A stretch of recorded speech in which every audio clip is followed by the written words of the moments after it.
when you first start up your MPC Touch, you're going to see this touchscreen display right here. It'll be like this right here. We are. And this is our section here for our project, right? And you want to make sure you got a good look to it. So there's a little button right over here. So right here, next to Qlink number 3, I can make it darker. And there's a button right close to Qlink number 2. I can make it brighter. So here to make it darker, and then to make it brighter. So let me get just enough so I can see it for this video. Perfect. So as you can see here, we've got some elements here on the window. So since it's multi-touch, that means we can touch it. I'll touch right here. I can touch right here. I can touch right here. And I can do things like, for example, here, I could name this.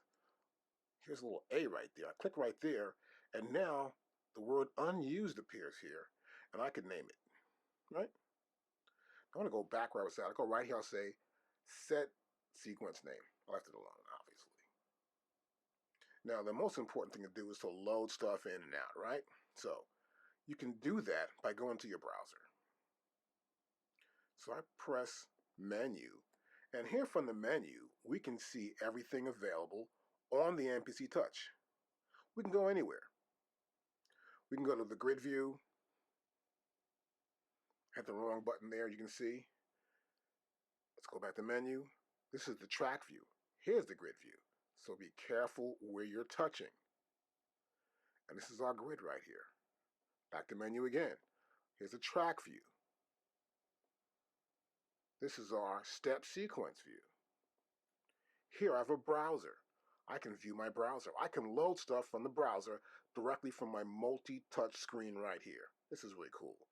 And it's much easier than before. So for example here, I want to load some drum kits. So I'm going to go here, I want to find out which one of these envelopes has it.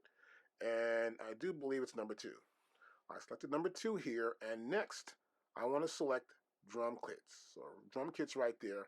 I go to drum kits, and now as you can see here, I have some options right here, right above that. So all means it sees everything in that drum kit folder. This sign here is an icon for samples. I can see all the samples. Right here, this little square there with the 4 little pads like, that's the program. And we see our program. You can tell it says .xp for program. Next to that, right here, this is our song. So these are the sequences that I can load in from right here. I can scroll up and down and find what I want to load. I can select the sequence, and then down here I selected something, I can load it. See right here, it says project, samples, project. I can move this cursor here, go over there closer. I can go here to audition, but here I want to load. So I load in that sequence. Now I'm gonna go back to program. I want to load the buster that goes along with it. We got the buster right here. We load it in. Oops, I want to go here to buster. I want to go here to buster and load that in. Yep, replace that program I just loaded in. See that? It loads it in. Now, I want to see it, so I want to go back to main. I want to go to grid, and I loaded something in to my MPC software from right here with the multi-touch top of my MPC Touch. This is a much cooler way to work. It's much more intuitive, and you can actually work here without using a mouse and going back and forth so often. So now I'm going to look at the back of our MPC Touch, and it's pretty simple. As you can see right here, we've got our power. That's on or off. This is the power where it comes in from. Our adapter that comes with your MPC Touch. Here's the USB input. Right here is our record volume for recording audio in. We have right and left for the input and right and left for the output. Now over here next to that, we've got our phono input. And here is the master volume. And next to that, we have our MIDI in and out. Now to use the MIDI in and out, you get these 2 MIDI cables here. And let's open and see what's in here actually, so you can get a good idea of what's going on. You did just get this. As you can see, there's a MIDI cable right there, and that's the MIDI cable right there. You plug it in, this thing goes in a little hole. We get 2 of these, and we can plug a standard MIDI cable in here and send MIDI data into our MPC Touch right to the software. And there's one more thing I want to show you here.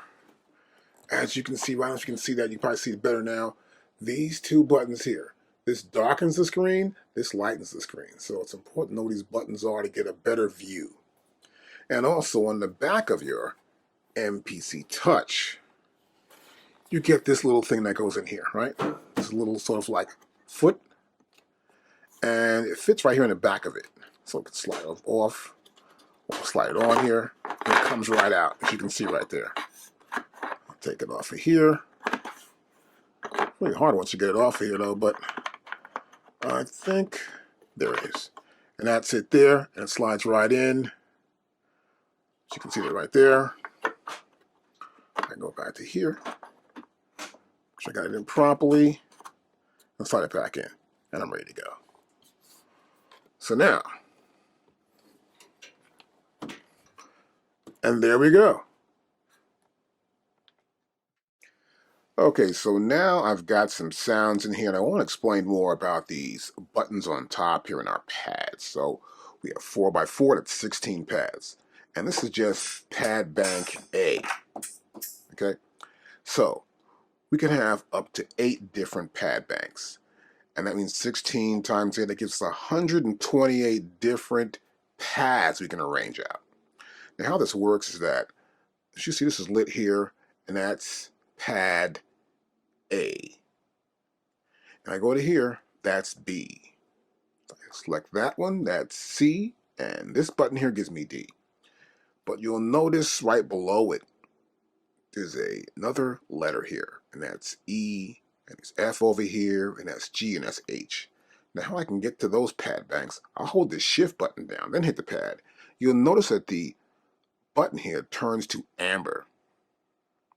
And then here also as well. So we know that the second button turns to amber. That means that's the F pad bank. This is the G pad bank. And that's the H pad bank. If I want to go back to A, let's press that button down without pressing down the shift button. Now another popular feature is the note repeat. Now right below our A bank button here, we have the note repeat button. You can see it's somewhat lit a little bit. And if I hold it down, it lights up more. See that? And what I want to do here is, let's pick an instrument. It's repeating a note based on the quantized value, or as the AKAI people call it, time correct. So here in our display, once you hold this button down for note repeat, you'll notice here we have different values. The first one's quarter notes, then 8th, 16th, 32nd, and 64th, right? And so on. So here I'll go back to quarter notes, and I'll hold down this closed hi-hat. So quarter notes, I'll go hit the 8th notes, then 16th notes. So I can change the value of that note repeat. Now I can also latch it. This is kind of cool. So I can press shift. You notice below note repeat it says latch. So that means it'll latch onto it. Now once I select that, you'll notice that the note repeat button is lit now. And it's bright.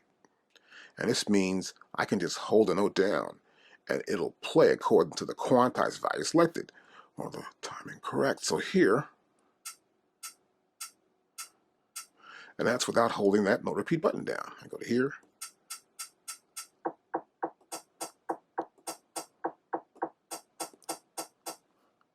I can note repeat. Now if I want to stop that, it's pretty simple. I just go here, press the note repeat button once. That's it. Now once you load some programs in your MPC, you'll notice that it's based off of a velocity sometimes. Like for example, if I hit this pad lightly, hit it harder, it's brighter. You'll notice too the color change. So here under the pad, you'll see if I hit it lightly, it's a real light amber, and I hit it harder, it goes red, right? So that means the velocity is changing. Sometimes what you can do is you can go here to do full level. We go to here, and then no matter what I do, it's always going to be full level. You see these pads? They're all lighting red. Without that, see different colors there in the bottom, right?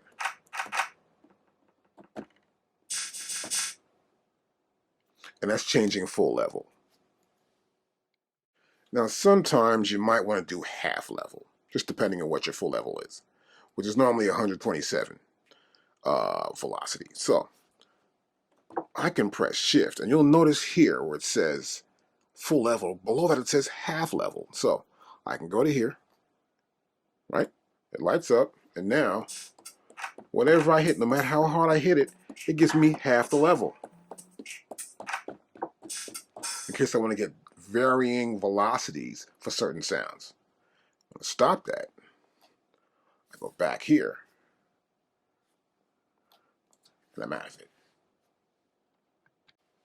Now my next button is this one right here, and this is a 16 level button.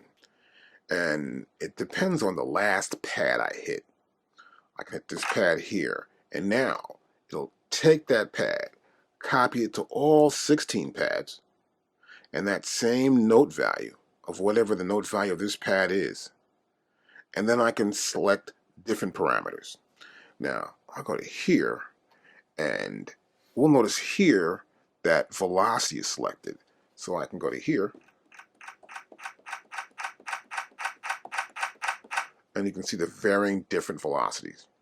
You notice as I hit it though, you'll notice that the main pad that belongs to it will blink, telling me that that's the pad. When the 16 level button is not on, that's the pad of the sample sound that's selected to be copied to the rest of the pads. Now, let's go back to 16 levels again. You notice here in the display, we have other parameters. We can go to right here. And that gets us tuning. So for example, right? So we can tune also with 16 levels. So we can go to here. This will give us a filter. That one gives us layer. This is the attack. And this is the decay. So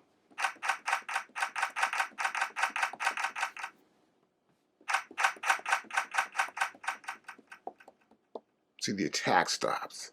That means the very first attack, the very first part of the sound is dying off compared to here. And so we can change the value here by just pressing the button, or a space actually. I keep saying button, but it's actually just a space here on our multi-touch display. And we can select the value that is affected by the 16 levels. Now one more button I want to show you right here on the top, and this is my erase button. And the best way to do this is probably just play a pattern. So we're going to play this pattern from the top. I can erase anything, so I'm going to go back in here. I'm going to press the erase button and go to here.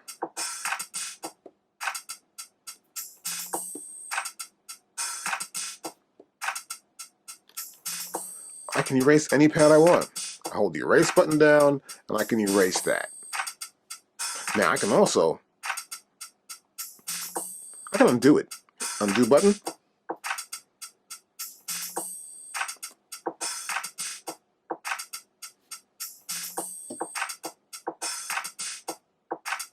And I'm back where I left off at. Let's press stop. That's pretty simple. It's an erase button, just erase it. The next button we want to talk about here is the Qlink button, and this is it right here. So we have 4 knobs, these 4 encoder knobs. You know, you can keep turning them over and over. There's no beginning or end. And they just change the parameters value selected for those knobs. And so normally on the MPC Renaissance, you'll have 4x4, 16 knobs. Here, as in the MPC Studio, just 4. So in order to get the rest of them, we click the Qlink button, and we go to the next row, and the last row, right?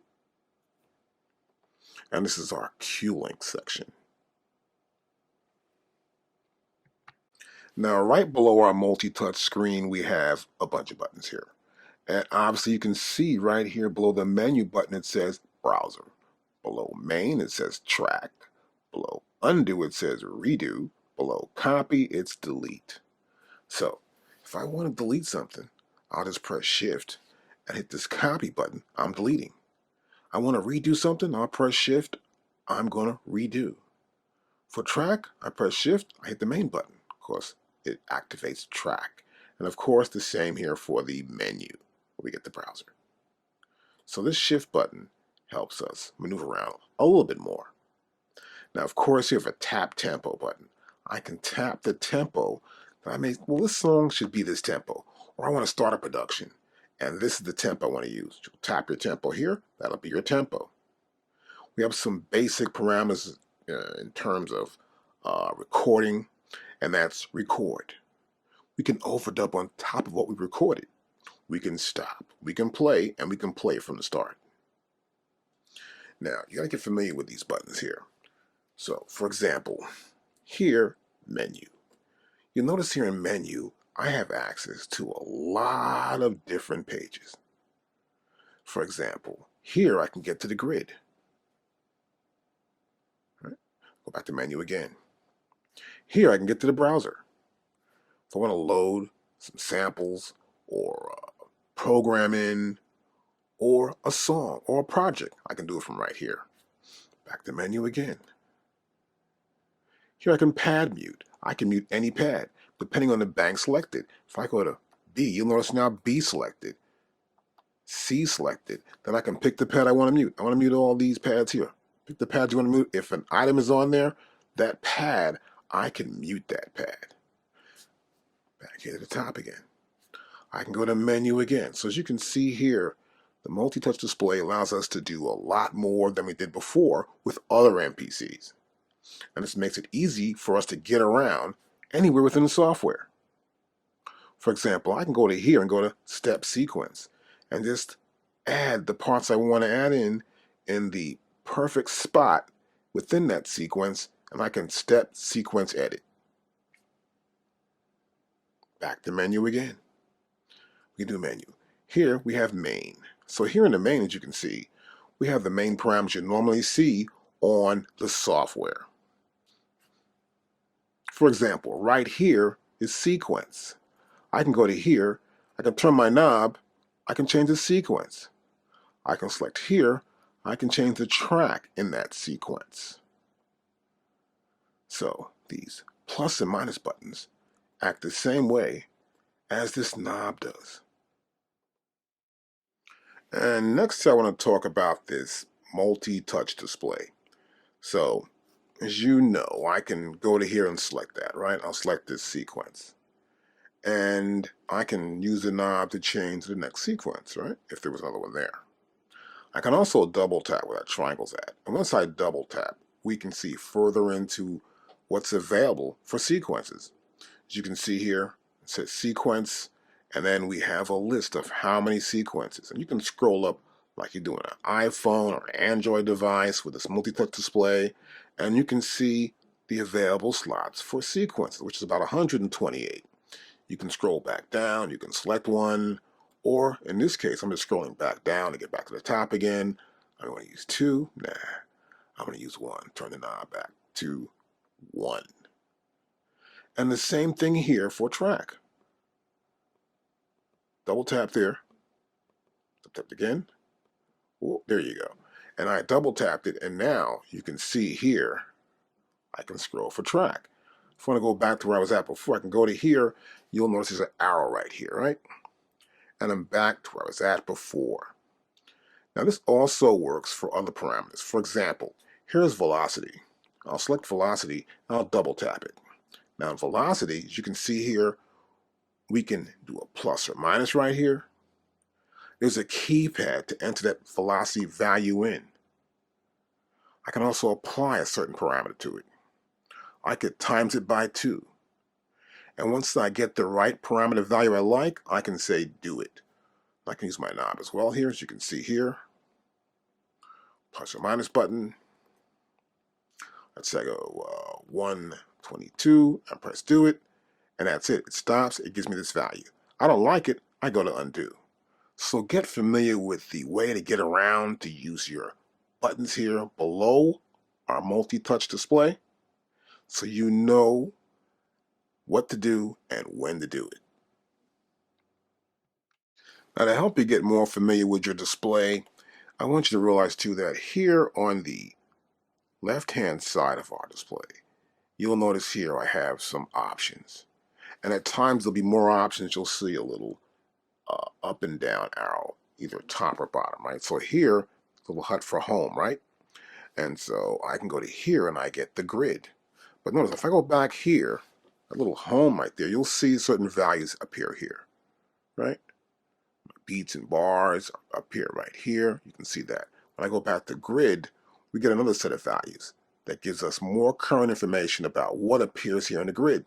For example, track, right? That's track 1. And right here I'm on 1. That's track 1 right there for that pad, right? So this pad, I'm here, this is track 1. We see it's 2 bars, right? So be aware of that. When you do select from here, go back here, we're going to use this. And right here, we can see our step sequence. Go right back to here. This is more of that track view right there. Just be aware of it. Now, at the bottom here, you'll see we have solo and mute. Select the track. That's all right here. It's click. Here's time correction right here. So you can select this button here, and we'll have time correction right here. We can close it. This little X right there, we can close that window.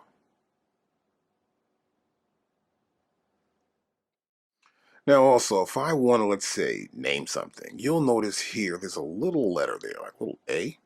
So I can go right here, I'll select it here, I can press that button there, and I can actually rename the sequence. We have a little keyboard here, space bar. I can even add numbers here like that, back to letters. And once I get the right name, I select do it. Now right here, looks like a little pen or something, right there.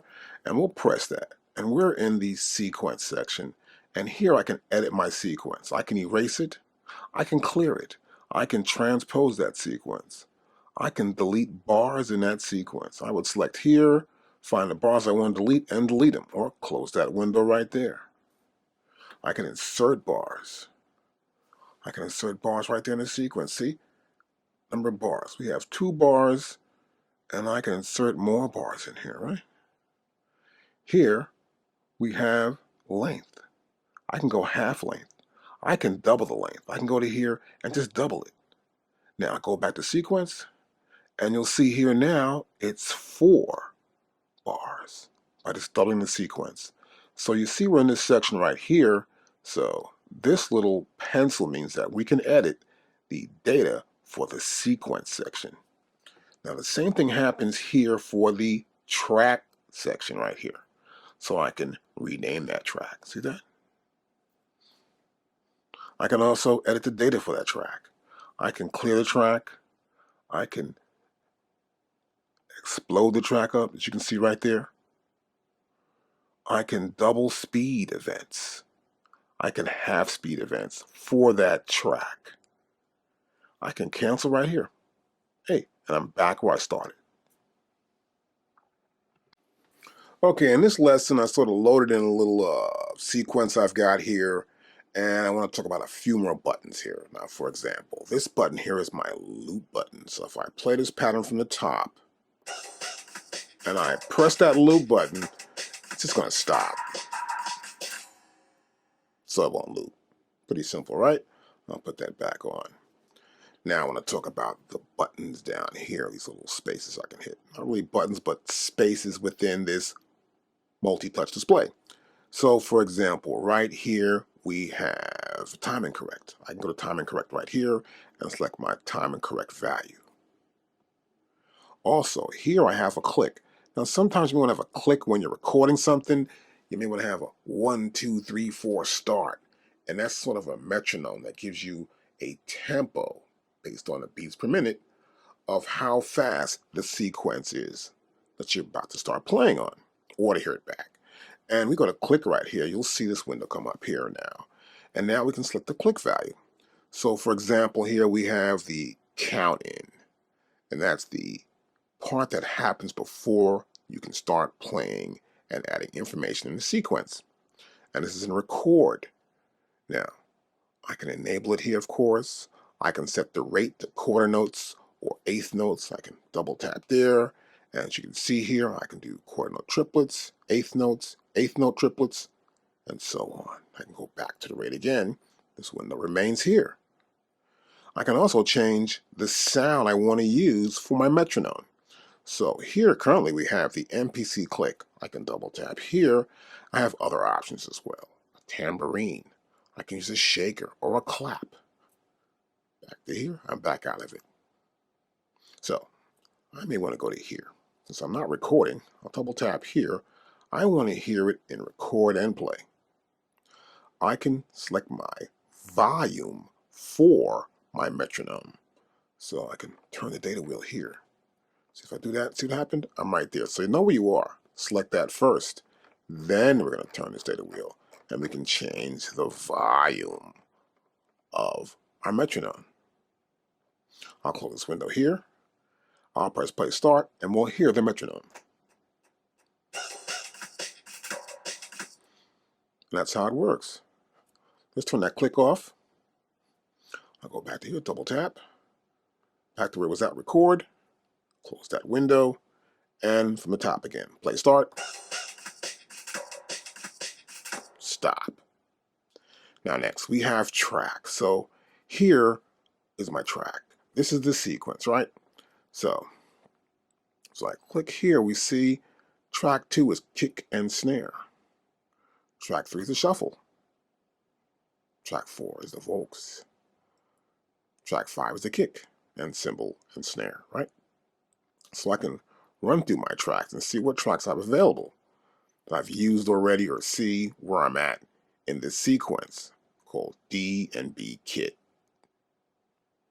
I can also mute. So for example, here if I select the sequence, I can solo or mute a sequence. Let's press play from the top.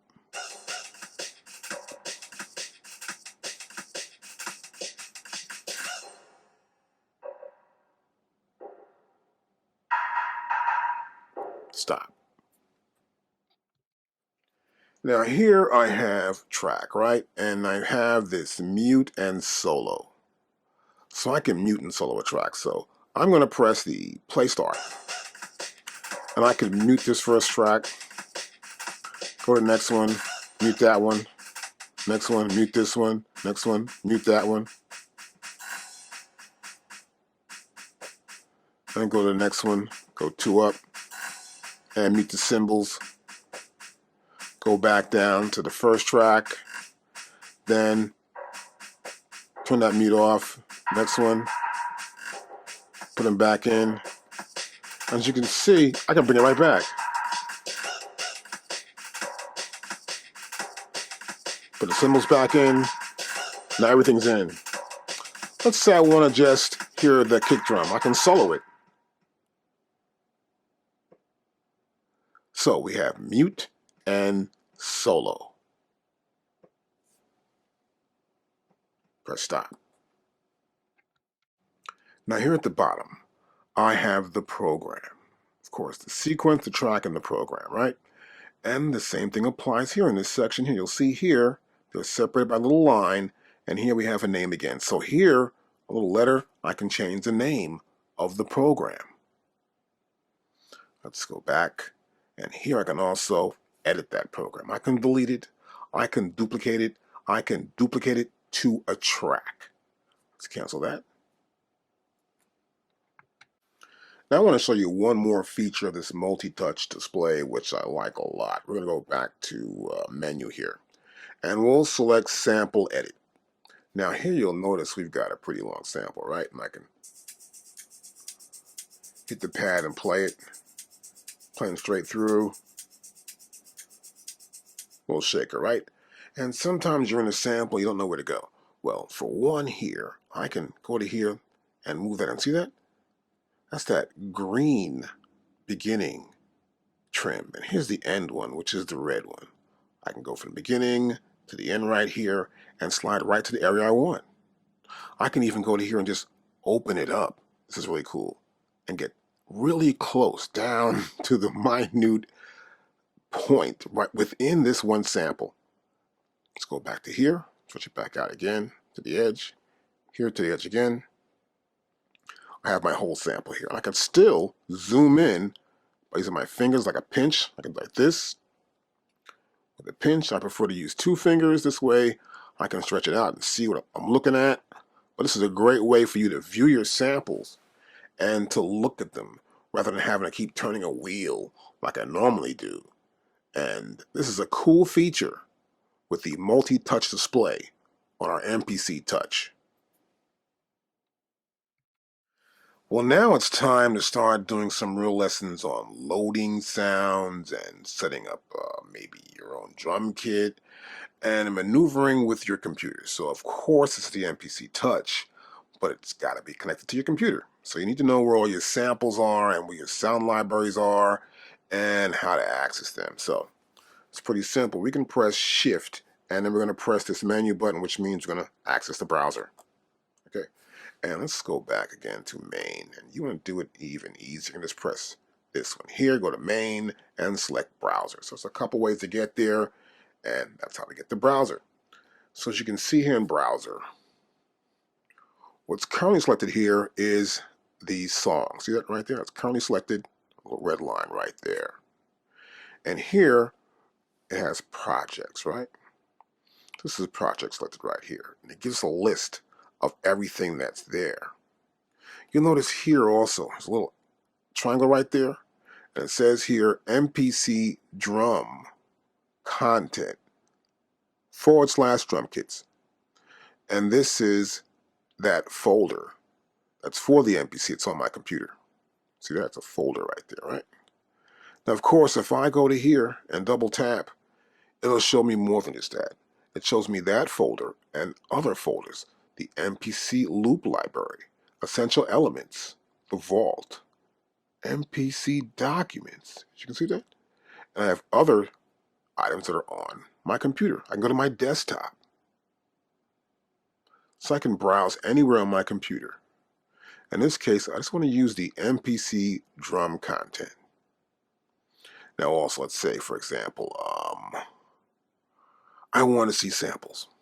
Now here, I'll see samples that are already on my MPC.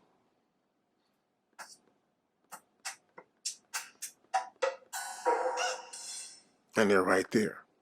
So I can see the samples that we already have, right? I have no sample, I can audition. This little triangle here is my audition. I can go to here, and this is the audition volume. I can increase it or decrease it. See that? And I can go right back here to projects where I left off at. I can select projects right here, and I'll get a current list. You sort of see this most of the time on the software on your MPC, on your computer, and you'll see this list where you have the project, the program, the sequence, and right here you'll see the samples. They're all right there.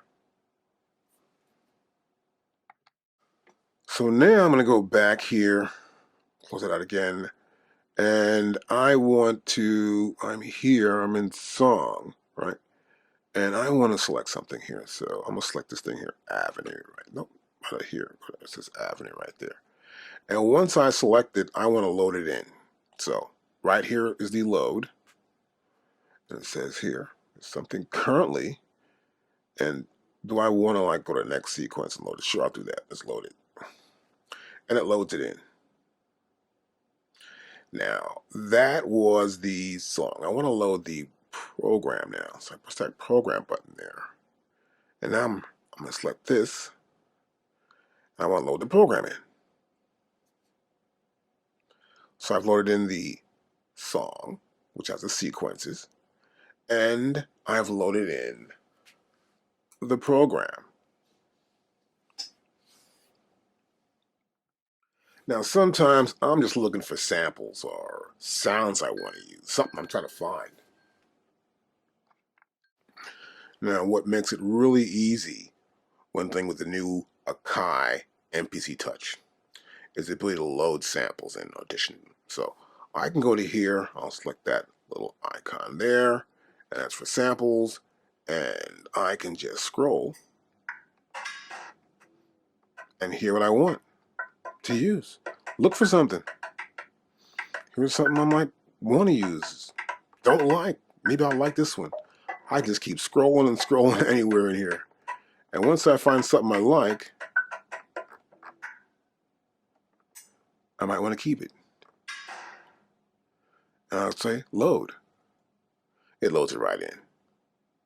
So when you're building your kit, you can pretty much find the samples you want to sort of like use, get to them, and load them in, and then you'll see them. You go to projects right here, and you'll see all the samples right there.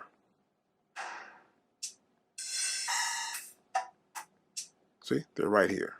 I could scroll down, everything loaded in. I can double tap it again, and I could see it again right here in the sample edit menu.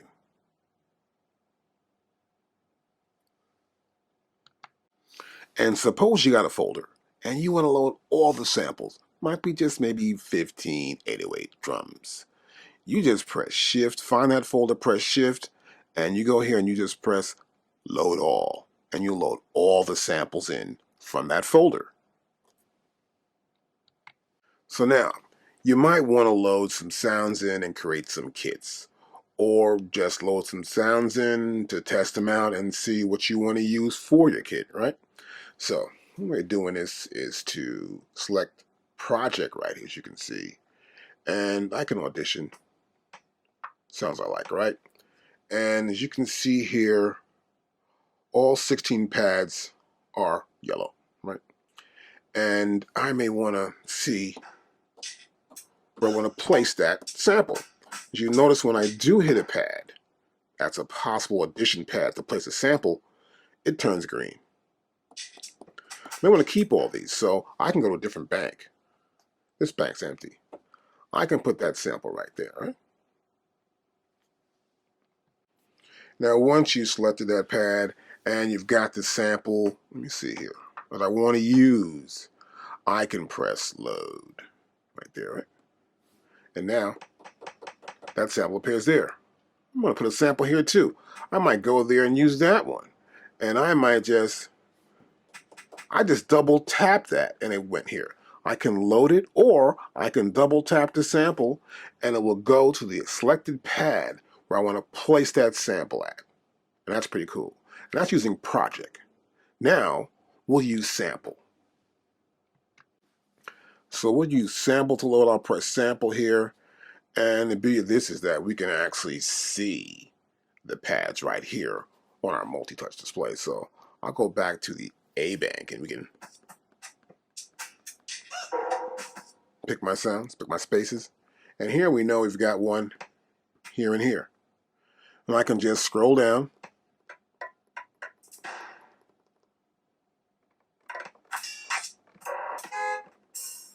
And I want to go to here. Once I did that, so what happened? If I have this pad selected there, it just puts it there. See? So make sure your pad's selected first. And then if I want to get this sound, I want to audition first.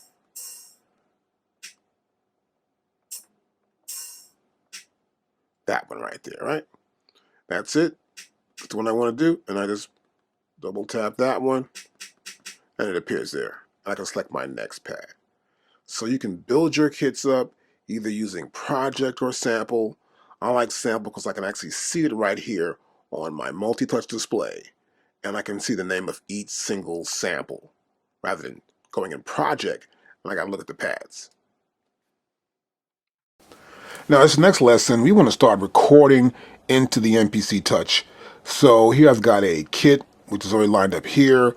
We're on track 1, and this is sequence 1, right? So generally, I like to record probably one instrument on each track. But in this case, I'm just going to try and record a pattern first so you get an idea of how it works. And before we do that, we need to probably set up a click track somewhere in the system, a metronome, to give us a pace of how fast or how slow we're going. Now I can probably go here. And here I set up for a count-in. Record and play. So give me a count-in, right? And then here, enable for record, of course.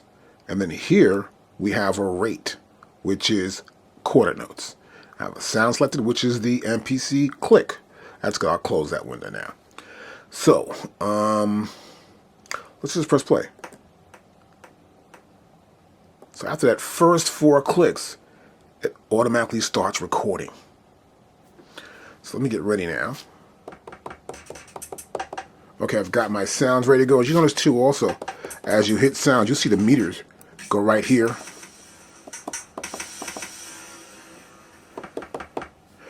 Giving us an idea of how loud the output of the samples are. Okay, we're ready. Let's start recording. So before I get started, I probably want to maybe tap the tempo out.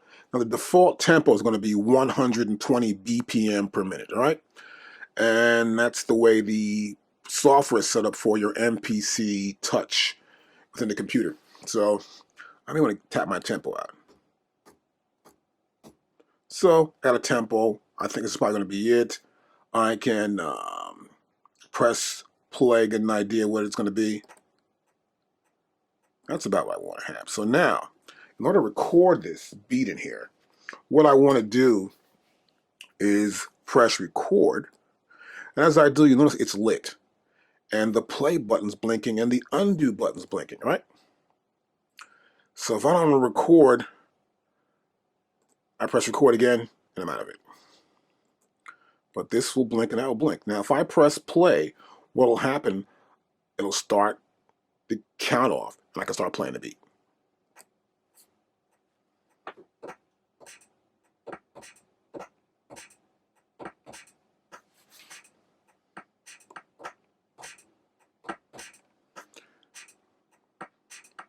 Let me try something else.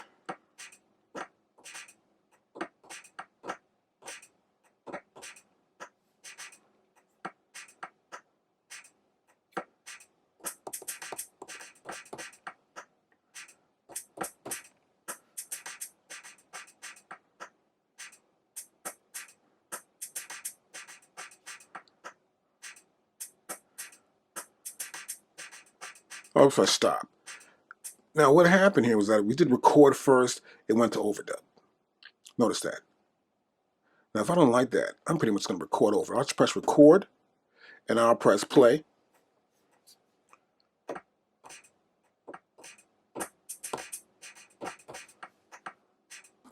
So see what happened? It went to the top again, and then it started to just overdub it. So let's do it again. Back here.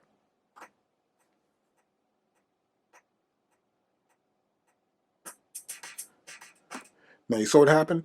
It did it from the middle. So you gotta be very aware of what you're doing when you're starting to record. I want to go to record. I'll press record, but I want to do it from play start.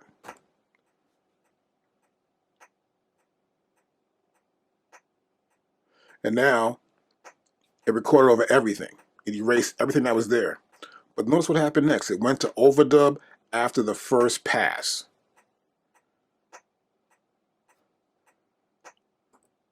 So if you record, you want to record from play start if you have something already recorded into that track. And once it records one time, it goes into overdub, where you can add parts on to your beat. Let's do this again.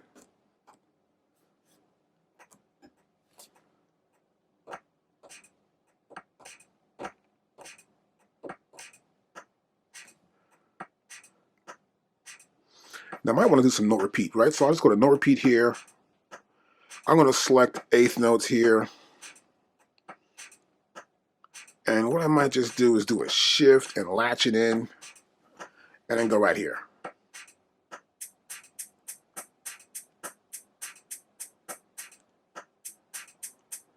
And it's playing right through. See that?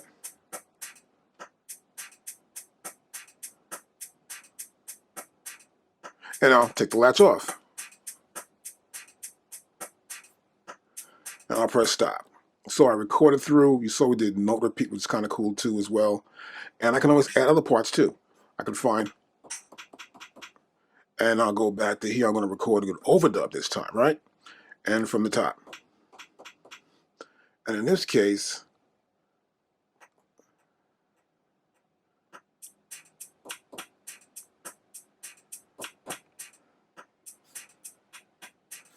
And if I want to practice something, I'll sort of like just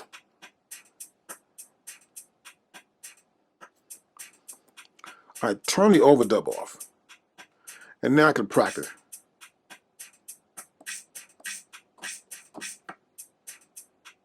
See, I'm not recording that part. We're just practicing here.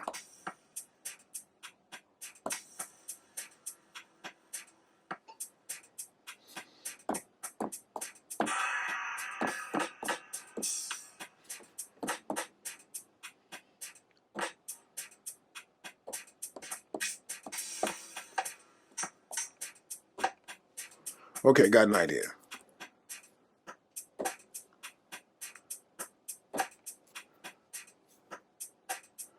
So I want to record something. I went to overdub. Went and recorded. Now, right now, I can practice again. Let's stop it. And that's how we can record into the track. Now we can also apply anything we learned to this point, which also includes using our 16 levels.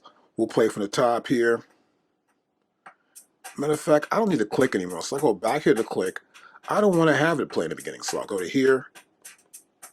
And I want to go to just in record only, right? And I'll close the window. So as you can see, I can still edit some sort of functions or parameters while the MPC Touch is still playing, which is really great, of course. Now I want to just pick a sound.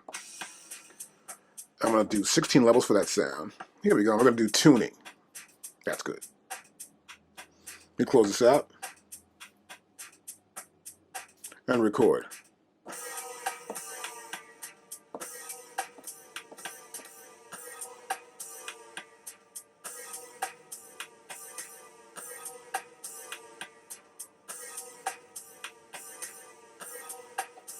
All right, stop it.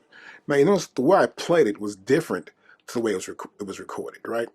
So sometimes you got to go back in and set your quantized value for that sequence. So when you're recording it so that whatever you play fits in to the track. But in this case, we just wanted to record it and give you an example of how I can record elements in that are samples and use the 16 levels tuning or anything else that comes in 16 levels and apply it to the recording process while creating the beat. Another great feature we have here is the ability to zoom in like you would with an iPhone or an iPad or an Android device, where you can pinch and zoom. For example, first you've got to go here to this magnifying glass right there, right? And then I can zoom out. Watch this. I can stretch it. I can go horizontal, go vertical. I can zoom into one area, and I'll press play. Start. And you'll notice that the sequence is scrolling along. And we see where we are in the sequence as it scrolls. Let's stop that. Let's zoom in tighter. Let's get like this. And now I'll play it from the top again. And now we're not scrolling anymore. So I can set my view for how I want to see the sequence and how I might want to edit that sequence. I can also select any notes I want by hitting a pad. So, for example, I've got the hi-hats at A3. So I'll hit that, and that selects those hi-hats. I can move anywhere and select something. There you go. I hit the pad 3, I selected that. The kick drum, the snare drum, the hi-hats. Hit the pad, I select all those notes in that one track. I can also select one note. So here I've got this little box selected, which is right next to our magnifying glass. And so what I probably want to do is select one note. And let me see if I can just touch one note. There you go. I got that one note. When I select that note right there, that note is selected. So rather than selecting all the notes, I can pick the note that I want to actually edit its data. I can also erase notes. I can go right here and let's say, this is an eraser right here, next to that box, and I want to erase a note. Let's say I want to erase that note. That note is gone. I can undo it. That note is back. So I can erase notes. I can also write notes in. Here, I can write. It's my pencil. I may want to write a note in. Let me see something here.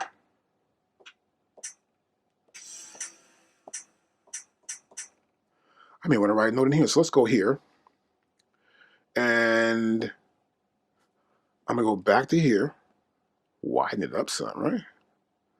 I want to put a note right there. Let's see. We want to put these notes at. I may want to put it right there. So I'm going to go here to write now. And write it there and write it there. And press play.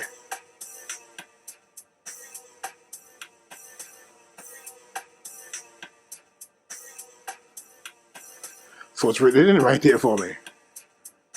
I can stop it. I want to write it someplace else. So let me see here. Nope, let's undo that. I want to write that in. Let's undo that. So I can write stuff, take it out. I want to stop writing. I probably want to scroll here a little bit. And then I want to write again, and I want to write a note right there. Nope, not there. Let's undo that and put it right there. And play from the top.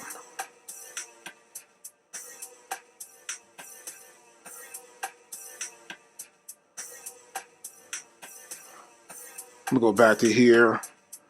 And so while it's playing, I'm going to do some editing.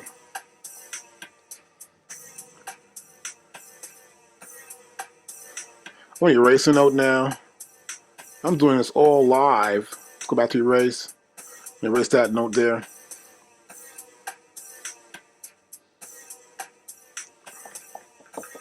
Stop it.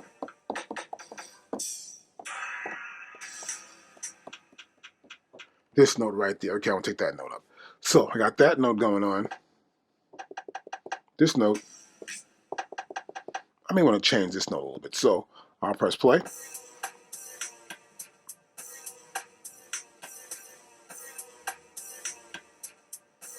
Okay, got an idea. I'm going to write, which is good. And next what I want to do is write something else here.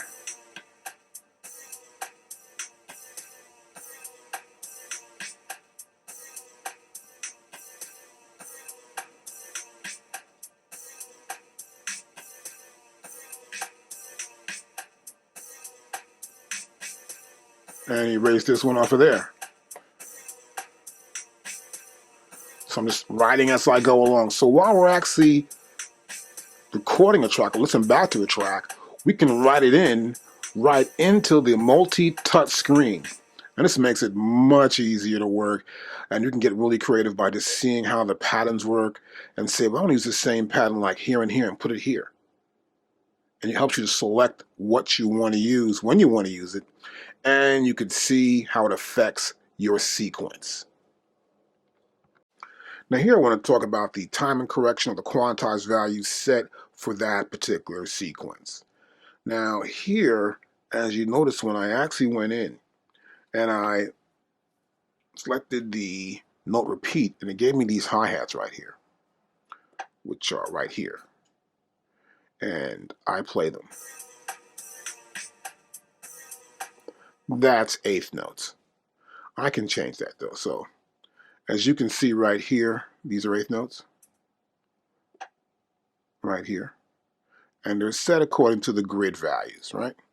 So what I want to do is I want to go back in. So I'm going to go back here, this little house here for home, which means the main. And you see main's lit again here. And here in the lower left-hand corner, we see TC for time correct. And you'll notice here, I have it set for 16th notes now. Before, when I first started, it was 8th notes, and now I set it to 16th. And then we'll say do it. And so I want to go back to my grid value again. So now, for example, I'm going to hit this hi-hat. And you see how the hi-hat's length of each note is 8th notes. I have selected here end.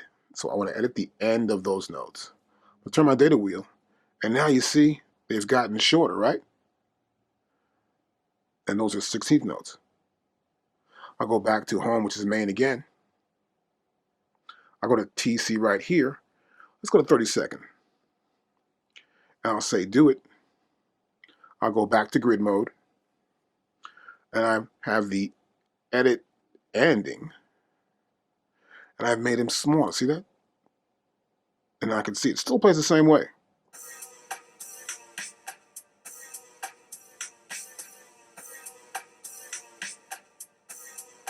And it still plays the same way, but we see the data a little bit smaller because it's fit into that 1/32nd note as it appears there.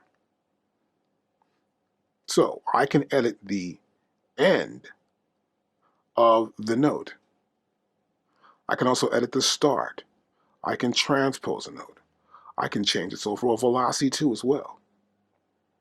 Now when I see velocity, I want to change the velocity. Normally I want to see the window for it. So I would just go to here, and then I'll see this window come up here, the same way you would see it in the software.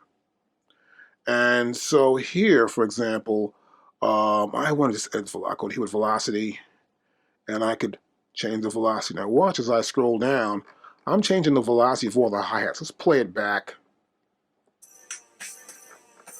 Now all the hi-hats are changing, their velocities are changing. You can see it's turning yellow, a little amber more than yellow.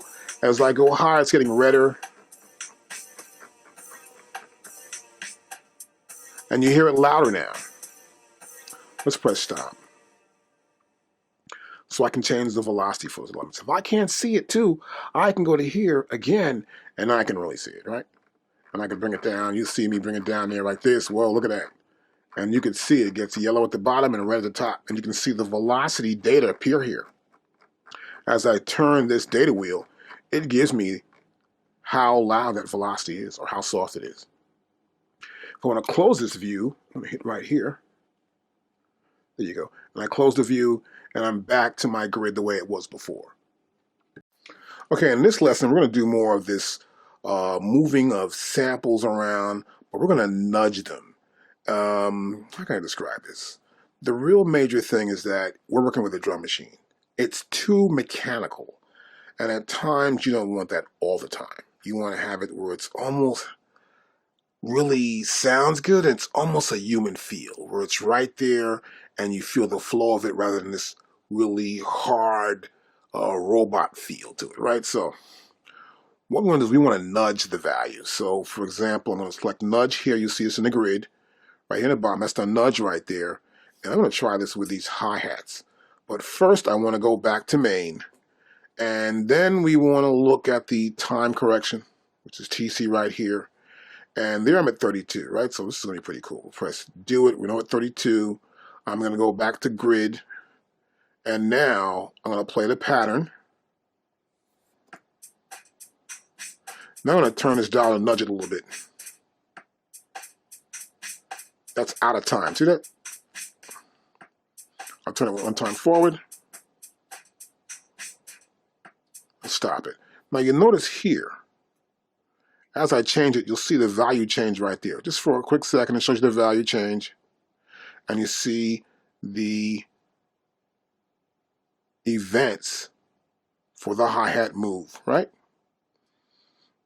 And you see this here, it moves by 1 or 2, it moves by almost, let's see, it says 2, 4, and that's 2, 4, 12. So almost 12 steps it moves out of sync.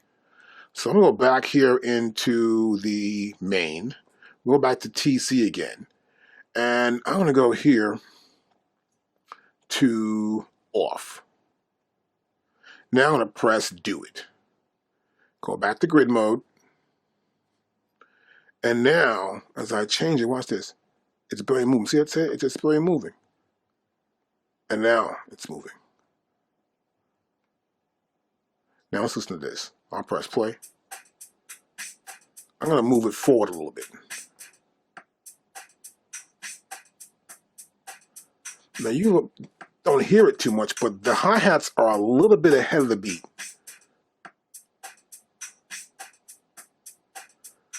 They're more aggressive than the kick and the snare. I'm going to move it back some now. Now the hi-hats are somewhat behind the beat. I'll move it up a little bit more. They're just a little bit behind the beat now. And I'll do this sometimes in order to get a certain feel for certain elements within the drum mix of all my drum sounds. I may want to have a stronger hit on, let's say, the kick drum or the snare drum. I want to snap it a little more. So for example, here I'm going to send this back to where it should be at, right here. right there, and then play it back. And I'll move it down to just the snare drum right there.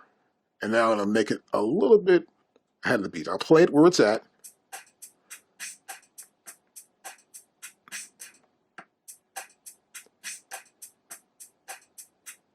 Now it's a little bit ahead of the beat now. I'll go exaggerate now. So it's too much, right?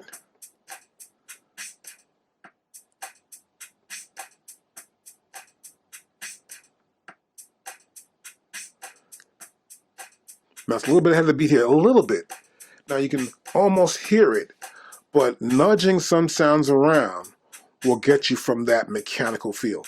Now normally I won't use every element. So for example, here I have 4 different snares.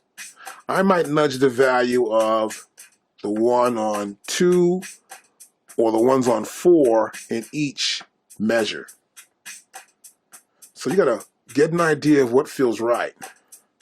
But this is how we can nudge the value of any instrument. You can also go back in here and select an individual instrument to nudge.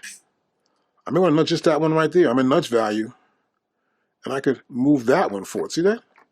I can move it anywhere within the grid. And maybe I want to make that one instrument nudge a little bit more to get away from this robotic feel and get more of a flow that I like better than being a robotic. As one thing I also want to show you also is the ability to transpose a note, right? So I have a note right here, and I'm gonna put it right in twice actually. I'm gonna write one here too. Nope, let's undo that. I'm gonna put it right over there. Good. And I'm gonna press play start. That one's out of time, see? So I'm gonna take this one here and move it over there.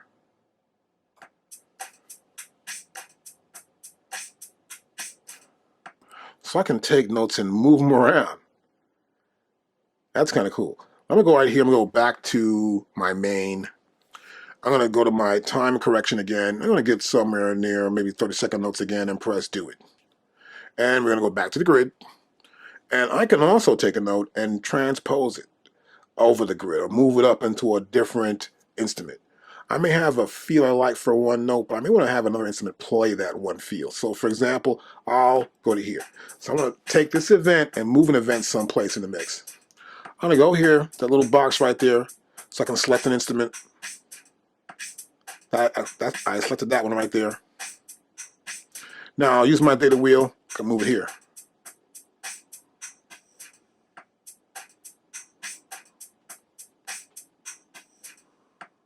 And you can hear I change it, it's a different sound, right?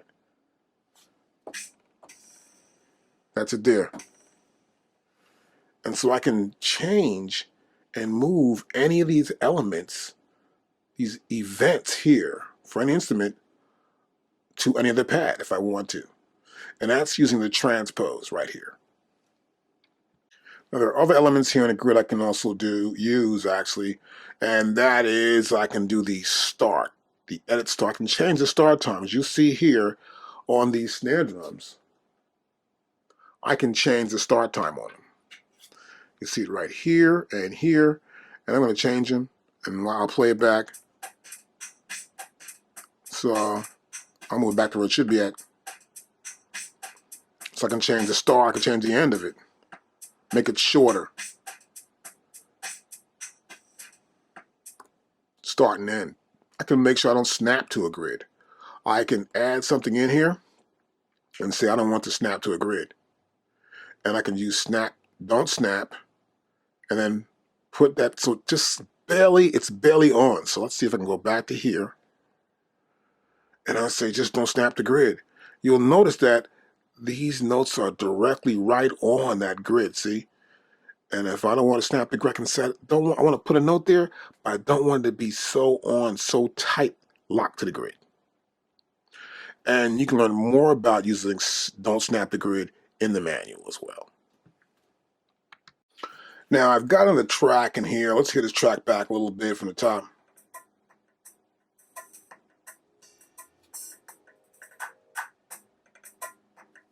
Okay, so we'll press stop.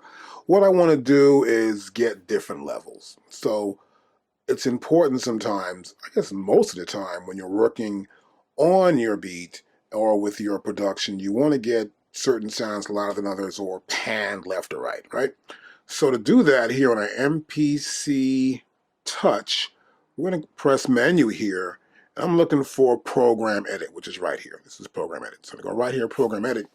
And now I've got the ability to edit the program. And so the program essentially is each pad has a sound on it. And that sound is programmed in a certain way. And one way is also the volume or the pitch and the tone of that sample. And then where it is in the stereo field. Is it more left or is it more right or is it dead center? So here, as we can see here, I can tap right here and you'll see that says volume, right? And so I'll hit a pad and I get the volume for that pad. My next pad I hit, I get a volume for that. So I can adjust the volume of certain sounds. I can play it back.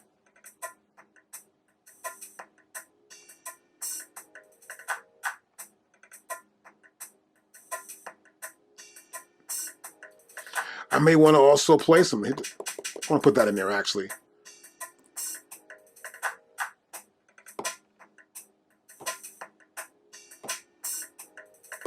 So I put that little snare drum in there now.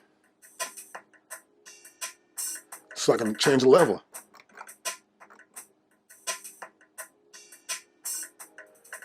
So the level that's up, right? I've got hi-hat. So what I might want to do is change the pitch. So I can go here. I can fine-tune the pitch. Or I may want to really adjust it and play it. So I adjusted it. See that? I adjusted everything. Notice that. So I'm in that program. Be careful about that. When you're affecting the whole program sometimes in some of these samples. See that? Back at the top.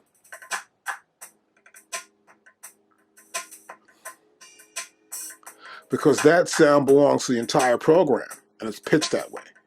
And this is a program I loaded in from the MPC preset programs that come with our MPC Touch software. So next, I can also change the panning. Here's the panning. I can go from left to right. So here, I'm all the way left, all the way right rather. And over here, I'm all the way left. So you may want to change the panning of some sounds in the mix. I myself prefer the snare to be just a little bit off center and the kick drum to be more on center than the snare drum is, depending on what you're looking for. Now you'll also notice here in this program edit here, we have master. So I'm in master, we see everything. This is the master overall, right? And so also I can hit a pad. We want to add effects. We see effects here, LFO modulation, filter envelope, pan velocity control, and samples. So I'm going to start with effects right here. Now here in effects, I can add an effect to whatever pad I select here. So I selected this pad right here. And you see here there are inserts. So in order to put an effect in here, I have 1, 2, 3, 4 different slots.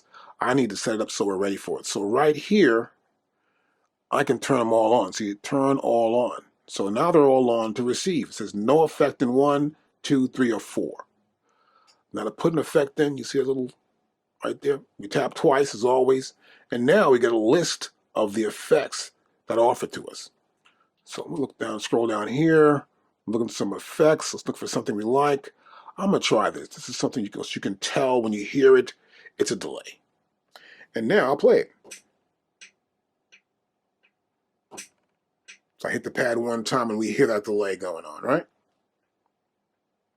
Now I'll just press play.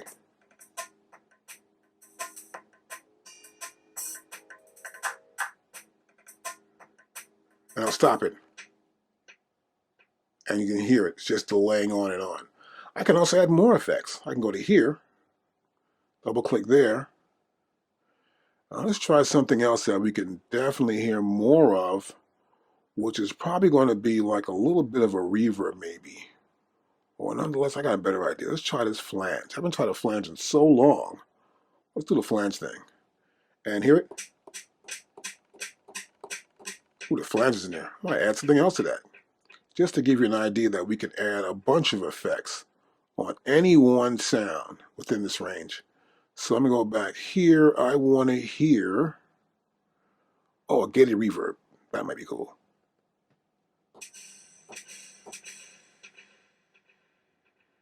So you hear the delay, you hear the flange, and the reverb.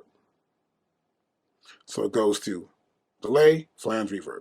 Let's play it back.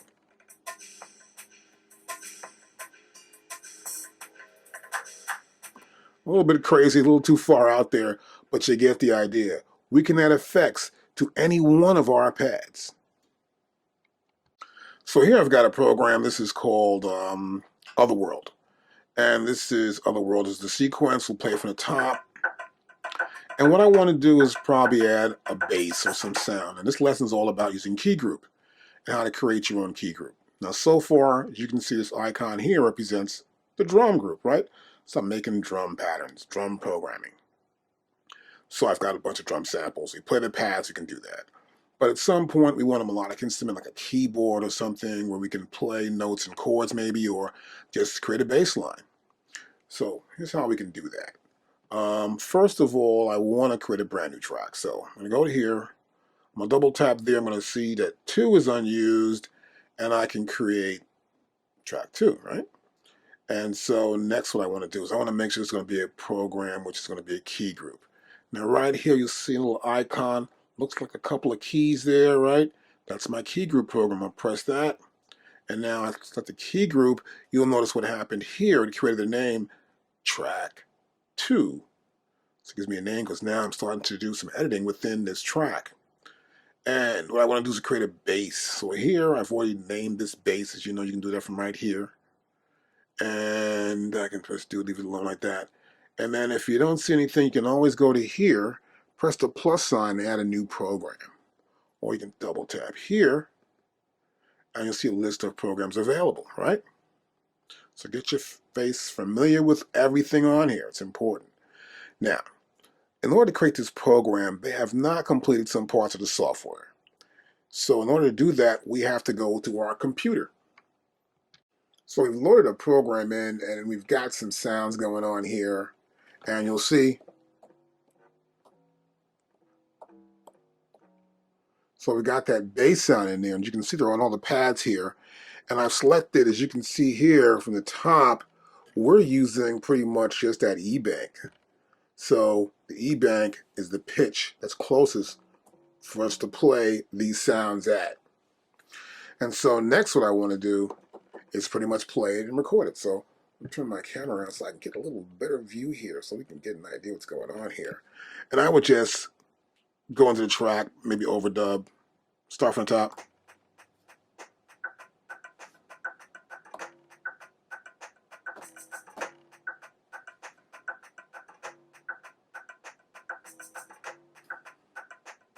So just to give you an idea that you can bring a program in, make it a key group program.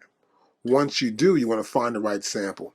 Now on the current version of the MPC Touch, you can't go in and do a key group program yet. So you have to go to your computer and create the program, but then you can come back and play it here on the pads. Okay, so I've already created that group, played a little bass to it, and now what I want to do is show you we can still see the grid. So here's the grid, and here are the notes I played right here. I'll play from the top again. And I can also transpose these notes. So of course I can probably pull this down somewhat. Let's see, we can go right back to here, right? And here are my notes right there. I want to see what it look like here. And I can select the note. So I'm going to go to here and select the note right there. That note is selected. And I may want to change the transposition. So here I have transpose selected here, and then I'm going to go up to here. Let's go right to about here. Play.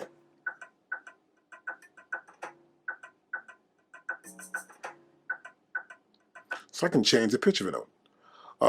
It's still selected, so I can probably bring it down again to where it was before.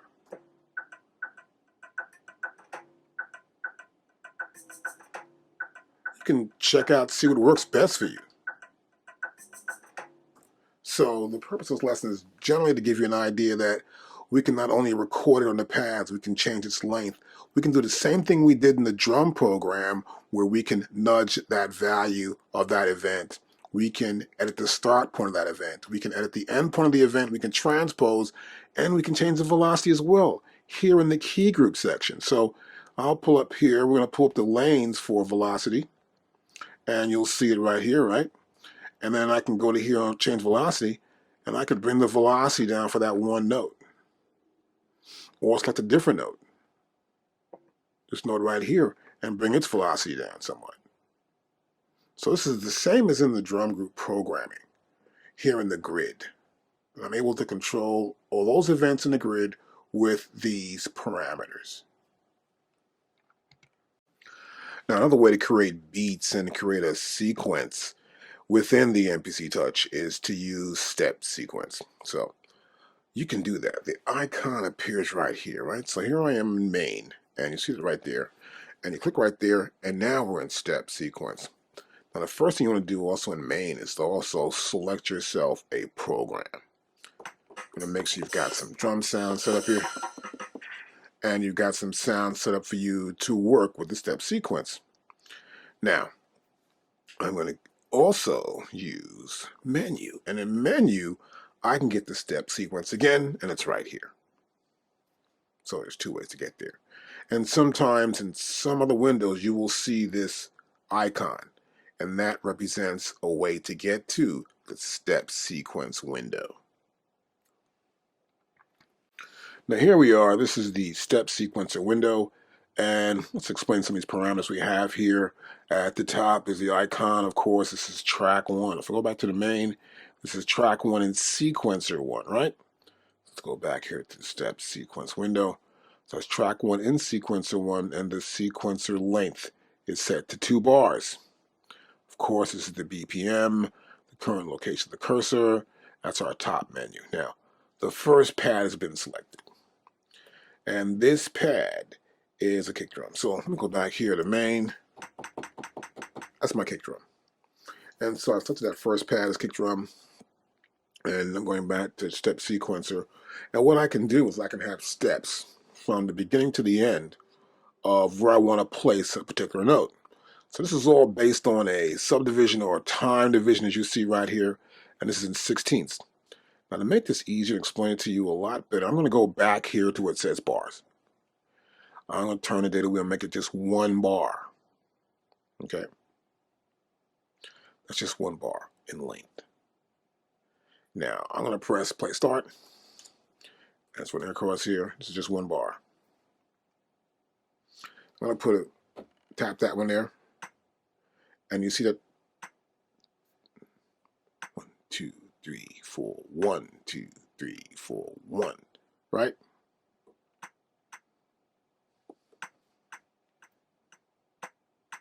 So the loudest one's here, right?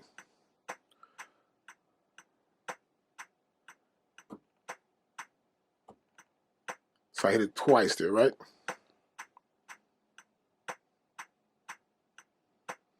Now I can get rid of some of them. I'm just hitting a pad to do this. I hit it the second time, that note leaves. And we'll see it here.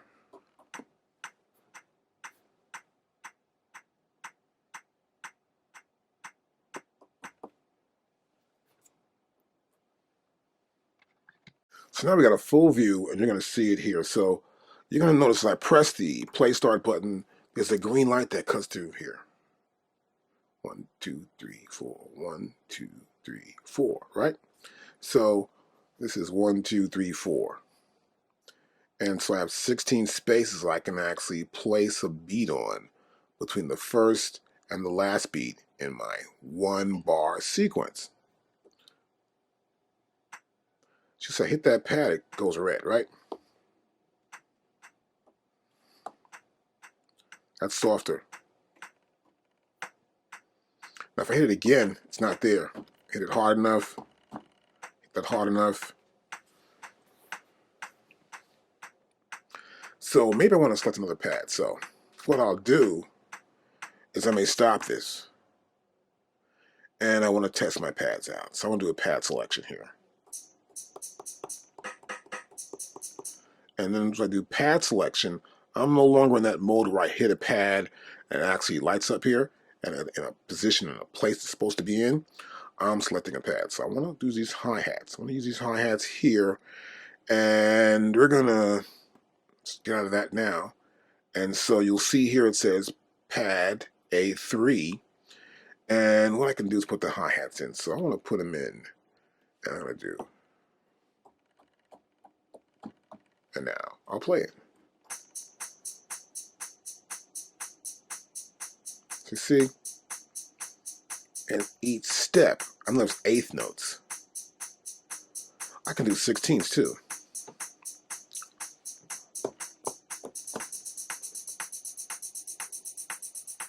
So all the pads are lit there. Let's go back to 16ths, or 8ths rather.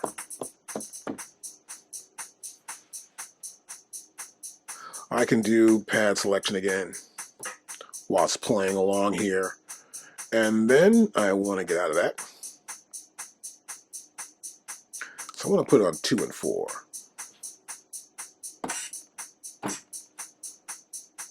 I think I'll do that. Out of here.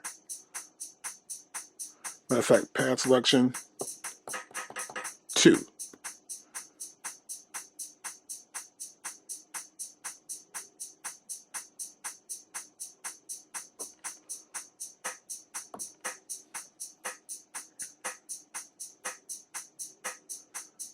And I can see it right here in the menu.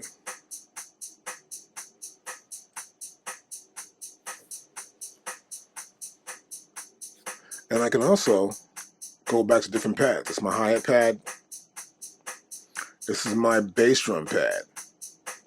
And you see, as it goes by, you'll see them light up a little bit right here. Let's press stop. And I'm just doing step sequence. So I want to change something I can, or change the pattern. But that gives you an idea how you can use step sequence to create a drum pattern without having to play it in time to the music. And you may want to try and just develop an idea of something, see how it works. Now, you'll notice that I'm just using 1 bar, right? As you can see, we're just floating through 1 bar here. That's because we're quantized at subdivision here of 16ths. Now, if I wanted to do more than 1 bar, let's say I go here to 2 bars from now, and then I'll press play start. Then the other bars are blank, right? We only see this first bar, right? So you'll notice here in the bottom, we have TC for quantize, for the timing correction, and we have bars here. So I can go here to my next bar, and now it says bar number 2. And this is the kick drum, right?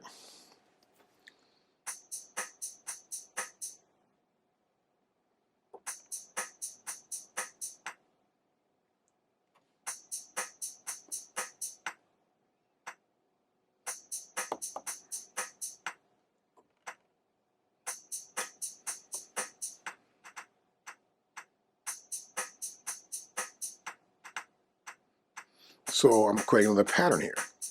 So let's go to the next one. I'm going to go back here, and I want to go to the other part here, and I want to probably put the hi-hats back in here.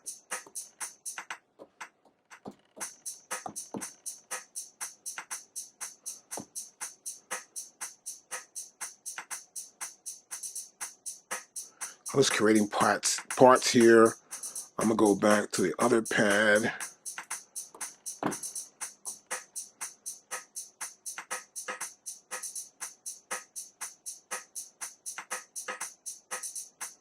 As you can see, I'm just creating this pattern using step mode. Stop. And that's how you do it. And now I want to explain a little bit more about this step sequence mode and get a little more complicated for you. Now, you'll see here we have a nudge value, so I can change the nudge value. So we showed you earlier, we did that in the main. And I can change the nudge value based on the timing correction. So for here, for example, we're in 16th notes. So I really wouldn't want to do that too much, but as you can see here, when we get to timing correction, we can apply a swing value. We can apply the strength right here, the window, which is 100 here.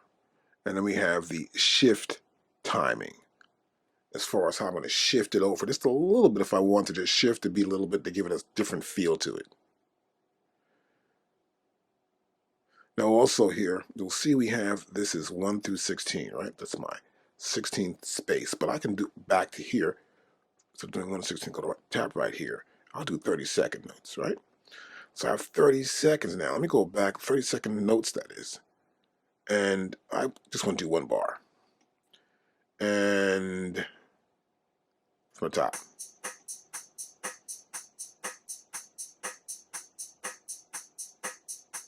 So you see it go by 1 time. Right? But here, I can do 17 to 32.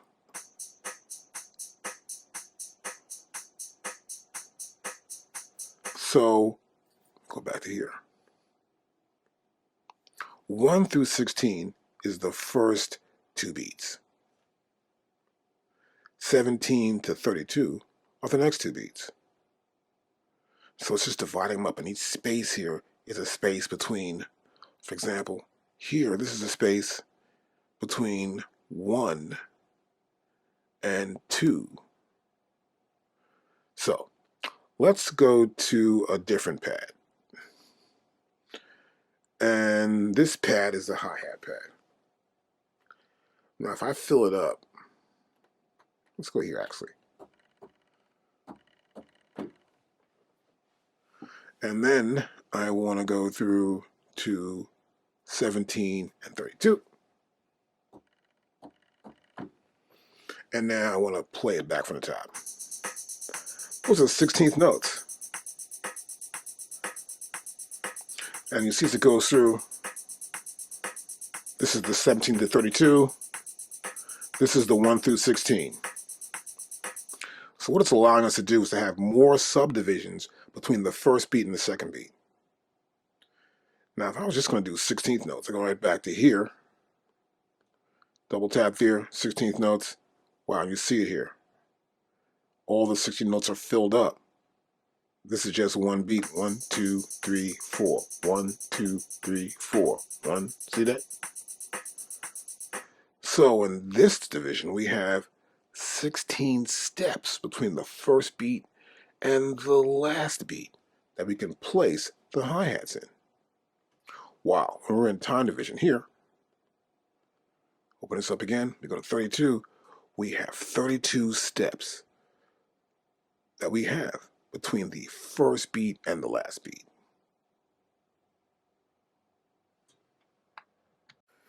Now this next lesson, we're going to start dealing with samples, and I'm going to show you how the sampler section works on our touch. So I'm going to menu here, and I want to select sample edit. So once I'm in sample, as you can see, we have a sample right here, right? This is the bass drum. So I can select the sample I want to select and place it here by just tapping there and picking my sample from a list of samples I've already loaded in, right? So I've got this one here. I'm going to try this one here, and this one's a bigger sample. This is a pretty big sample. It's a little piece from a CD that we actually sell called Off the Record, and we've got a bunch of samples here. And there are actually a bunch of little loop parts. I want to find something I can use. And the reason why I pulled this up, because it's kind of big. And this will give you a good idea of how we can sort of chop a sample up and work with it. So here you'll notice that we have a start and an end point, right? That's pretty far. Then we got a loop. Do I want to loop it or not? No need. And we can tune this sample, as you can see right here too, right?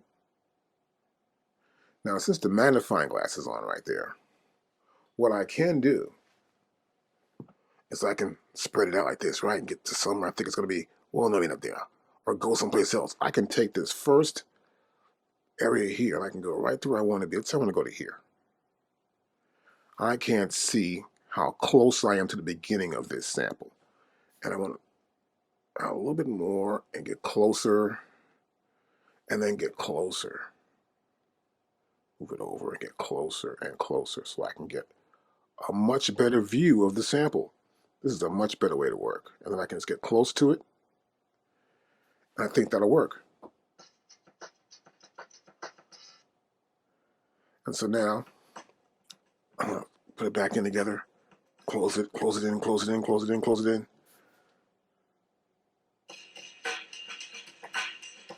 And now it's playing it. So I hit a pad. It's taking its time to run through. As you can see what's happening, it's scrolling through the sample, and as it does, it's showing you the sections it's playing back.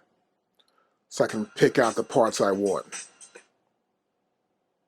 I just hit one pad. And it's playing through the entire range of this sample.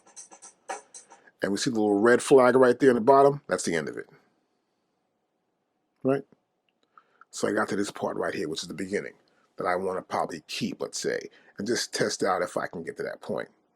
Now what I'm doing here is I'm trying to get a sample off of this huge sample and get a piece I want to use as a little piece of a sample loop or something.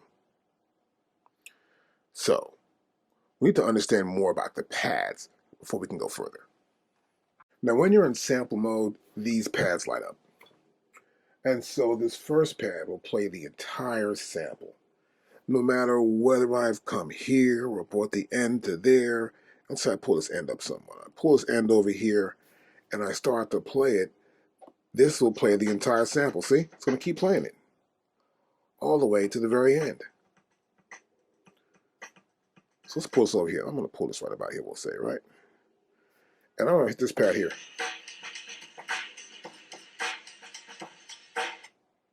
And it stopped. Because this pad will just play the sample size I've selected. So here, I selected just this size here, right? So let me find something else I want to get. Let's try here. Move this cursor over here. And I'll hit this pad here.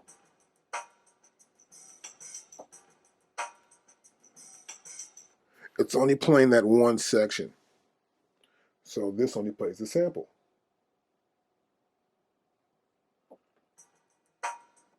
I have to hold it down to play the whole sample. So this is a one shot. I hit it once, it plays it right through. That's a one shot. This one, I have to hold it down to play it. If I pick it up, it stops. Now each one of these pads has a function. So for example, the first one is a play to loop. This is play to loop start. Play from loop start. Play loop continuously. I play the entire loop. And this one here is to play from start, play to start, play to end, play from end. This is play from start, play to start, play to end, and play from end. There's a lot that goes on here, right? So I hit that, it says play from end. So it's playing from the end, see that?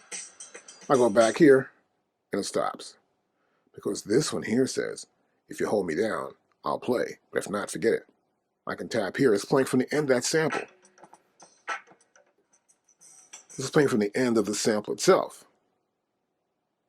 So it finds the midway point and plays from the end of the section I've already selected. This plays just right before that comes in. Play start. And that plays the start of the sample. So here, it'll play from the start and go through, like this one was. Now it's important to sort of remember what these functions do, but you can always read it in your manual, and you'll also see it on the software. So I've done that. Let's go here. We're going to look at this sample here and get an idea of what we're doing here. So we got to find the beginning of this sample. And this is so cool. You can just pinch out, look at it, get closer. So I'm just going to zoom in and keep zooming in here. And you also have the zoom in button here. I can zoom in, see that? I can zoom in there. And then I want to go to here and bring it closer, that start point. I'm going to bring the start point a little closer. So get on that little green flag and move it right there. I want to start from there, I think. So I can tell. I'll zoom out. So this is a zoom in, zoom out button. So one side zooms in and one side zooms out. So here I'm on that green point right there. I'm going back to here. I want it in the middle here for me to see. So now I want to get the end. So I'm going to go right here, move it closer and closer. I want to zoom in now. So zoom in. Now we want to get right to where we call this a zero crossing. So the middle is 0. And this is like a waveform. So it goes up and down across 0. I want to get to 0 so I know I have the end of this sample. Now right about there looks like it's about right. So I'll play this. I can't tell. So as I remember, this pad here is a continuous loop.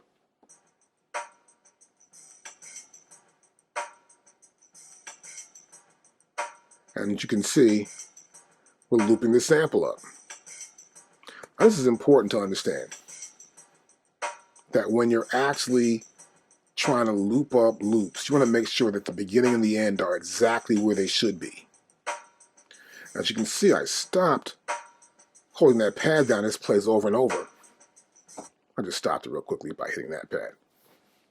But as you can see, that I can pick the section I want to pick that I like and loop it.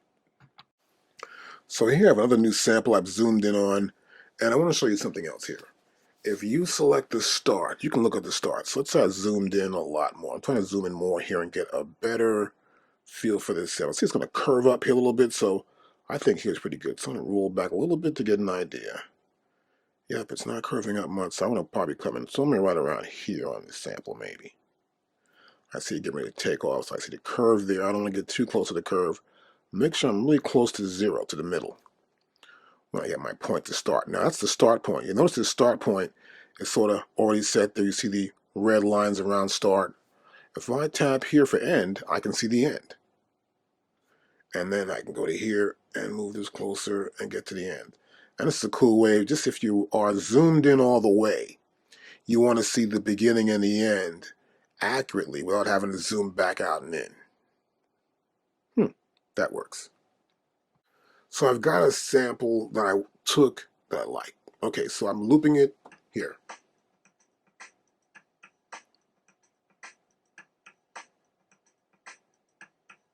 And I could zoom back out and you'll see it's just here. Let's say I don't want this part here, nothing else in here. I don't want any of that stuff. Now what I could do is I can process this sample. So you'll notice I have my start time and my end time here. This is my length. That's the loop length right there. I can also retune that sample if I want to as well. But in this case, I just want to get a slice out. So I'm going to go right here on the bottom. You can see it says process, right? I'll select process here. And now you'll see I have the ability to do a few things. Here, I can get the piece I want. And here you'll see a garbage can here and a garbage can here. This means I can discard the rest of it. And this blue area is the area that I would keep. That'd be my sample. Now, I could do that, but I think I probably want to keep the rest of the stuff. So I want to extract the sample. So let's go to here, double click here, and now this select function window opens up, and it gives us different options. I can delete the piece in the middle if I don't want that. I can silence that one piece. And here's what I want to extract that piece out and make a brand new sample. So I want to pull this sample out of there and make a brand new one. So I'm going to go to here. And when I do, we see this little icon box here showing you in an icon way what's going to happen. It's going to extract it, make a new sample, and edit the name. Now here's the name it came up with. It gave me a name already, right? So I have a name there already, right? So I can go to here, Maybe I want to change the name. I'll call it, let's go back to here. And I'm going to call it, let's go to here, right there.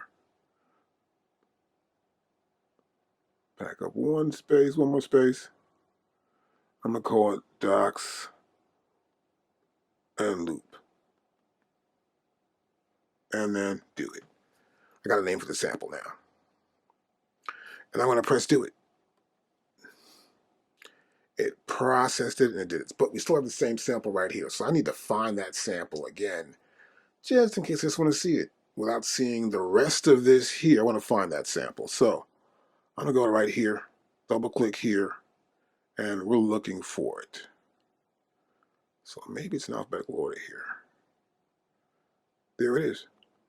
Docs loop. And there's the sample right there. And this is my extracted sample. There's the name. And we see the length of the sample right here. If I want to play it,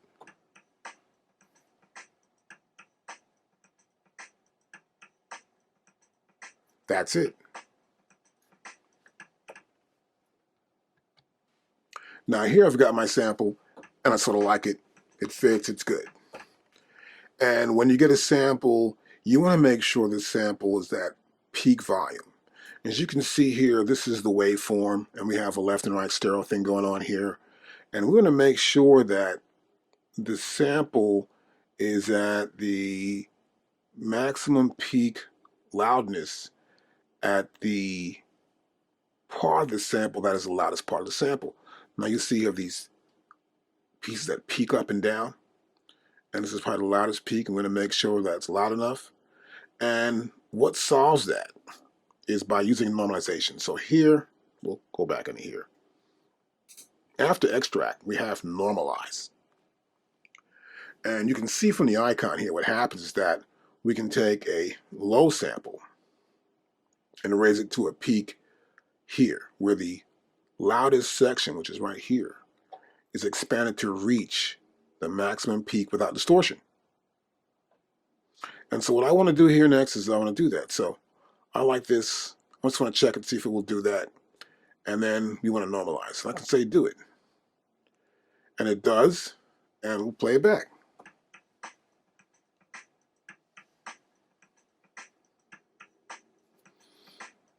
Seems the same. But I like to do that anyway to make sure that I've got the right peak, the right power in my sample. This way, when I sit down, I have to do some sort of compression and maybe volume changes. I want to make sure I'm getting the best possible sound. So we'll go back to process again, and we'll double click there. And sometimes you may want to reverse the sample. You never know. And so here we can reverse the sample. And here just reverses it. So I'll go back here to do it, and I've reversed it, and we'll play it.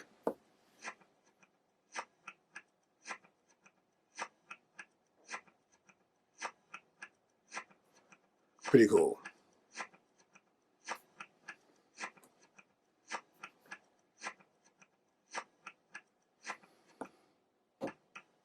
So I just pressed undo it to go back to where I was at before.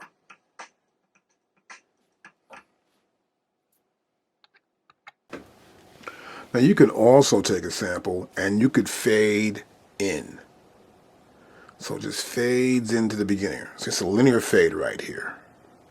Here's a log fade, exponential fade. Cancel. You can fade out too. Let's go back to process. We'll double click here. We can fade out as well. And the same parameters, as you can see, we have for the fade out of that sample. To cancel that, let's go back in here again. Double click here. Now we can also pitch shift a sample. So we can change its pitch.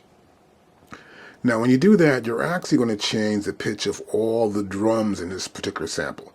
But that works well sometimes with maybe a vocal or a horn part. But if you do sort of pitch it, you're going to also make it faster or slower. So here, let's say if I were to come in here and I'm going to pitch shift this sample, and we'll select pitch shift here, and then I come here. As you can see, I can make it faster or make it a little bit slower, and this is shifting by 1. That's 1 step. Here's 2, here's 3. So we'll try 3 here, and we'll press do it. Now I'll play it back.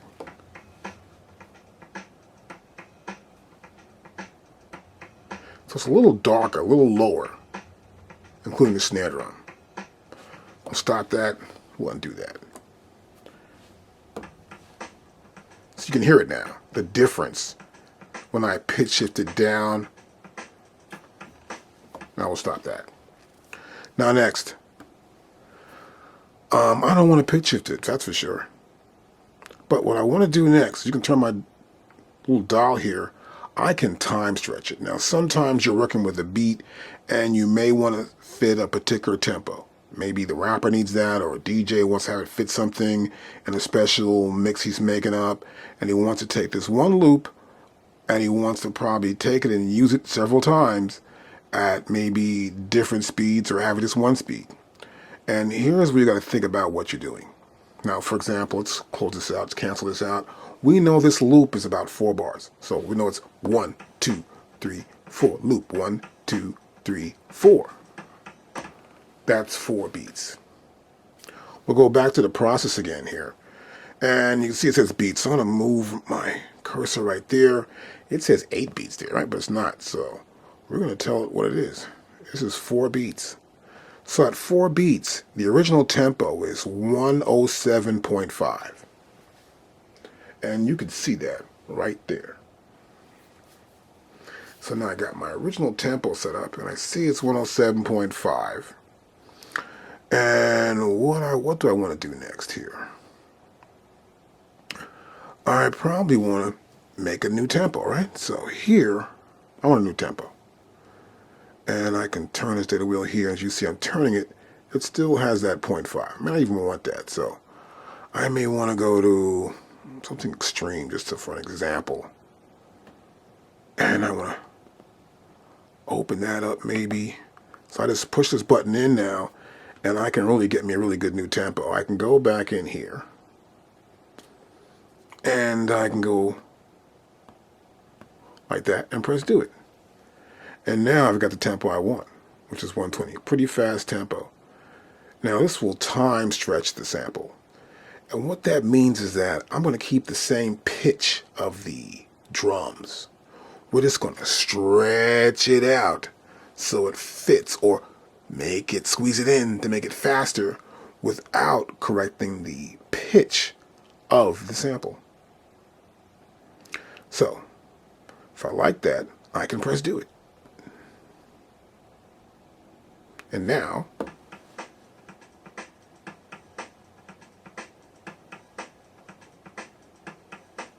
it's very accurate, and it's much faster. That's 120 BPM. And that's how we can time stretch our sample. We're keeping the same pitch, we're just stretching it out. So here I want to go over some of the features you're going to see here on the sample section for sample editing. So here, of course, is the start, and this is the end of the sample. So I play it here, this is the end of the sample, and that's the end in terms of samples. And right here would be loop. If I was going to loop it, it would loop back to this number right here. Then we have slices, which we'll cover in our next couple of videos. First, I'm going to teach you more about this overall screen. Then we have tuning, whether I want to tune this sample or not. Whether I feel I need to tune it up or down. I can play it back now.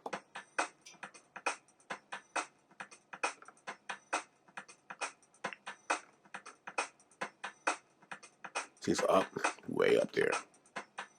Stop it, now play it. So I gotta stop it, then play it. So even if I turn this knob, you'll notice that it's not affecting it whatsoever, right? But I have to stop it, then play it. Then I can turn this again. and we have the exact pitch. Now, exact pitch is this here. This is the root note, which is C3, better known as middle C on your keyboard. And that means whenever that note is struck, and then this sample, let's say, is in a program, that would be the natural pitch of it. That means that it'll play the way we're hearing it right now. Any half steps up or down, it will decrease its pitch as we do here in tuning.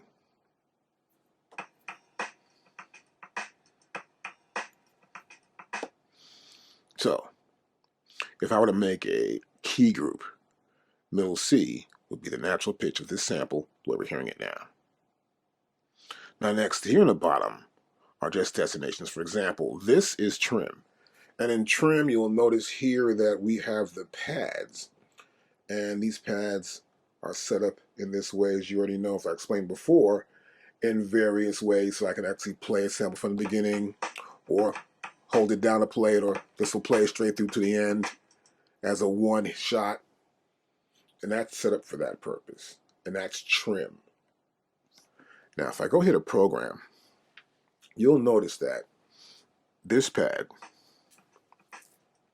is the pad of the sample. If I hit it real light, it's light. So its velocity is affecting the loudness of this sample. If I hit it hard, it's playing loud. So the reason why this is lit green and we're in program means that this sample is at A16. Because we can see from right over here. Let me turn on the camera so you'll see it better. Get up a little bit more. And you'll notice here that A is lit. That's A16. That means that that sample is located there in the program, in the current program that I'm using. So here is zoom. I could zoom out and zoom in. See, so I'm zooming on the back end of it, right? As you can see here, we're zooming. And here's the beginning of the sample. I can zoom, of course, with that. And then here we have assign. I can assign my sample to any pad. So I can assign slice to a pad, non-destructive slice. And the current program is called Buster. Or I can select a program if I had more programs, and I would select one and assign this sample to that program. And of course, here's process. We went over before earlier the various processes I can use to edit my sample, whether it's stereo to mono, bit reduction, reduce the bit depth, copy the sample, increase the gain, time stretch, pitch shift, fade in, fade out, reverse, normalize, extract, silence, delete, discard, all that is right here in process. I can cancel that. Now I want to talk about one more thing here. These group of knobs here, which are known as the Qlink knobs, and they act the same way on, I guess, all the MPCs now in relationship to samples. So for example, here, as you can see, this first knob moves in increased increments as I can trim my sample in large increments, right? And you'll notice here in starts, it's moving by thousands, right? So here I move a little bit, it's 1,000, 2,000, 3,006. I go to my next knob, it's moving in hundreds, see that? And the next one's moving in tenths. And this one is in the single digits. So I could zoom in and then move closer in different ways to my sample. And this is really cool. And that's for the beginning. And this is our Qlink here, and this is Qlink 1, right? And the next row, my Qlink button again, and this is the second row, and you'll see this affects the end of the sample in the same way.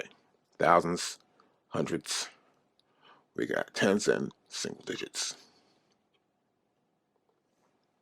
And here in the last one, I could zoom, see this?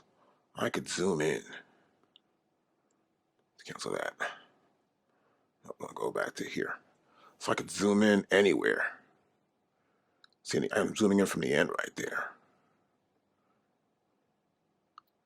So we can adjust our sample length, and we can also zoom in with our Qlink knobs.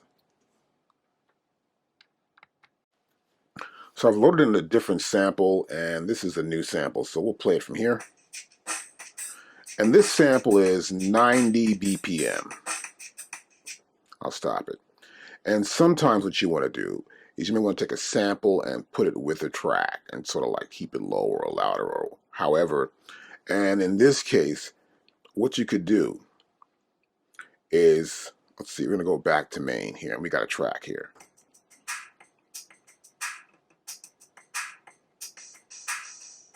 That's my track.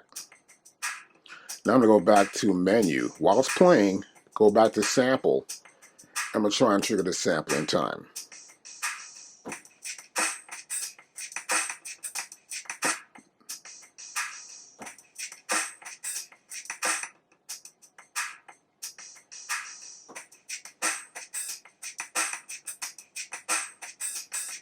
Now the beats don't match, but I can get an idea of what I want to use and not use. And in order to do that, I could probably find a piece I want to use. So I'm going to go back here to my original track, which is this one, my original sample. Whoops, back here again. Double tap, kind of make sure you touch it in the right spot. Here's my original sample. What I want to do is get a BPM that matches up to that other one. So I would normally go back to, let's say, main here, and I would adjust this tempo right here. I think about there's going to do it. I'll press do it. I'll play the track back. I'll go back to menu, sample edit.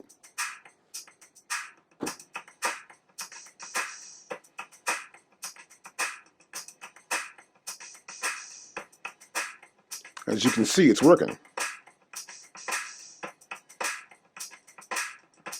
Now, this one comes a little bit too soon for the beat. As you can see, it's trying to loop, but it's only looping on its own because I'm letting the machine loop it. It's not looping in time, which is triggered by the software. So, but I'm getting an idea of how I want to use it. And so sometimes I'll go back in and I'll chop it up. Let's say we'll chop this sample up. And then we'll say, I think I want to chop up something in the sample. So I go here to threshold, and I might use threshold. I may want to use a piece of the beat saw.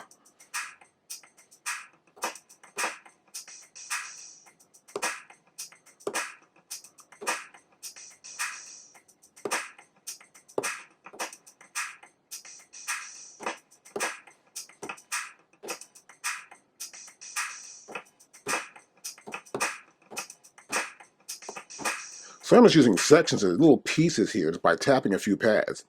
But if you get the right space, let's say, and you want to make it 4 separate regions, and it's probably going to be based on, let's say, BPM, we'll say, and I want to reduce the number of regions that I can. And then what I would do is I would make sure that each region was one whole beat. And then I could hit that region on every beat, and then I would record it into the sequence on a separate brand new track. Now next we're going to take this sample, or any sample, and so we can take a sample and we can put a sample into a program, then load that program in, and we can actually use the program along with a beat. In this lesson, I want to create a program from a sample loop. So this may be a little complicated, so I'm just going to keep running along. It's got to watch me and maybe watch it over again. So here, what I want to do first is I want to, let's see, I want to go to threshold. Oops, back to here, chopped, and go to threshold. You got to be careful when you put your finger down these buttons here. And I see everything there is based on threshold, so I want to threshold and see my sensitivity levels right here, which is pretty good. And maybe I want to look at regions. How many regions have we got here? I got 4 regions here. It's like this regions thing here. I got 4 regions, and I want to keep it near 4. Now I want to just adjust these regions somewhat. So I want to get this other one here and move that closer. So Qlink again. Oops, I'm getting too close there. So now what I want to do is I want to move it increments. Just a little bit so I can get the very edge. So I can almost get the edge there, and you can see it. When you get really good at this, you can almost see where you're going. I don't get too close to that. Now let's hit the pad.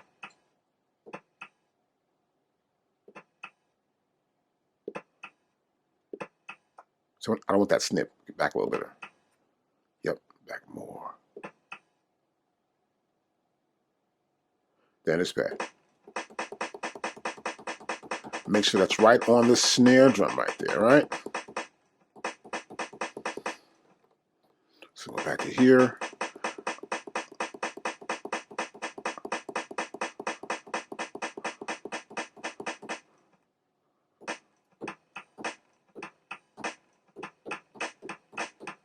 I'm just hitting the pads here, pads 1 and 2. It's my finger right there, right?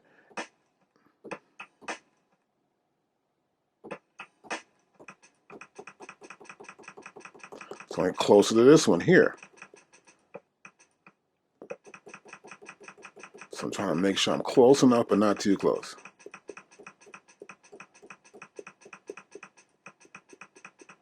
So I'm moving it in closer. Trying to get the feel.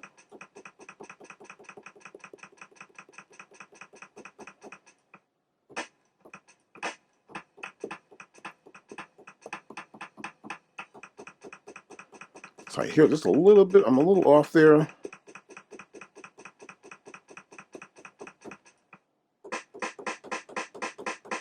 Okay, I got 4 separate samples.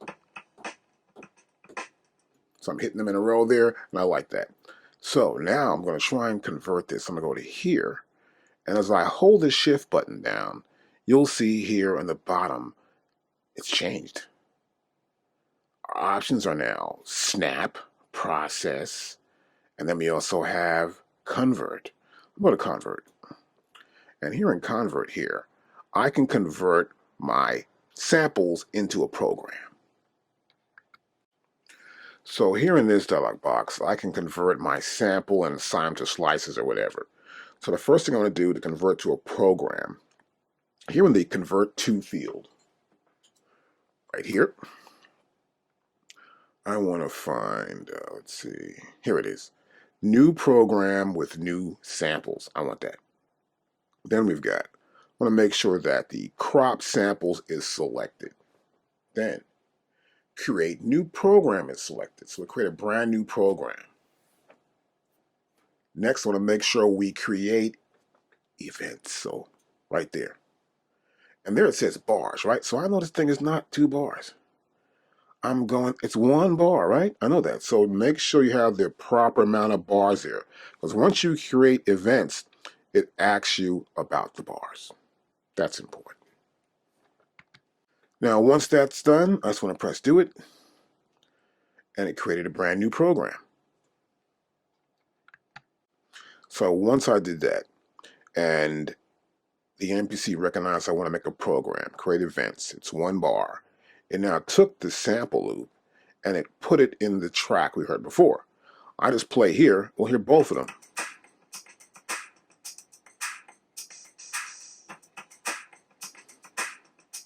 So it's only 1 bar, but that song or sequence is 2 bars. So I'm going to go back to main. This says 2 bars. I'll turn this to 1 bar and press play.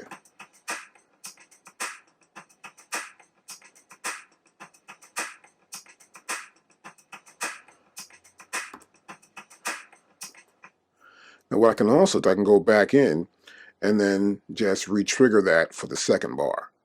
But this is just to give you an example of what you can do with samples and loops in the MPC Touch. I want to talk about one more thing before we move on from samples. Let's go back here to menu and go to sample edit. Now you'll see this happen here where we've got sample edit going on, of course, and then I want to go to some samples. So you see we have samples that come with the MPC I've already loaded in, right? And sometimes some of these samples I like and some of them I think just aren't tight enough. So if you get a sample and you're not too sure of it, I want you to go into it and sort of get a better feel for it. So you hit the pad. of whatever sample it is and try to adjust the start time of that sample, or maybe adjust the end time. You may get samples from AKAI for this MPC, and you may have your own samples, but always look them over, get a better idea of how you want to use the sample, and make sure you get the proper beginning and end, because sometimes that will improve your production a whole lot. It's time to sample. So we're going to press menu, and we're going to go right here for sampler. And this is our sampler here. As you can see, there's some audio coming in, and as I talk, obviously it's my voice that's creating the audio, right? And I snap my finger, we see the audio coming in. So the purpose of this sampler is to capture audio input. Now, of course, as you probably already know, as I showed you in the beginning of the video, there are two inputs on the top of the machine in the back, and you can put a stereo input in here. So you put stereo in left and right and record in stereo. So obviously we see here it says external, all right? External left and right. We click right here, let's put our fingers right there, and we can double tap, and we can see our masters. These masters mean our master input. So I have a left only, external right, external left and right. We have a resample left, resample right, and a resample left and right. So it's pretty simple. And what is resampling? You're probably asking yourself. Well, here it is. I'll go to resample. I'll select resample left and right and press play. So you see what's happened? We're actually sampling what's coming in internal. So it's an internal sample within the software. I played back a program of a sequence right there, right?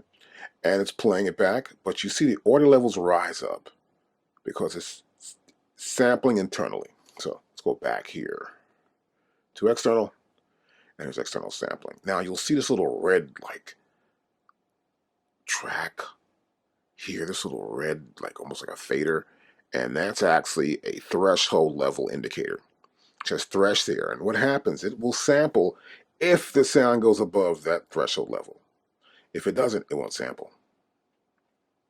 So I can go to here, let's pull it down more. And once I go above that mark, as you can see this little peak arrows right there. Let me get my pointer here. Okay, you see it right here. If I go above that, then it's going to start sampling.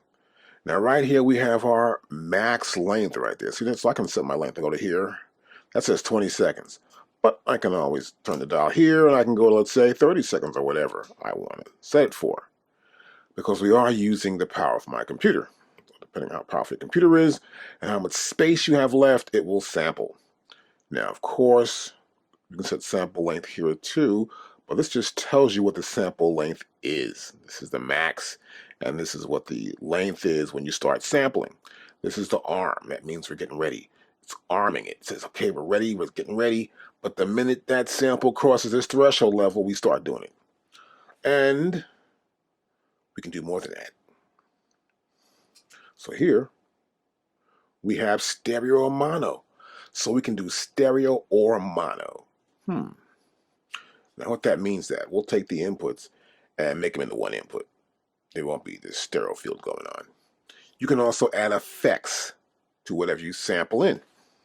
So here, I can add effects. 4 different effects. We got 4 inserts. I can go to here. I'll double tap there. I may want to add some compression or some delay on here.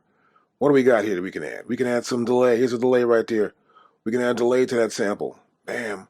I can add some reverb to a sample.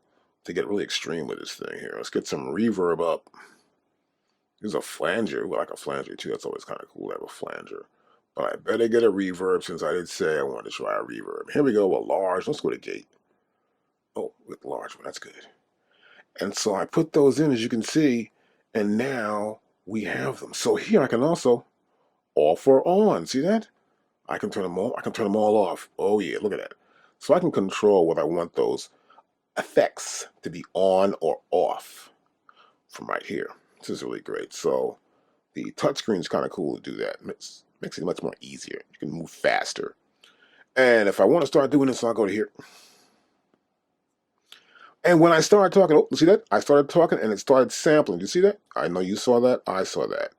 And I can press here and it stops it. And I've sampled it. I have a brand new sample.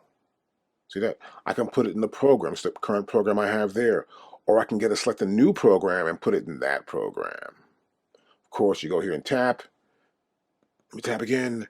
I only have but one program, or a couple of programs here too. I want to put it in this one or that one, either way. So you can pick the program where you want to place that sample at, pick the pad you want to put it on, and we're good. And we can get our root key. See, our root key is middle C right there, right? I can assign it to a pad. It says none there, but I click on here twice. It opens up, and I can assign it to any pad. We're talking about any pad possible there is. I can assign it to that pad. But in this case, I don't want to assign to a pad. Go back to here. We don't want to do that. And if I want to keep, I can press keep or discard. I can play it from here. And I can play it from right there. Now, currently my mic is on the computer, so it just sounds weird. But as you heard it back, but the problem is that it's too far away.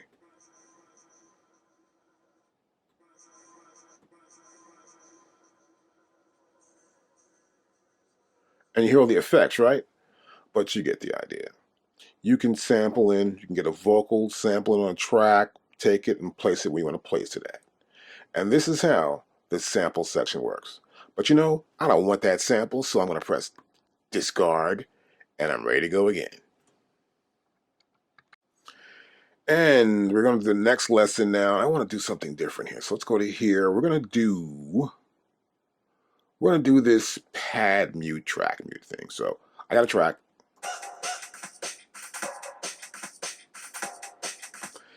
And the elements, the sounds, are recorded on separate tracks. So this is a sequence, D&B Kit 1, and we have different tracks for each sound, right? So I'm going to mute certain sounds, so I'm going to go here and press menu.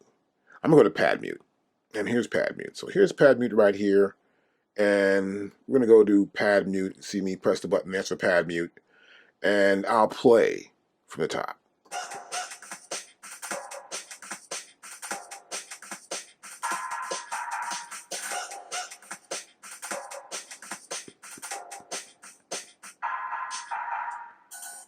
That's pretty fast. I muted everything. That's way faster than I used to do when I hit the pads. So the multi-touch display is kind of cool. I'm loving it. So here, I can bring that sound in, right? So I'm just turning certain pads off.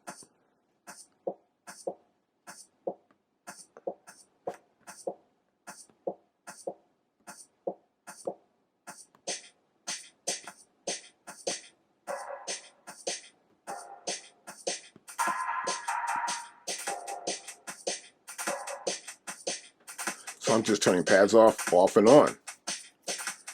And that's an easy way to actually mute stuff, get it back in, get an idea of what your song sounds like.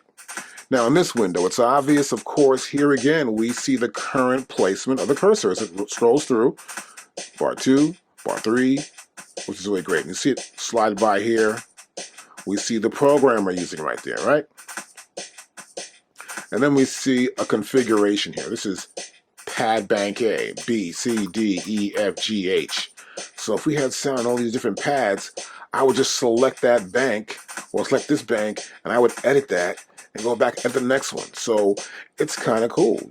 Easy access, a much faster way to work within this multi-touch display. Let's stop this. It's enough of that. And sometimes when you're doing these track mutes, you don't want it to come in and out automatically. You want it to sound like it's almost planned or in time. And so to do that, we have a feature on here which is called time division. So you can see it right here. You can say, I'll take this part out and it'll happen after 2 bars. No, I'll make it happen after 1 bar. So I'll make it happen after a quarter note, right? I'll set quarter notes up here and I'll say close. And then I'll turn this stuff on. And I'll press play. And it stops at the quarter note.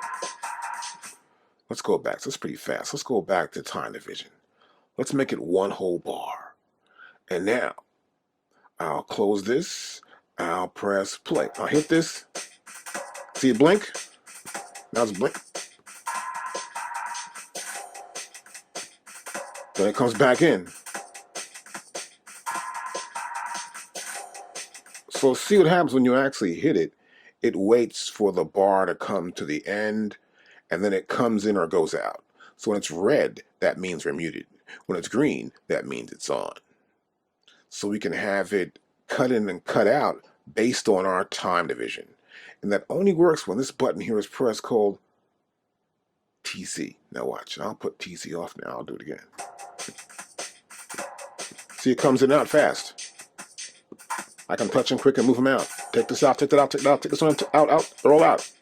I put this back in, it's waiting, it's blinking, then it comes back in.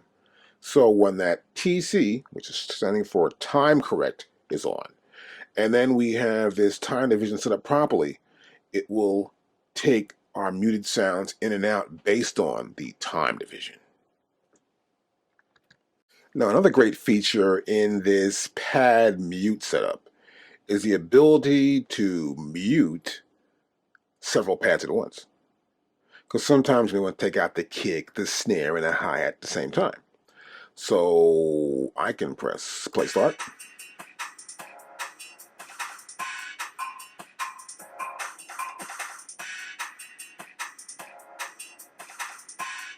I'll press stop. And to do this, I'll press pad group.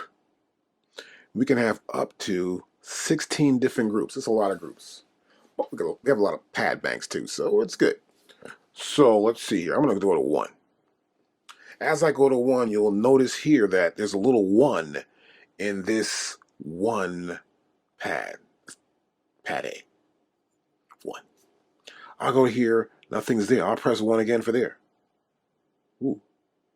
Now they both have 1. I'll do this one here. Pad 3. And I'll hit 1 there. Now this has 1.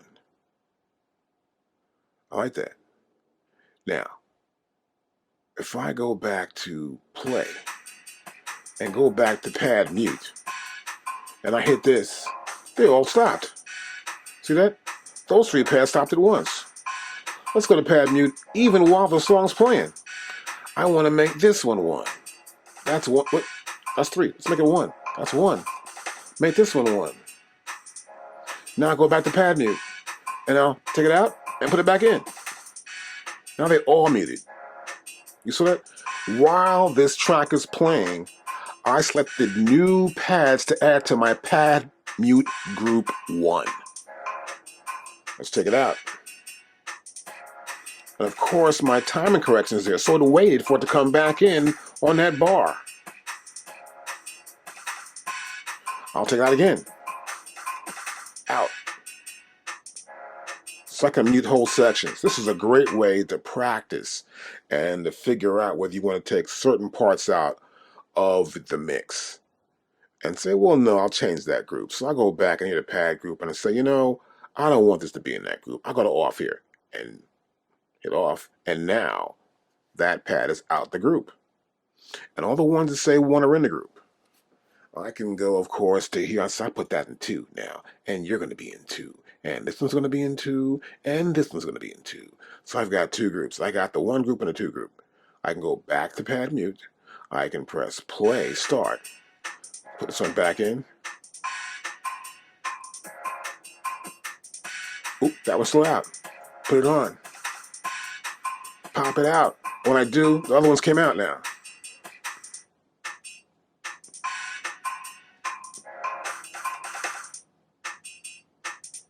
Back in. I'm just taking parts out, little sections, and creating a groove with that. That's how we can use the pad mute group. I have 2 different groups. I just made 2 moves, but the groove changed drastically without having to use my fingers to keep hitting 3 to 4 different pads. Love the feature. Check it out. I've got another track up here, and now I want to show you how to use track mute. Now, in this sequence, I have several tracks. So we're going to tap here, double tap, and you're going to notice we have track 1 is kick drum, track 2 is the hi-hats. We have something on 3, 4, 5, and 6. So we have 6 different tracks. And let's close this. And so what I want to do is I want to mute those tracks. So I can play it.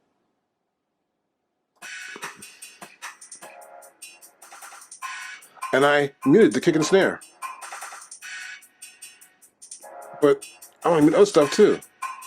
I turn the dial, mute the hi-hats, turn the dial, mute this raver, mute this one, this percussion stab, the ride cymbal, and all I have next are the snare fills. I'm turning the dial, and I'm muting tracks. Isn't that cute? Well, that takes too long to do. And of course, I could do that if I'm just checking out the beat. Bam! I'm back in with everything else. Let's stop that. We're going to press menu. We're going to go to track mute. And now, a much more efficient way to do this, obviously. All the tracks are on the pads. If I had 128 tracks, each one of these would be filled up. That's really great. I can just take stuff in and out, have tons of tracks, different kind of mixes, get an idea if I want to go one way or the other, and I've got plenty of room to put these tracks on. This is great. So this is pretty simple. I'm going to press play start. I'm going to tap stuff, I'll take out.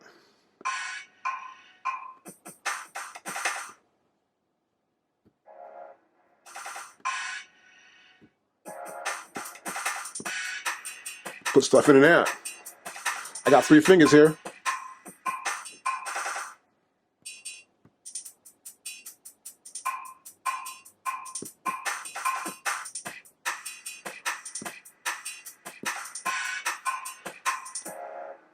Okay, that's pretty cool. That's much faster than before, right? Love that.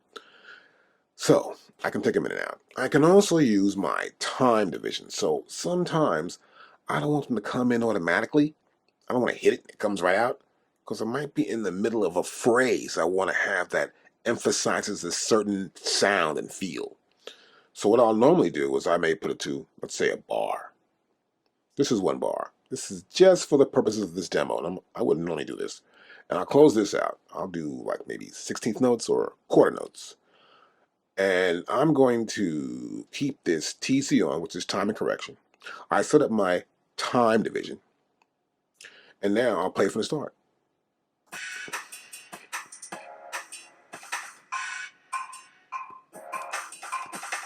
See, it blinks and comes in, waiting for that bar to come through.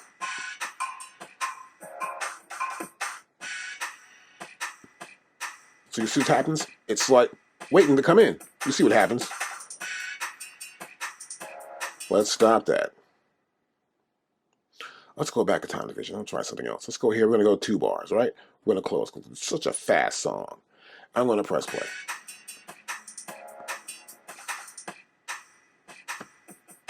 I made that solo. Now this is solo. I press the solo button.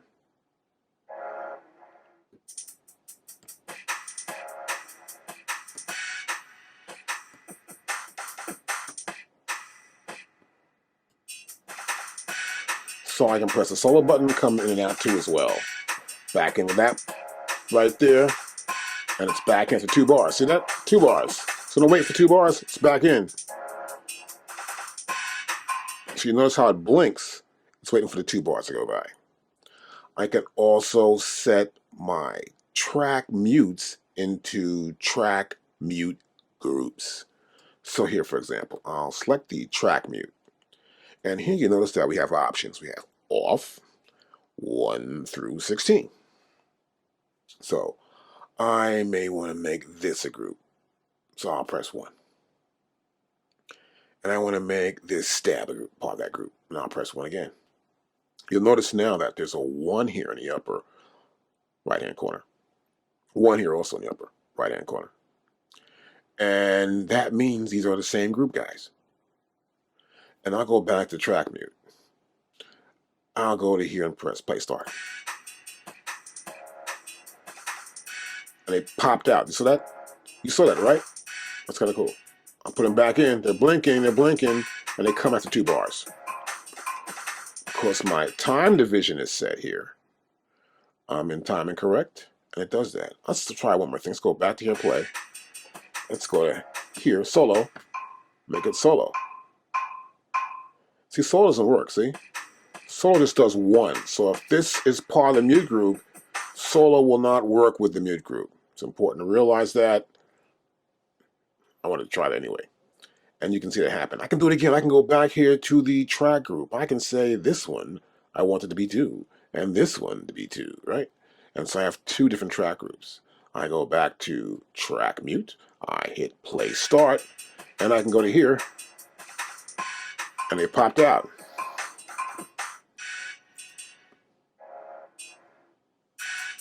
So you can see here, there's a 2 here, a 2 here, a 1 there, and a 1 there. So you can see which tracks belong to the track mute. So these represent the pads. So you can actually hit the pads too to do this. I'm hitting the pads now. So I can either hit the multi-touch display, or I can hit my pads. And I'll still see it here in my multi-touch display, and I'll see it on my pads as well, based on the color of the pads. And that's how track mute and track mute group work. We've got pads, we've got sounds on pads, and we can mix them up too. So let's do that.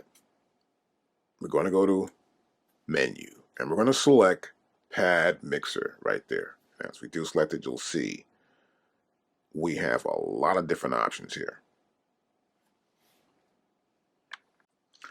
You'll see here in the bottom row, we have level, pan, mute, send, insert, and route. So I have selected right here, first of all, is level. So these are the levels, the audio levels of the selected sound. You notice here that we have a fader right here, right? So, and we have also a pan right there.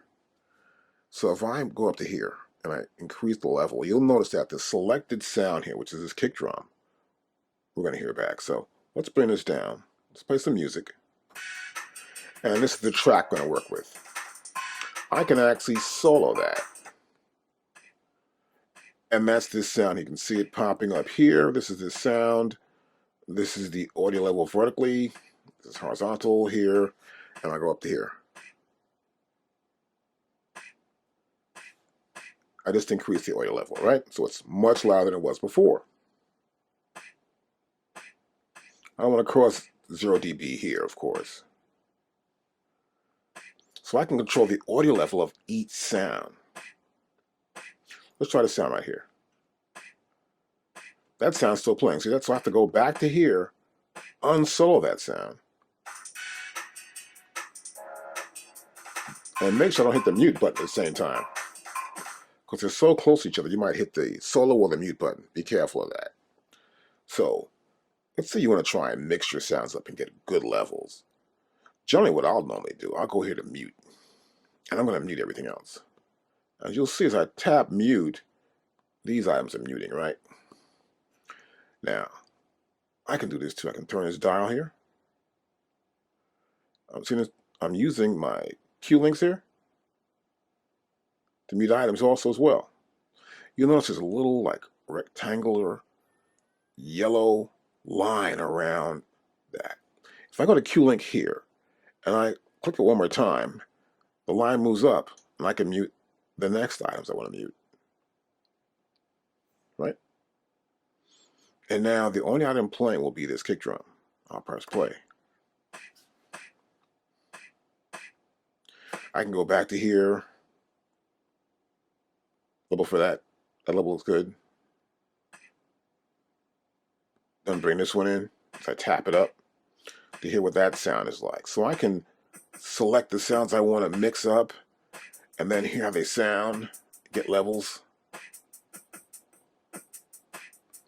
Then I want to hear the sound totally by itself. Is that loud enough? Do I want to add something to it? Make it louder. Then unmute it. unsolo it rather.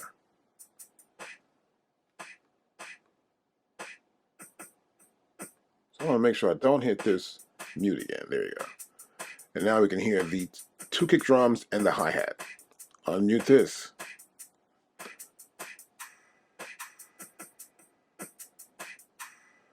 So I want to hear this a little louder maybe.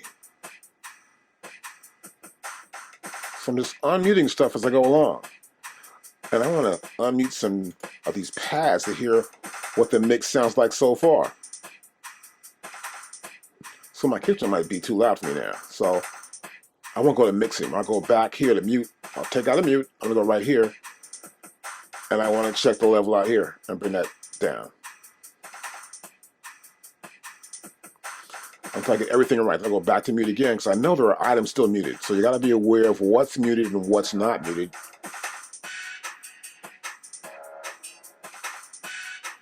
This sound here. So I'm going to go to level again. That sound selected. Bring it down some.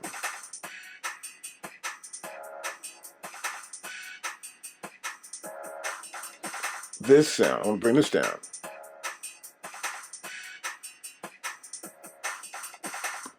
So I'm essentially just mixing, trying to bring the levels down of certain drum sounds, and maybe little horns, a little rave sound we heard in there too, bring that down so I can get an overall mix. And this is a great way by using a pad mixer to mix my audio levels up.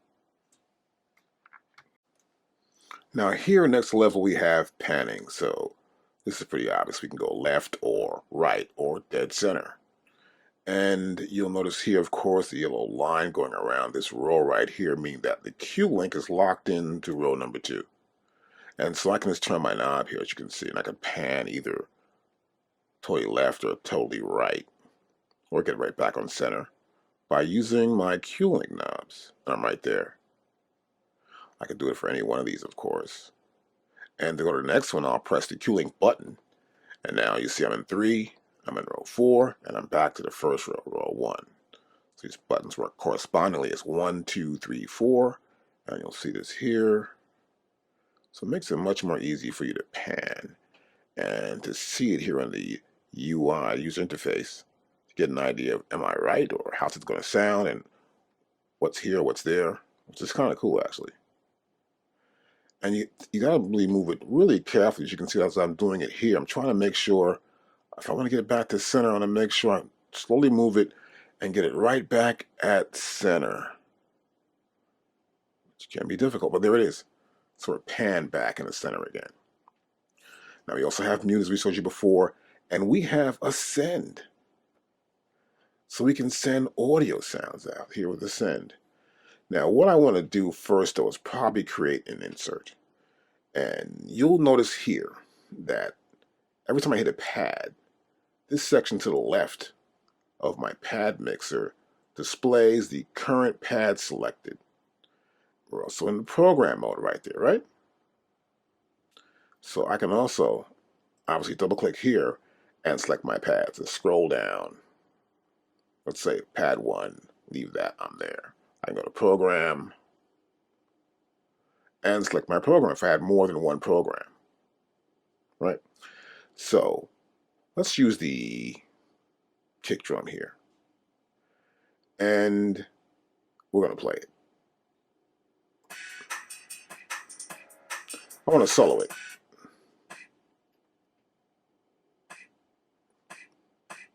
Okay. Let's stop that.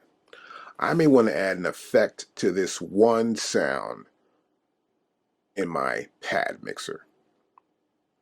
And I'm right below program here. You'll notice here it says inserts. I can go there and select inserts. And I can add an insert directly on this kick drum. Now, if it's not lit up, you must light this button up here, which says all off, and I click it again, it says all on. So when it's lit, it says all on. And now I have the ability to insert some sort of effect. I double click there, I'm using my data wheel here, and scroll to an effect I want to put on that drum.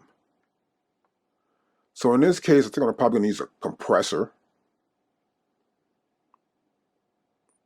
And we'll go there with that. And then go back to here. And press play. Now it's a little more punchy than before.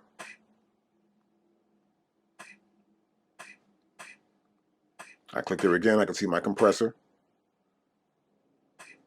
I'm going to add one more effect with that. So we'll click here. And we're going to scroll through some effects.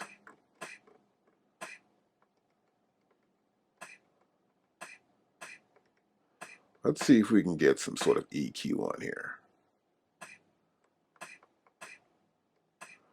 Even a filter would be good, but I think I'm going to go with a little bit of EQ. Too bad. I'm going to push this button in. See, much easier. I push it in, I'm right there on top of my effect.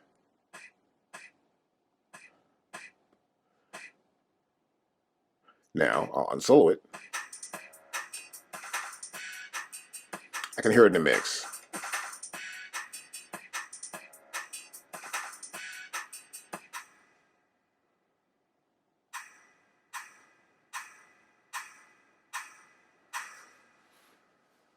I have this sound here. Let's try something here. This is pad 5. I go here, turn on my inserts, double click here. I'm going to scroll down. This is in alphabetical order, so it'll make it easier for me. And we're going to look for, I'm going to do a sync analog delay. I'm going to push in my button there. Got a delay going on.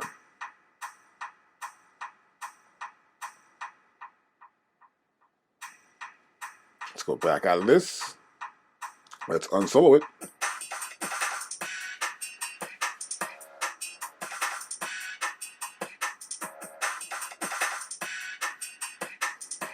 So we can add effects directly on any pad.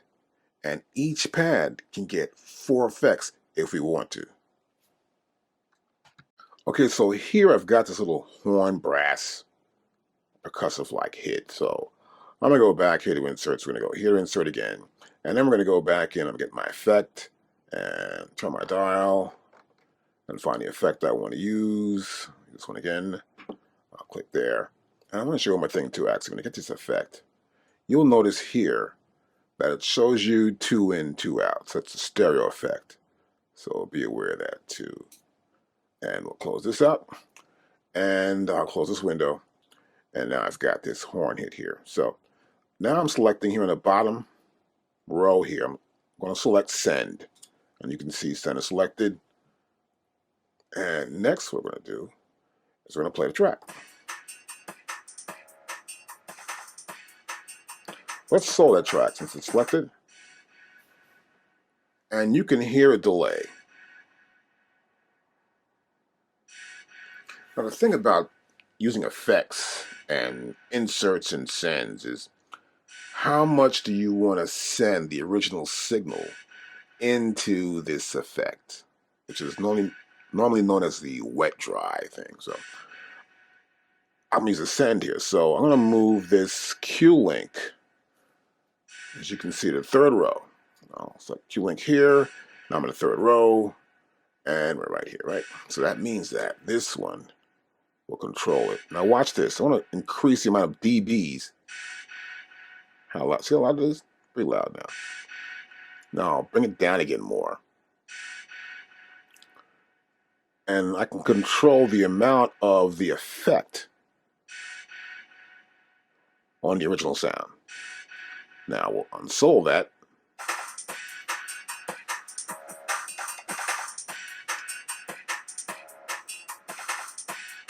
I can adjust it in the mix too as well. So what this send allows us to do is to set, as you can see, every one of our pads, we have our send from 0 to up to +6 dB. So it's infinity to the bottom and up to +6 dB. And I can send the original audio into the effect that I want to apply it for. So for example, I've got here the kick drum, and I want to add that compression and stuff. So I'll play this back. Now I'll increase my send. I'll move the Qlink down into the bottom. This first knob will control it. Now watch this. I'm getting more compression on the kick drum and the EQ as well. Now once I EQ my drum up and get my compression right, I set my EQ parameters up. You can see it's affecting this drum. Now I'm at 1.64 dB plus. Bring it back down again. You can hear the difference. And the purpose of this is to make sure you can adjust your mix, but you can get even more sophisticated in the mix of your pads using our sends and inserts to add effects and to get the right amount of the effect on the dry sound. Now we're adding some effects, and as we do add effects, and I'm hearing insert now, you'll notice it says 1, 2, and here's 1, 2 here, 1, 2 there. So when I'm in inserts, it shows you how many inserts are on that particular pad. I go back to sends, you don't see that. We just see the sends going on. How much audio is being increased in dB. Of course, here we can see which pads are muted.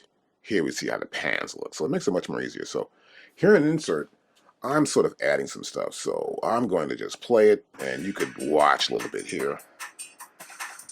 I just double click.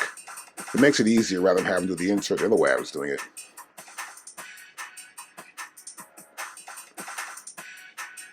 I want to change my chorus.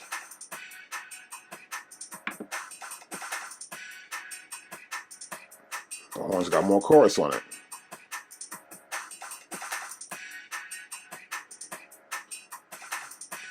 Open this up, turn the effect on.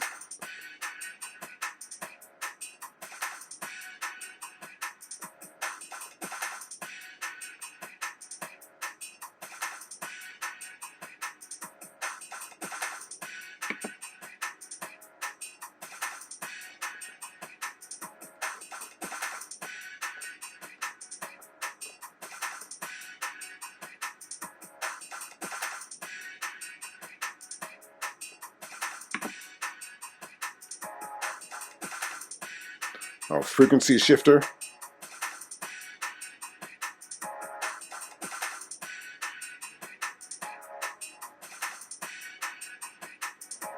Close that window out. You'll see it right here. And I want to solve that.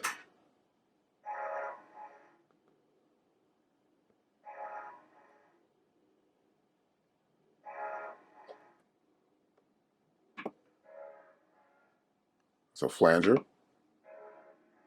I'll sync it in probably. Oh, that's too distorted. Let's go back to the frequency shifter.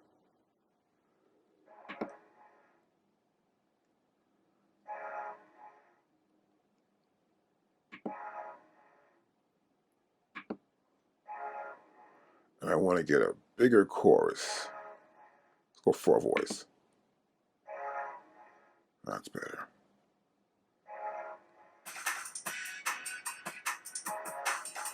And bring the level down.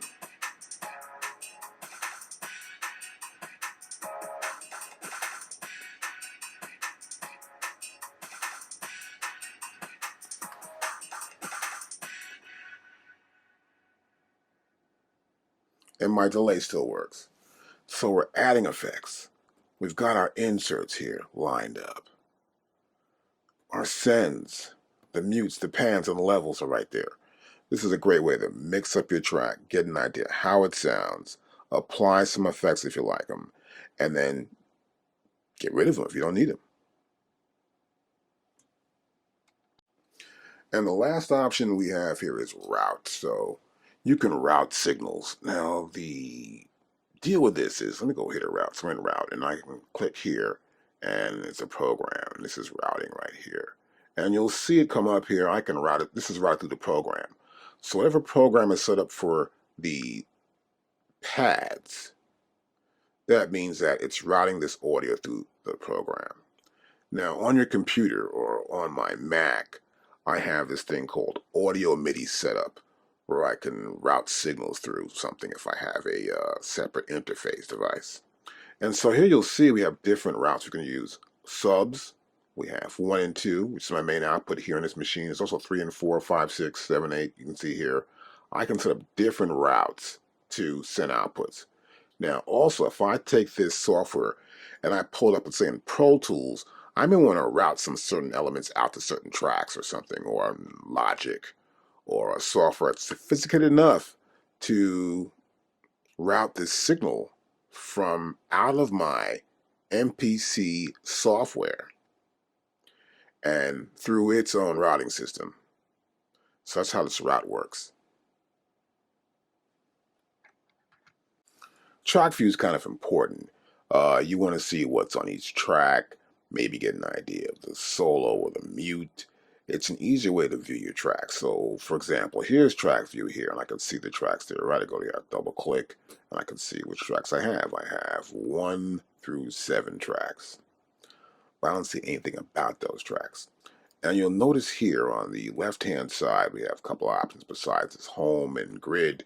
We have this little icon there. That's track view. Let's go back here to home again. And I can also go there through menu, and here's track view again. And this is the track view. And you see the same thing we saw before when I just selected it. But now we see where we can see not just the name of the track, we can see the group it belongs to. And this is the program right here below the name of that track. We also see from here, its length is a sequence. We can see the velocity setting. We can see here the transpose. We can see the volume setting here. The panning, solo and mute. So for example, I'll press play and I'll go to this one right here. That's soloed. Now I'm muted. I want to mute a bunch of stuff here. So I'm muting everything I can mute here. And I'm dragging up here to get an idea of what's available. And I can mute tracks. As you can see, I can pull this back down. And just about everything's muted, right? Put this back on. And we can see what's on that track. Let's stop it. So I can mute tracks. I can solo the tracks. I can also change the panning. Right? So I go here, and my panning comes up here. I can move my data when the panning looks much bigger now. I can see where it's at. I know I can move it one step or not, or go there. And it makes it much more easier than it was before. And press enter, and it's there. And this is a great way to get a view of the tracks that you see when you're back in main. So in main, you don't see those tracks, and you go to here. Now, the reason why I'm talking about this is because generally when I work, I put different elements on certain tracks. And I prefer to keep the kick drum on a separate track, the snare drum on a separate track, hi-hat separate track, because that way I can control the audio levels. I can add effects if I want to see how they sound with some effects. I can add compression. I may want to put a special sound on the track, like a horn. And if I do, I want it on a separate track so I can control it. I want to control the audio level. I want to control the panning. I want to be able to mute it from time to time to hear how it sounds with or without it. So track view is very important, and it's important for you to get to understand it and use it. Now, a lot of times when I'm producing music, I want to make sure my pads have a certain color. To get there, we're going to go to menu. We're going to press pad color. And we see here the first option we have is our program.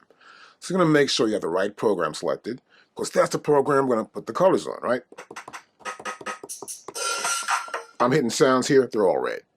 I want my drums, my bass drums to be one color, my snare drums to be a color, and the hi-hats and cymbals to be a certain color. It's important. That way, when I see the tracks move and I see the velocities under the pads, I know what that sound is. Now, here we have classic. This is how it normally comes, all right? I got a program selected. This is classic.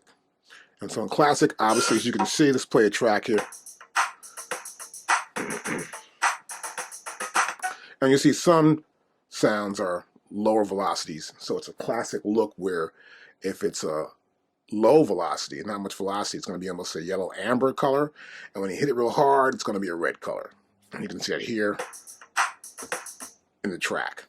But what I want to do is make sure that the colors have the velocity. So here, there are ways to do this several ways. So here we're going to go here to fixed. And this is fixed. So single fixed pad. This is empty pads are dim. So it's a fixed, empty pads are dim. So here, if I go to all pads, I can have all pads one color. I may have a program that's all snare drums. It may be in Banksy. I may be using a couple of snare drums here and there, whatever, so I may make one program all one color. And in this case, I would just tap here. Ooh, turn that color. Let's go purple. So you can see we just tap here, and we can change the color of the pads right in this chart. You can do the same thing, just go to here, tap here, you know, it changes. I'm going to go here to single right now. And now none of these pads have colors. We're in single. So I can make a color for each single pad. And this is important. So I got a bass drum here. I want this bass drum to be a certain color. So I'm going to make this color. The bass drum is going to be like blue. I'm going to get dark blue there for the bass drum. That's another bass drum. I want that one to be blue. So I hit blue. I pick out the ones that are going to be blue. This, I know these are hi-hats, so I want hi-hats to be yellow. So those are yellow. And you can see them right here on our touchscreen display also. Snare drum I want to be green, so I got to hit the green. My snare drum's green. See? And then if I want to find other instruments, I would just go through them. My clap's going to be somewhat like my snare. I'll leave the clap down. Make it a lime, though. It's a similar sound. So this is a lime green. This is a green. See that? And I've got these like, more like bongos. So let me go here. I'll make these a different color, too. I might make these this sort of lavender color. So I've got these 8 sounds with different colors. Let me play the track now. You don't see nothing, right? Nothing at all. Stop.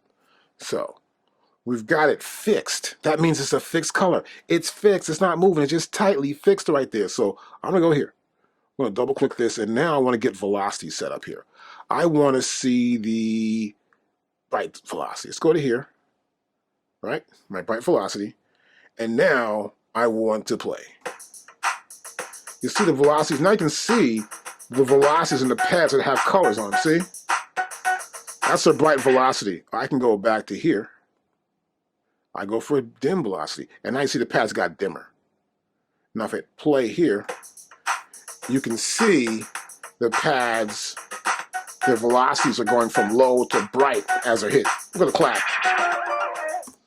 And so if I do it to the rest of the other pads and I give them all colors, we'll see the same effect. This is important so when I'm actually producing or you're producing, you can tap those pads and get the right colors. So you got the lesson now. You tap the color to the pad. You can use the same thing also here, for example. Percussion sounds, right? So I want to make a different color for that. I want to go with, let's see. I'll go with this color right here. I'll get that color.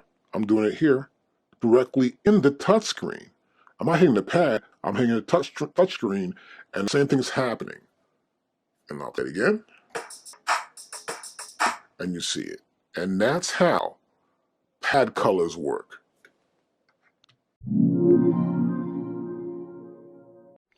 You know, I have a lot of samples, and probably you do too. And when you got a lot of samples and you've had different software over the years or something, you need to know where they are for your MPC. And a cool feature they have here is these paths to these folders. See, it's 1, 2, 3, 4, 5. And I can have 5 different folders labeled up here where these buttons for folders lead to folders that have what I'm looking for. So for example, I'll click here and we see this is drums on wave and we have the TR-808 drum kit.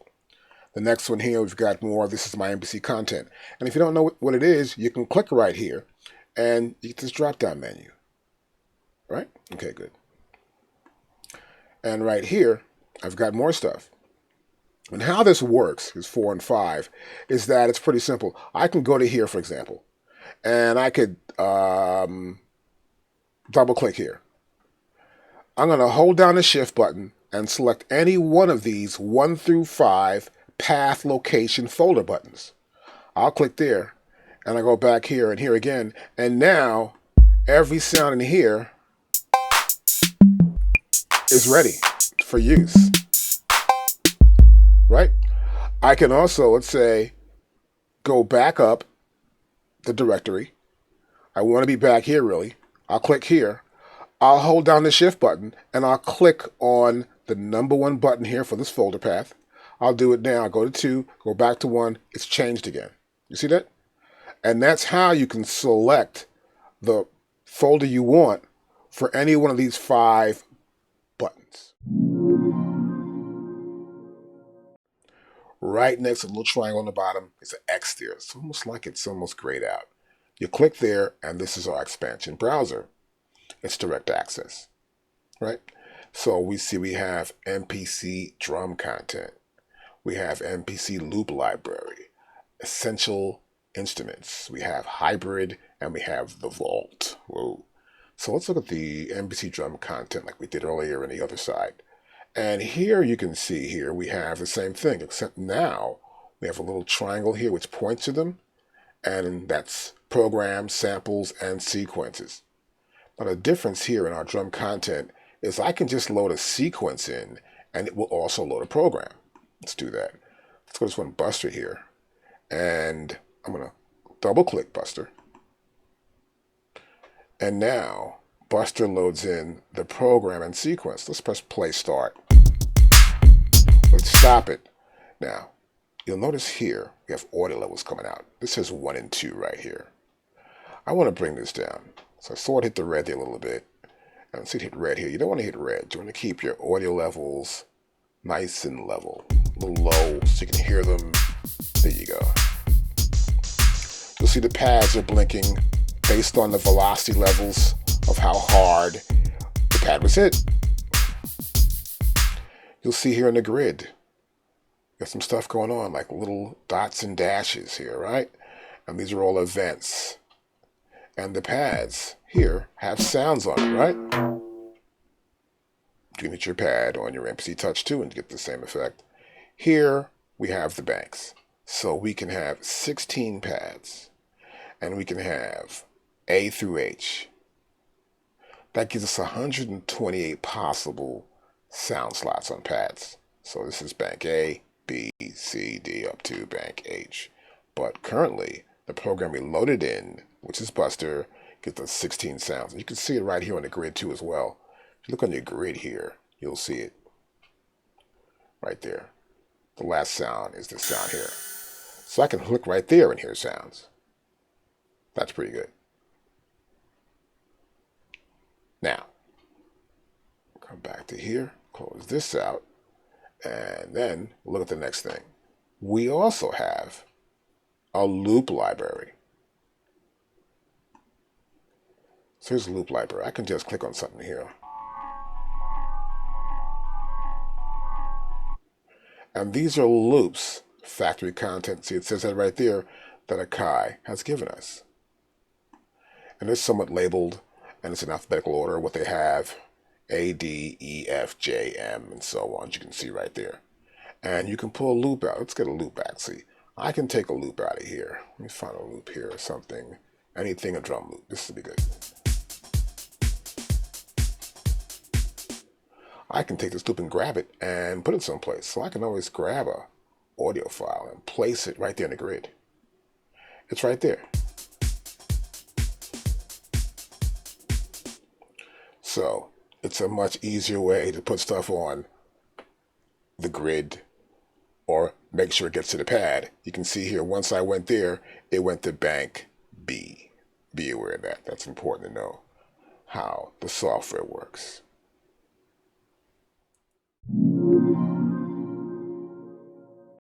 We've covered the entire hardware, and now into the software for our sessions here. Now you'll see here we have, let's go to folder 2 path. We have the MPC drum content section here, right? And you'll see here we have MPC drum content, MPC loop library, essential instruments, and the vault. I'll click on the vault. And in the vault here, we'll start with projects. We have projects. And this is probably the only one of the expansion packs that you have that has projects in it. And we have, you click on here, you want to load a project. Let's try this LA Street series here. And we're loading, and it loads everything in. We'll press play. Press stop. And you'll see here there are tons of samples, right? And all these samples belong to that project. Now, this first folder is a default folder that you get when you actually turn on your system. You can always go here and just delete it. That folder's empty. And then all these they belong here, right? And then we have this sequence right here. Sequence 1. And that's it right there, sequence 1. And we see right here the program that covers sequence 1. And so we load this project in. Now, that's that one folder for that project, right? And if I go in here to sequences, I'll see all the sequences. I'll see all the programs. I'll see all the samples that are not just in that project, but in all the projects here and all the folders in here. This entire folder for the vault, I will see everything. So right now you can see right here, we have it set to autosave. As we showed you before, you need to set up autosave also as well. And this is how we can go through projects. And if we load a project in, we're able to see everything in that project. Remember, autosave's here. We go to preferences. We go here to where it says autosave, enable, and I can go to here and maybe make it longer. I might go for 5 minutes. Press OK, and I'm good to go. Okay, so now I want to look at the next available option, which is our hybrid. And this is the hybrid. It's an Air product, and it's called Hybrid 3. It says Air right there. And we'll click on here, and we see patches. But look at this. It says load plugin to load the list of patches. So this is how this works. I'm going to set up a brand new track right here. Track number 3. And then that last track was a keyboard. So now I'm going to go to a plugin. Right? So now I said plugin. And you'll see here, it's like this little sign that didn't work, right? And you'll see here it's like it's red. It says plugin. And nothing's there. I click on there though. I can now see my VSTs. And I can also see my MPC expansion. So obviously it's expansion. And then there's hybrid, and then we want to select hybrid. I just double click on hybrid, and now we'll go back to the browser section. We'll look at patches, and we'll see 2,206 patches. I click here. I've got a bunch of patches, and these are plugins.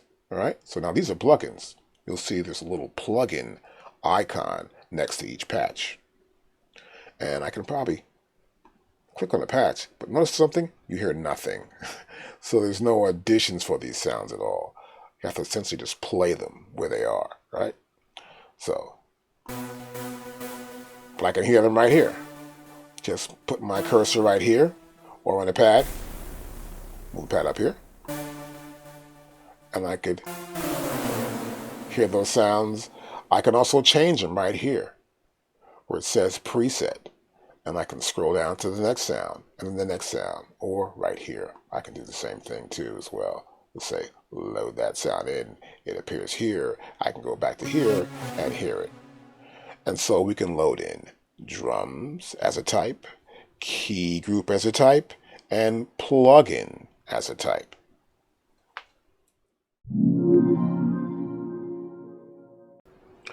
Now I have here also the essential instruments. And this is the next one in our browser. And you can see here, it's the MPC expansion. So we have programs and we have samples in here. Some of the samples appear right here. Right? I can just look at these samples, a lot of samples in there. You see there's a bunch of samples. right? And let's pull back from that and pull back from this and close this out. These are a lot of samples, but actually what we've got here, as you can see in the programs, we got bass, brass, keyboards, lead, pad, effects there, string, and synth. So these are like keyboard sounds. Now notice something. I just loaded a program in earlier, and you'll notice here where it says sequence, and below that it says track, and below that it says type. And the type here is drum. Well, I want to load a keyboard sound, it's saying, right? So what I'd normally do is I would select a brand new track. And then I would go here to keyboard, right? And now you'll see a keyboard appear here. Rather than seeing that list of names for each pad, we see this keyboard. And what happened was it threw out that sound I put here in bank B. And it's a brand new. I slide along here, nothing's there at all, right? Okay, great. So what I want to do next is I want to load in something. I'm going to try and find maybe some keys. Now watch this. I just tapped on that program and the program played back, which is great. So it's auditioning those sounds with a little file. That one too. That's for a synth. Okay, so we can audition sounds. Now let's say I want to load something up. Let's go up here. Let's try a bass. We'll go to a bass here. And what do we want to load? Let's look at this bass here. They've got some bass. Well, here we go. We got a Dr. Dre bass right there, right? And let's load that up. I'll double click that. It loads up. But it's not really a drum. It's a keyboard. And there it is. Bass. Dr. Dre. That's a Dre bass 1. See that? It loaded up. And now we've got the sounds here. And I'll start with D actually.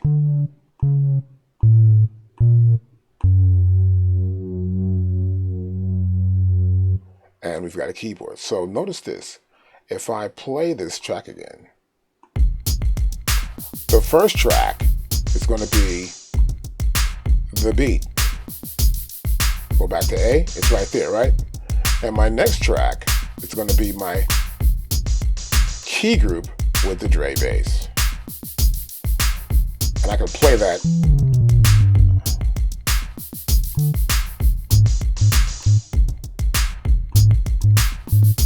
I can probably record, I go to here, press overdub.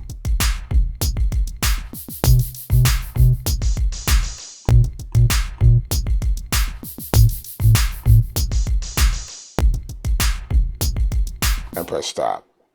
So we can record this onto its own separate track.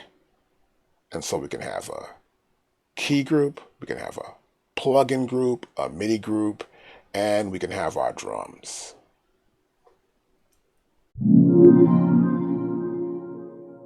Now before we get started with our MPC Touch, it's always good to set up your preferences. Going back here in the preferences, you'll see that this is lighting up. That's my audio for my vocals.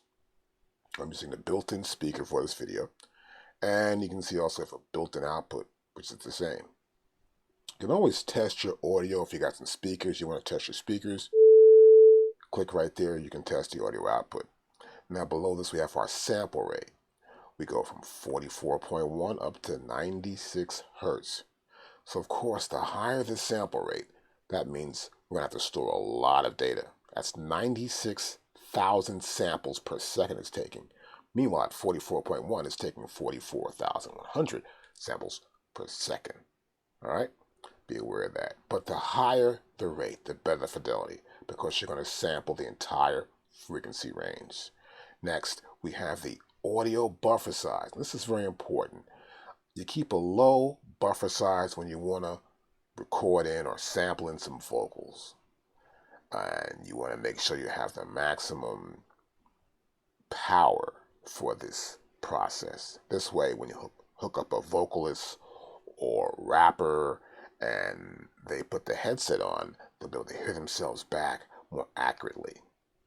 Let me show you this a different way. Let's close this out.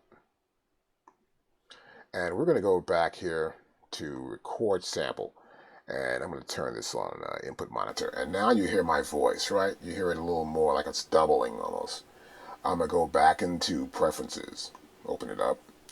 And here I'm going to increase the latency. Let's go back up to here.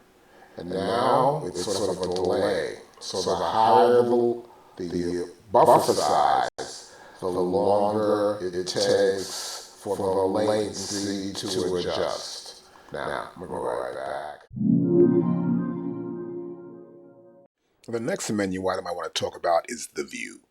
And you see it right here. This is view next to tools. And you click right here, I can get some pretty good views. Now, what I mean is that I can go from mode to, let's say I want to go to program mixer. And it opens up. See that? The program mixer opens up.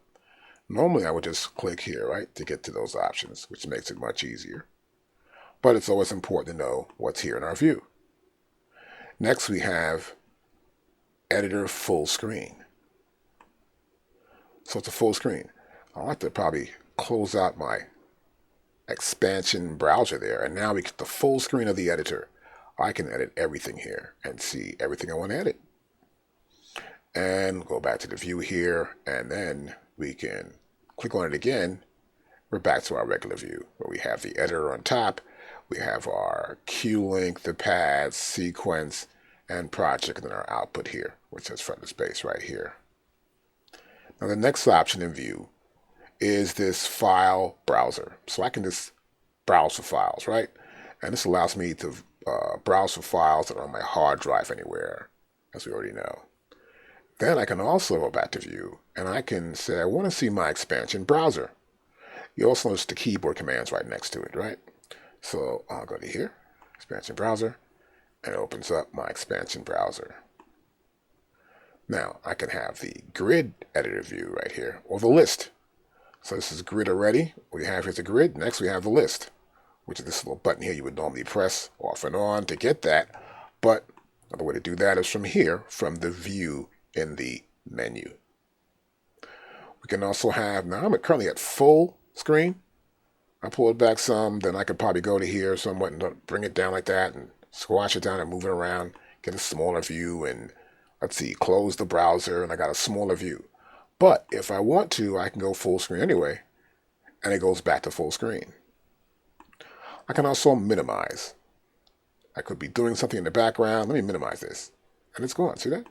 I can still come back here, click on it, click on minimize again, and it comes right back up. And that's how the view works in our menu. I want to go over the edit section here of the menu. And the most important part to me is the undo, redo, and history. I'll go to history first. This is the history list. We'll scroll back to the top of this list, the beginning of the session, the current time in the session. This is kind of cool. You can see everything. I can scroll up and down. Let's say, for example, I go here and I want to undo.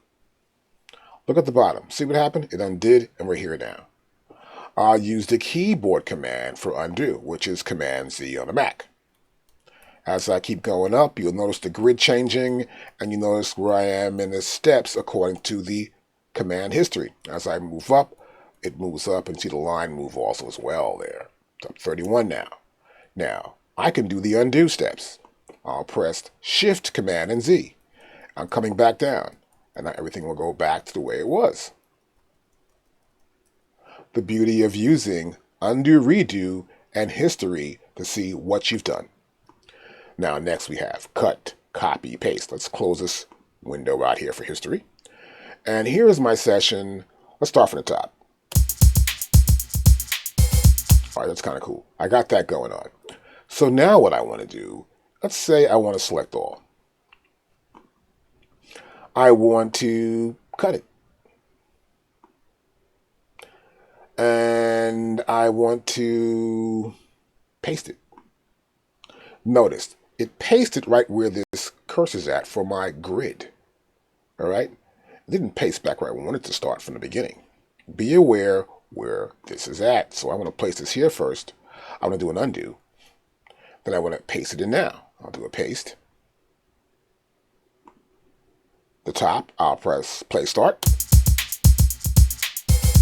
and I'm back in time. So be aware when you cut and paste where you're cutting and where you want to paste at, and where your bar here is for your song pointer, your position pointer within the grid. That's important to know. I can also deselect. Well, they're not selected anymore. We're free of selecting anything at all. Now below that we have show project notes. I can show project notes. So right here I write down project notes. For example, Human Nature remix using the hybrid. So I put project notes all the time inside because you never know where you are if you do a lot of projects. And in case you want to sort of do a remix, you want to know what's going on and what was done before. And it's important to keep notes on your sessions. It is your project. Then we have sequencers. So here in the sequencer, I can clear that sequence. I can export the sequence. I can half length it. Half length, look at that. I can go here, go back to sequencer. I want a double length. Look at that. Double length, I'm back where it's at, right? So be aware of what you can do in the edit menu. I can insert blank bars. So at the end, I want to insert blank bars. Let's see, let's try to go to blank bars. Let's go to here. We'll insert blank bars at the very end. I want to put in, let's see, how many bars? I want to do 8 blank bars. From there, before, no, that's good. Let's do it. And now you'll see I have blank bars here at the end, right? That's kind of cool. I inserted blank bars there. Now, let's go back into here. Here's my sequencer, right? I can delete the bars. I can copy the bars, copy events, copy the entire sequence, copy just the track. I can transpose the track. I can erase the track. This can all happen there. Now, even if I do this here, let's say I want to go here to my cursor. I'm back on 9.1. Let's say I go back into here and I say I want to select all. I select all. That's pretty good. Let's go. I want to copy this. Now I want to paste this. I just doubled it up, right? So I can go from here, the end of here. I'll just stop this. Let's do it from here, actually. No spacebar. I'll play it from right here. And I've doubled, copy, and paste right within this one sequence. Well, next in our menu bar, we have tools. And I want to explain some of my favorites. Here, for example, we have delete unused samples. I can do it from here, but also here in the software, on the UI here, I can click here where the little garbage can is, right here, and you'll see it says purge samples, and the top selection is purge unused samples, and the next one is delete all samples. So I prefer to probably do it from here, get the unused samples and purge them out. Next we have here is to show the MIDI keyboard. And I click right here, and we have a MIDI keyboard here at the bottom. So if I have some sort of sounds in here, and I've loaded up some sort of, let's say, essential instrument, or I used hybrid to load a synth sound, I can hear it right here. I can pull this up, get an idea what it sounds like, and see what a particular key range sounds like, whether it sounds distorted or not. It's really cool and really great to have. Next, we have, my next favorite option here is this one, Plugin Manager. And the reason why that is because I have a lot of softwares. And I'm always checking them out and making videos. So I want to use them too, in anything, which we should. As you can see here, I've got tons of them. And so I've got something from Native Instrument called Battery 4. I can click here. I see battery has 0 in but 32 out. I can click on that, and then iHeart's right there, a little heart right there appears. And I can pick out some of the stuff I like and I want to use. Maybe guitar rig's kind of cool too. I can pull that up inside of my MPC Touch software. And I can also pull up Machine. So I have Machine. As you guys know, I make a lot of videos, so I have Machine as well. I can pull it up, and the same options appear here. As the one is effects. See this? This is sample and effects, and that's 8 in, 32 out. The other one is an instrument. So you see the difference here in the type? The FX appears as this little sample icon and FX next to it, and the other one appears as an instrument, so I can play it as an instrument. So I'll go right here, and I'll do this. This way I can use the machine's effects, and I can also use the machine as a drum machine, as a drum, programming machine inside of my MPC software. So those two options are checked. I also like the Mini Grand, which is this air music technology. And this Mini Grand is found in Pro Tools. So I have Pro Tools, so I'm going to pull that up. So this is a convenient way for you to pull up some of your favorite plugins and use them right here in our MPC Touch software. And this way, when I actually select I want to use some plugins, they'll just come up. So here I've got a bunch more stuff. I like this, that VC 2A and 76. I like the VC 160 as well. These are Native Instrument. I'm looking for one more thing here, solid EQ. I like this solid EQ here from Native Instrument, and I'll pull that in too, and then I'm done. It's kind of cool. And I can press close, or we can rescan the entire computer and make sure we have everything in case we've loaded something up and we don't see it. So let's close that out. And then the next option I have here is my expansion manager. So you may be getting expansions, you're not too sure what they work or not, how they are. You want to make sure what you got on your system is running, and here you can check to make sure these are your expansions, and you'll see the latest versions of them appear here. I'll close this out. Let's see, MIDI is next. So here in MIDI, I have active MIDI inputs. And you can see here, I have MPC Touch Public, MPC Touch MIDI ports. So I can go through the MIDI ports, and you see down here I have MIDI mapping. So I can have the MIDI output for port A, B, C, and D. Next, we have plugins. It's important to have some plugins, of course. We have VST plugins like EQ, reverb, compressor, a gate, some effects. And the new version of the Pro Tools OS 1.9.1 only uses VST, not RTS anymore. So we're going to go here. If you don't know what you've got, make sure you've got these items selected that say VST folders. If you don't have them, you can search for them right here. Use that to search for your folders on your hard drive. And once you do find them, we want to scan them. So I'm going to scan all the stuff on my drive here. It's going to scan and find out what's available and what will work with my MPC Touch software. Now, this is very important to do. I want to make sure that I can use what I have. And you may be like me. I've got a lot of different softwares, including Machine. I've got Logic, Pro Tools, a bunch of stuff that I have to use. So for lessons and for everything else, but it's important to know what you've got and keep up with it. Now, once this is done, maybe it'll take forever, maybe not so long, but once it's done, it'll say it's done. And you'll be able to use those plugins whenever you want to pull up an effect somewhere within the system. And you also have here a new scan. If you get new stuff, you can do scan new, or I could cancel that. But now it's done, scan complete, and I have a list, and I can scroll back up here at the top of my list and see what I have and what I'm going to use. And here we go, load failed. Some failed to load. So some have failed to load. So it'll tell you what happened, what did load, and what's usable. All right, next, we have auto load and save. So auto load works great when you've been working on a project and you may have took a nap or just hung out for a minute, had to go somewhere, come back, and you want to go right back where you left off. Well, you want to make sure you auto load the project you were just working on. You go in here, you look for it in your MPC folder if you saved it, and you bring it back up. You say, okay, whenever I close the software, I want you to auto load this file. Template. A template is a setup. This means I may have a setup I'm using for a club jam. Could be doing an album for someone, and I've got particular setup I want to use for different club drums or different bass guitars or different sounds what I'm going to use. And I want to make sure I've got these samples lined up and also the setup for the MPC Touch. That's my template. I'll save a template, I'll find it and pull it up. Next we have autosave. This is important. Try to save as often as possible.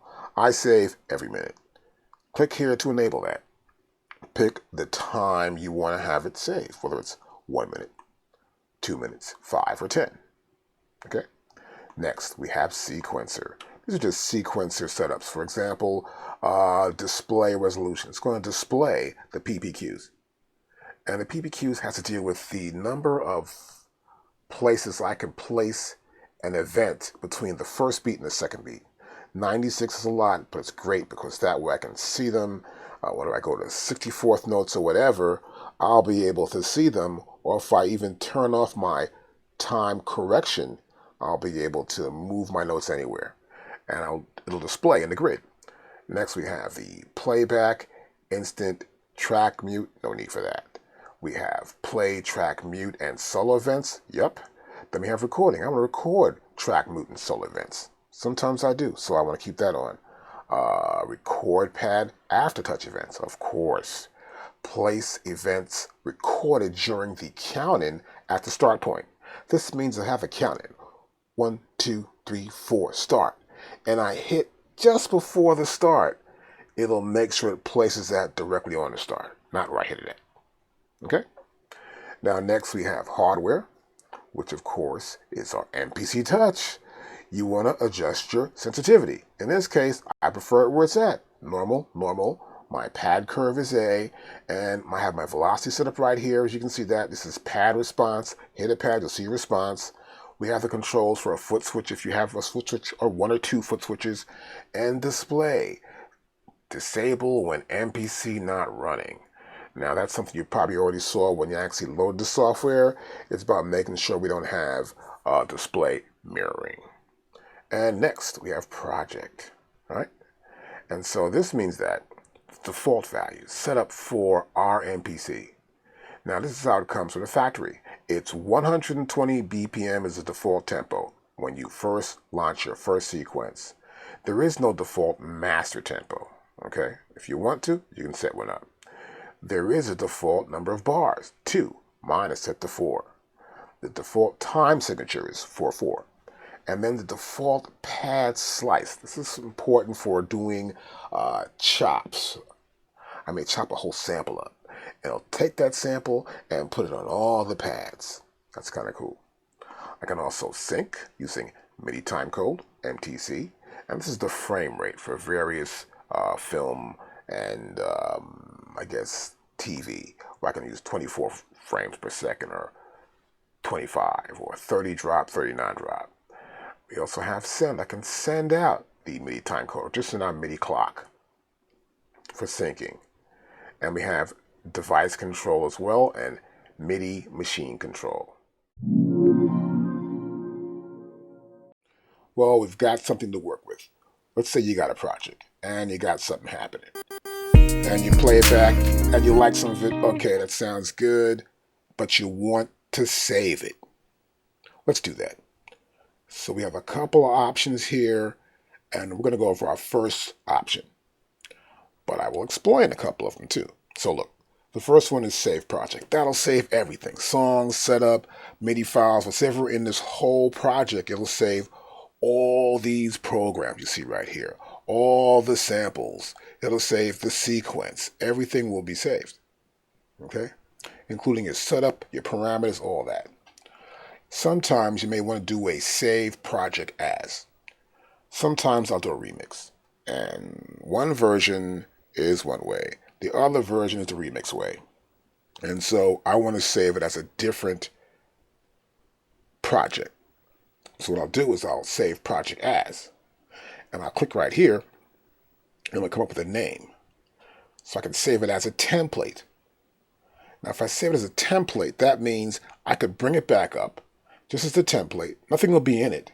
And I'll save this project as just what I want to have in that template. So I could do one or the other. And I would come down here and save, this file would be a, let's see, I'll call this my R&B songs demo template. And I would save it and find a destination to save it. So let's cancel this. Now I'll go back here into save and I can save as. Notice the same dialog box comes up here. I can go to here. I can pull this out of here, save it as that. You'll see it has the extension .xpj for MPC project. Let's cancel that. And next here we have, I can save all the programs, save the current program. I'd probably select the program here. That'd be my current program. And I would say, save that. Save just the current sequence. Or save the MIDI control scene. Let's do the first one. We're going to go here to Save Project As. That's already a name here. So I'll go here. I want to create a new folder, but I want to find a location. All right, so far I'm right here in the library of the application of my Mac, and I definitely want to go to my main hard drive, my Mac hard drive right here. So I'm going to put this as songs and R&B's demo, and then I'll make my new folder here. And I'll call this AKAI Touch Songs.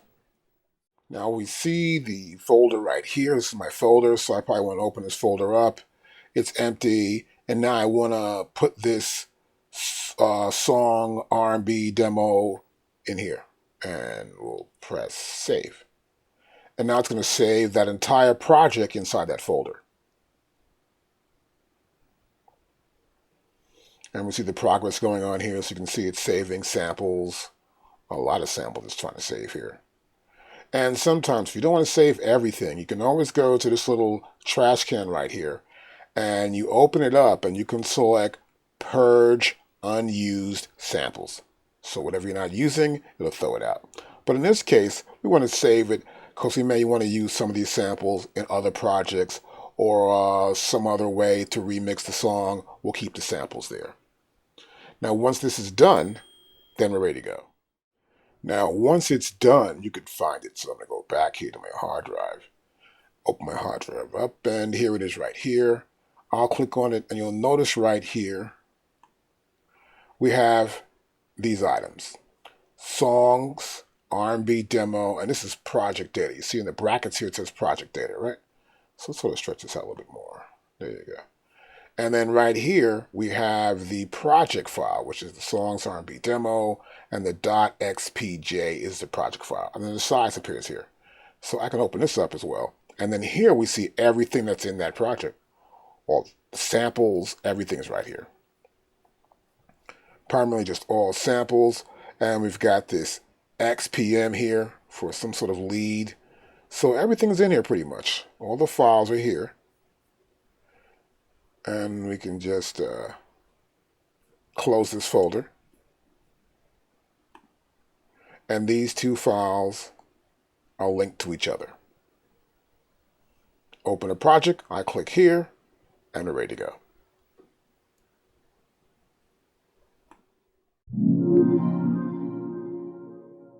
Let me close this up, the patches here for hybrid. And the last thing we have here is the vault. And I guess I'll expect you to look at that yourself. I gave an intro right there. You see we've got programs, samples, sequences, and projects, right? And projects are 8 different projects here. You can open this up and get an idea of how the project file looks. Pretty simple. Now, as you can see here, we have a lot going on. So I'm going to close the browser. There you go. And we've expanded our view. So we can see here, this is our Qlink section, right? And we know you only see 4 knobs on the MPC Touch. And so got that Qlink button to press, and you'll see each row unselected. So notice something here. This is a different view. This is Qlink. It says 1, there's max, there's effect, there's program, and there's this thing here for the parameter right there. See that? But watch this. This is a plugin. So I want to go back to track number 2, which is a Keygroup. And then it pretty much hasn't changed much here at all, right? So see, this changed. The parameters changed for the Keygroup as compared to the parameters for the plugin. Let's go back to here. Right, 3. And you see here we have different parameters. We got pitch bend, a lot of stuff that we can actually do with instruments. And here, we go back to 2,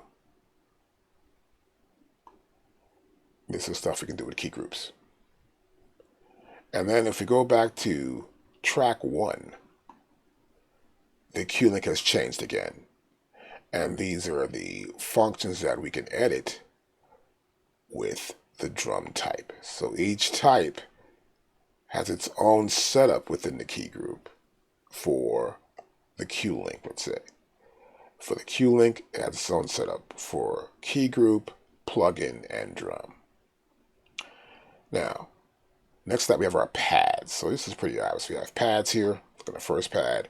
We have our pads here, pad banks, A through H, 128 different pads. Next, this is a sequence. I know this sequence called Buster. I'll press play start here. It plays. Stop. We can see the bars. We have 2 bars. We got bars 1 and 2, right? If I move my cursor on top of bar 1 and 2, I can go to here, go up, and there's just 1 bar. Notice in the grid that it's only going to give me 1 bar. I'll press play. Over and over that 1 bar. I'll press stop. I'll move my cursor here and change my last bar to bar number 2. And now we can play everything. Total number of bars is 2. I can increase this. If I want to, say I want to go to 4. I can. They're blank, but I can go to 4 bars. Right? Then we have our timing correct, which is 16th notes. Here, loop is on. Let's turn loop off. Let's press play. And now it'll play to the end and just stop. Well, that's it. We're not looping. Put loop back on. Our time signatures here, the BPM, beats per minute. We also have a swing value, which we'll explain later on. And we also have this transpose. I can transpose it. I went over track, we went over type, also velocity here set to 100%. We also have our transpose here in the track, and the length is set to sequence. I can also mute this track. Let's go to here. Hear nothing now. So track with drums is muted. But if I had instruments playing on other tracks, they would be playing. Stop. And the program appears here. Now next to that we have the audio section right here. And this is the insert and the send. So I have inserts and sends here. I can put effects here. And then we have our panning, where I can hear it left and right. Let's press play. Turn it this way. There you go left. That way's right. To get it back in center on my Mac, I'll just press the Option key or the Alt key.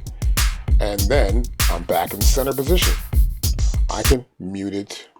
I could solo it if that was how many minutes I'm playing right there as well. And stop.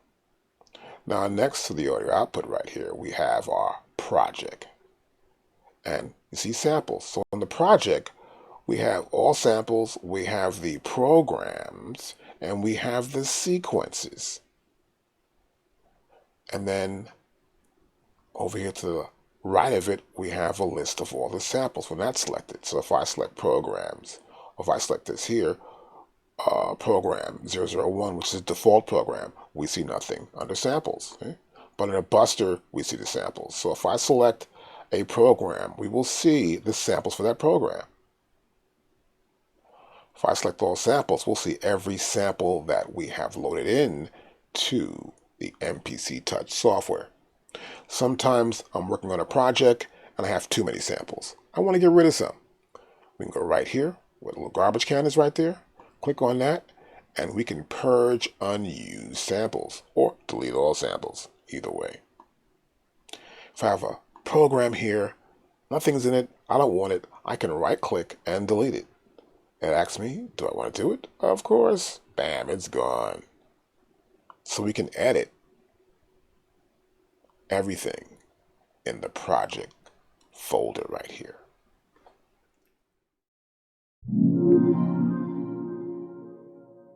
This is good. Okay, so I've got a new sound here. Let's close the browser out. And what we're doing now, I've been sitting up here sort of making some changes. I took the drums I wanted to use and put them on separate tracks. And then I want to rename these tracks. So to rename a track, just double click there and put your name in. And then press enter. And we got it. And now that's my snare drum. So I got it slowed here, it's soloed up. Let's hear it back. There's a solo to it. Not bad. Not bad for that track. So I like it somewhat now.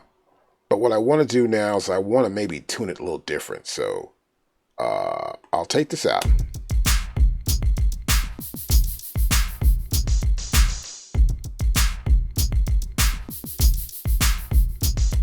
Okay, I got it. So I want to play it in sync. So I'll play it. I want to change the tuning. We're going to go here to pad. And we're going to go to, that's pad, what pad is that? That's pad number 2. That's pad number 2. I'm in tuning now. It went to tuning automatically. It's kind of cool. Went to the first choice there, right? And then it's playing.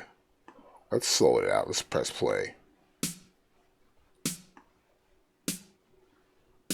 So I can tune it. See, I'm tuning right now. I'm using my Qlink to tune this pad here. Let's hear it in the track.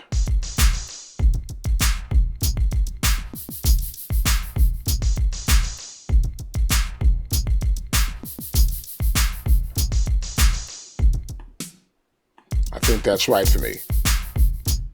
So I think that works. What I want to do next is, let's see. I also want to do level. Let's keep this going on. Let's go to here. Let's press play.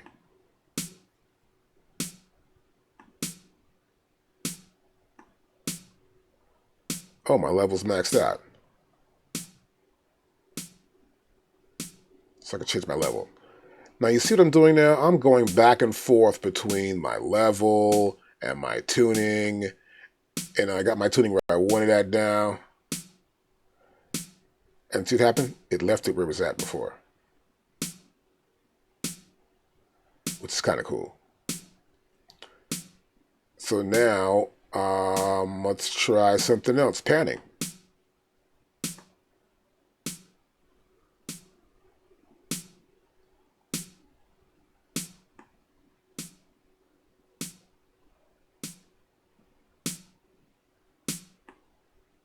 So as I move it, and once it hits, it's back on. So I just want to see what my panning would sound like. I don't want to pan that at all.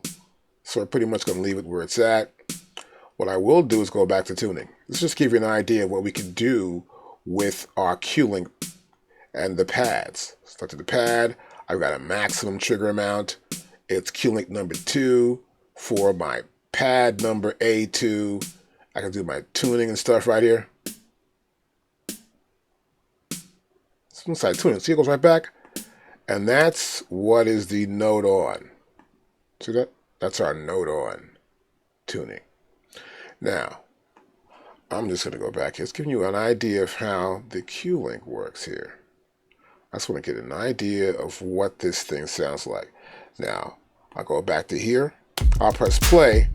And you'll notice I have the kick drum on track 1, track 2 and 3 other elements. So I'm going to stop this. And I want to go back to track number 2, which is this key group right here. And it's muted. See that? So I'm going to solo it now. So I'll put bass here. Okay. Got that. What is this on track number 3? Oh, okay, that's my synth part. That's the hybrid.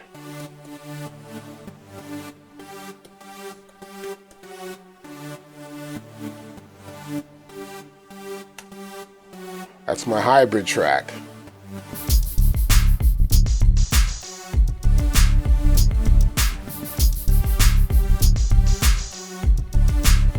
I could bring this down a little bit like that. So, I've separated tracks up. We've got a bass sound, a little bit of synth, And it's all being done right here in my main mode. But you know something? I can do more. And next, we're going to go right here, and we're going to go into our program edit. I guess by now you're trying to say, how do I make a copy of a sequence? How do I double a sequence up, right? And there are a multitude of ways of doing that, of course, but let me get a better view here now that I'm back into the main mode again. Ooh, yeah. And let's get this one to be like a little bit down here. Ooh, yeah, that's good. And then we're going to bring this down. That seems reasonable right there. And now I've got a track called Buster. I'm going to right click here and I can double the length of this track. Whoa, look at that. We're 4 bars. That was instant 4 bars. See with the 4 bars? Let's undo that. Let's do it again. Right click, double the length. Now I'm 4 bars. Kind of cool. Then I can go to here. I may want to copy, insert. Let's copy this. I could copy this maybe and put it someplace too, right? That's always good to do. I can export this. I can copy the events, copy the bars, delete bars. I can insert brand new bars. I can clear the whole pattern out. I can erase everything. Erase and clear are 2 different things. I can copy everything. I say copy, whoa, I copy Buster, and I want to put it someplace else. I may want to make 2 different Buster tracks, right? One with one part out, one with one part in, make a verse or chorus like. I could say, I want to put it here at 4. Now notice what happened. It said copy sequence, copy contents of sequence 1, Buster, and then over contents of sequence, well, since 4 is unused, I'll put it there. And now we have it there. Now it says Buster here too. Now that's confusing. I got Buster there, Buster here, right? So what I like to do is go back in and then double click that and call this something else, right? I'll call this Buster Hook. Oop.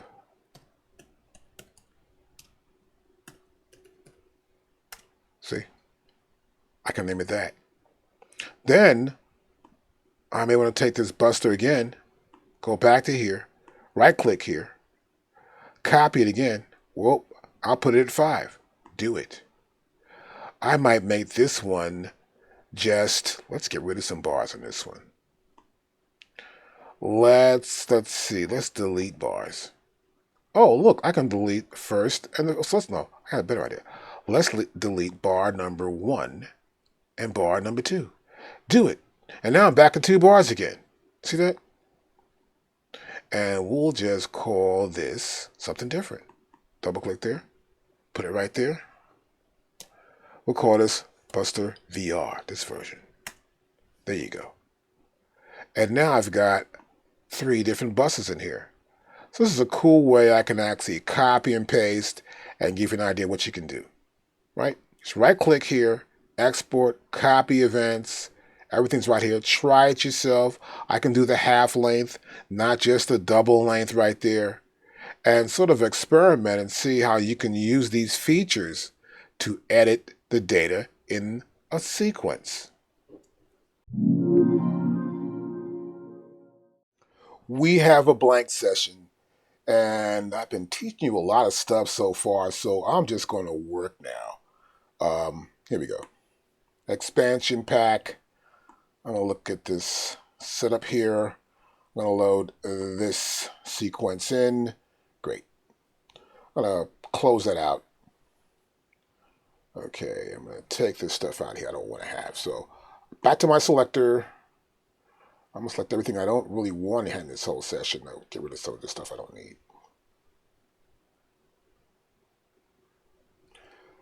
Yep, I don't want any of this stuff here. And delete. Gone. Now I'm going to play this beat back.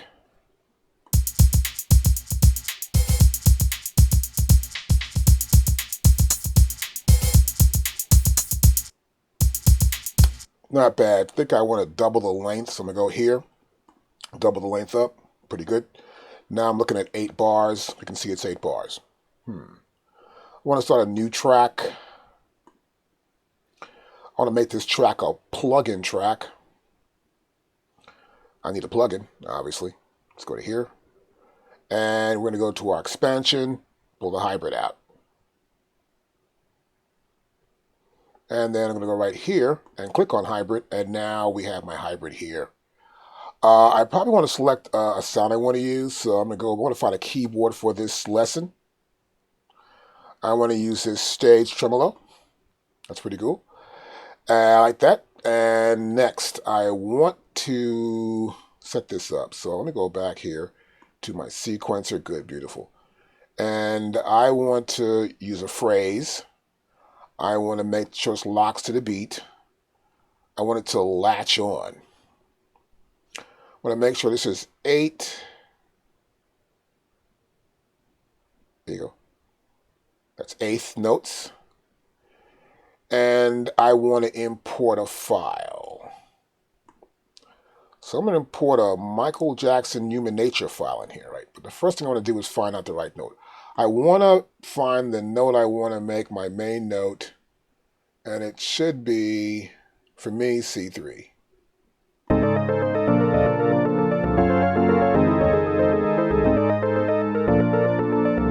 So that, you can hear it play back there, right? Okay, good. That sounds weird. Take the latch off, okay? So we're playing that sound, that MIDI file, through the hybrid. And what I want to do here is I want to make a note somewhere here. So I think it's going to be right here. And I want to write it in. So let's go to right. I wrote it right there. Perfect. So next, what I want to do next is I want to play this. I want to go back to my hybrid and play from the top. Okay, so the beat's playing, and that little note happened once. Now I want to latch it. And once it comes back around, it will latch to the beat. And I want to hear how this MIDI sequencer. Okay, good. I want to change some of these effects in here. Okay, here we go. Do this at home too. Any MIDI file you like. Give it kind of flavor to it.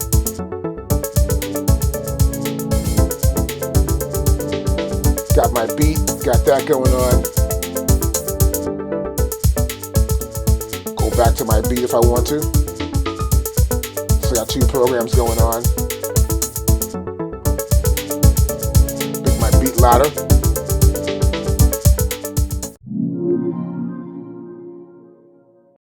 Let's talk some more about the tools.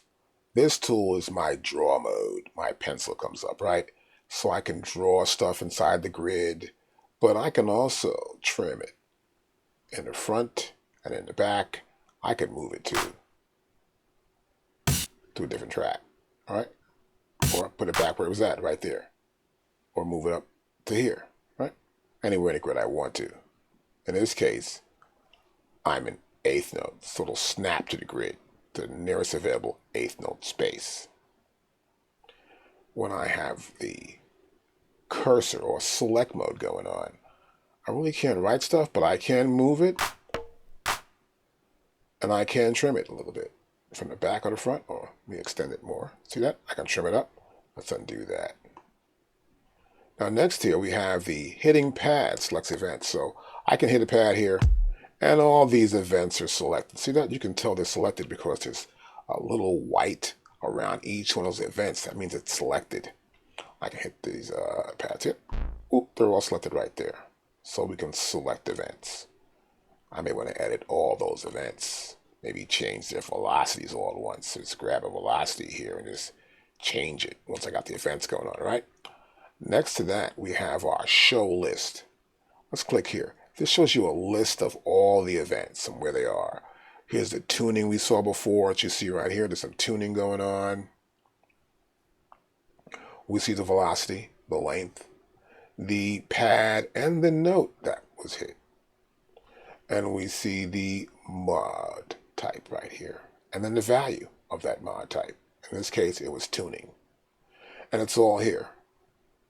And to get out of it, we just hit the hide list again.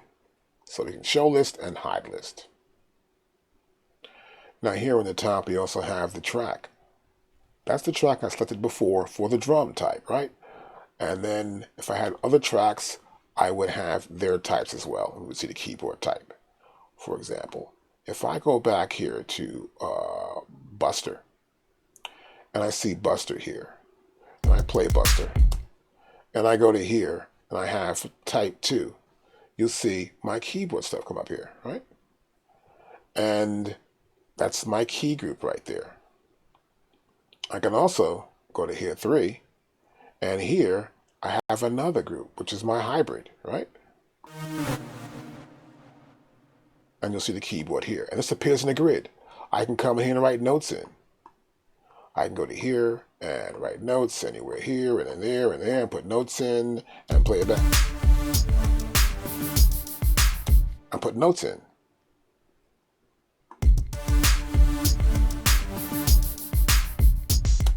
And I'm playing in the back. So the grid changes based on my type. Now, we'll go back here that we read before. And here we have track, right? And here we have total of bars.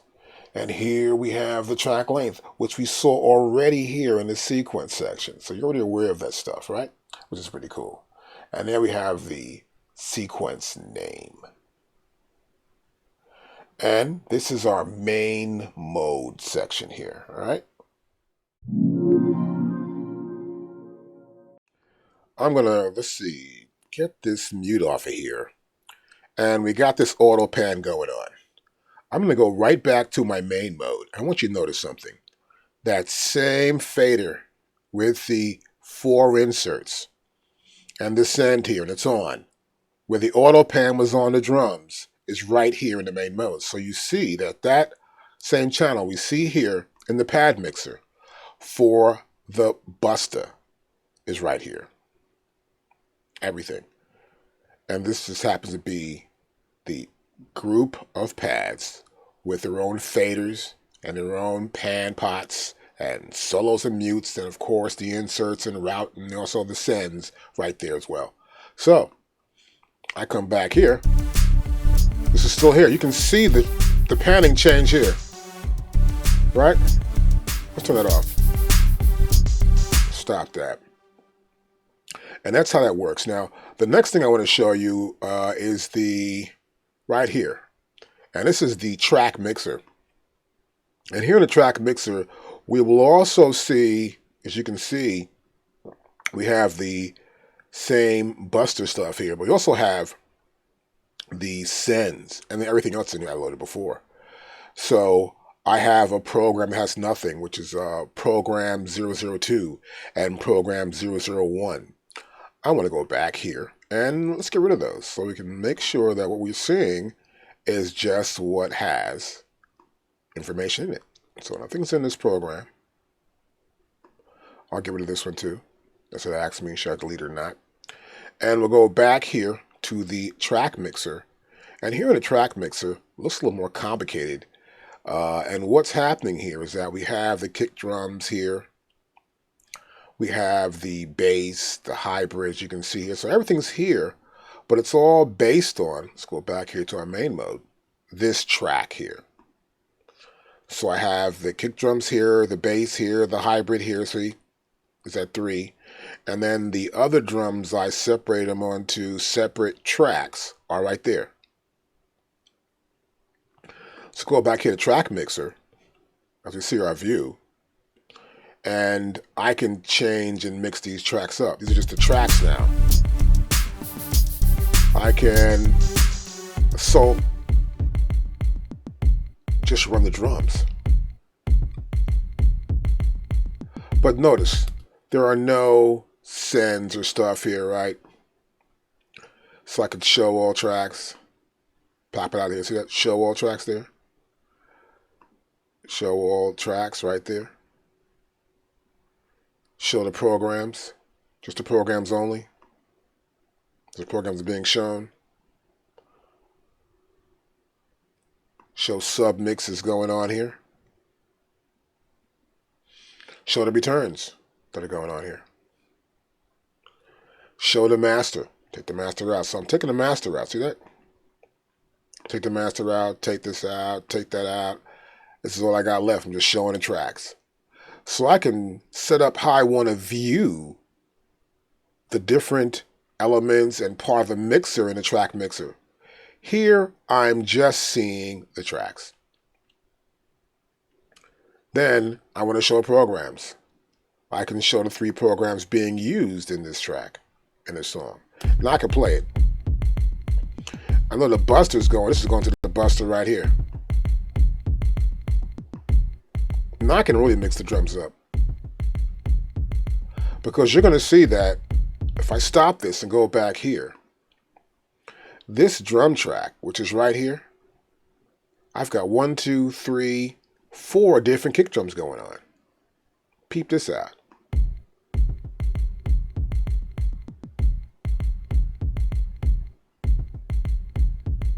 I can mute them.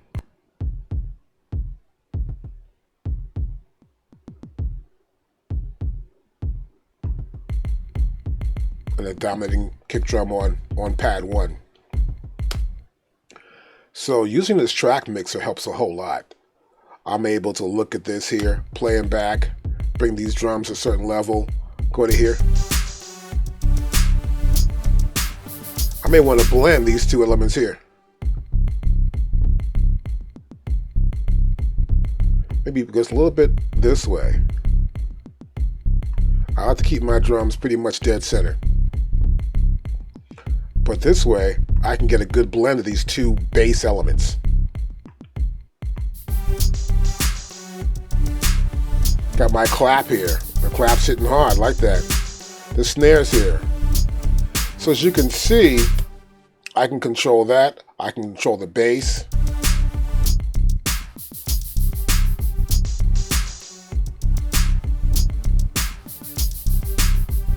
If I want, I can bring back this delay. Now I got my delay here. I can go for less of a wet thing. I want it ethereal. Somewhere in the background it's there, but you can hear it, but it's just in the background. It's going to quarter notes. This is the feedback. A little less feedback. A little more ramping it up. Then close it out. Bring everything else back in.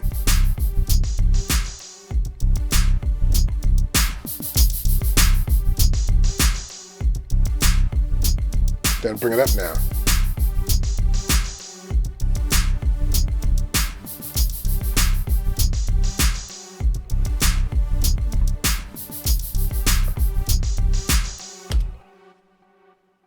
And I hear the delay. So the beauty of the track mixer here is that I can mix up the programs. And then if I have other tracks in the programs, I would see those, and I can just see the tracks for those programs, and then mix up the programs and the tracks. This may seem complicated, and it is in a way, but it helps you to get a much more defined mix between the pads and the programs. Now on top here, you'll also see the tracks. So if I want to fix a track, I say, well, I want to take this part out here or something that's there. I can see that right here. See that? It's right here. I can mute, of course. Everything's right here. But I also see my tracks. And I can see what's going on in each track as it rolls by.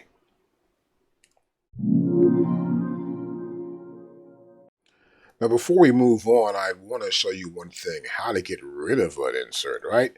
So go back here to none, and it's gone. Makes it much, much easier. I can leave this on too, just in case I want to turn it on or not.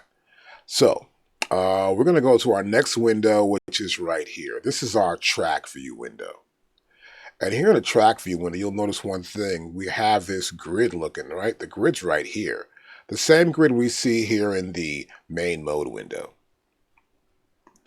It's got a little eye there for an icon too as well. We also see the undo and redo here, of course, and we can add stuff, as you can see that here.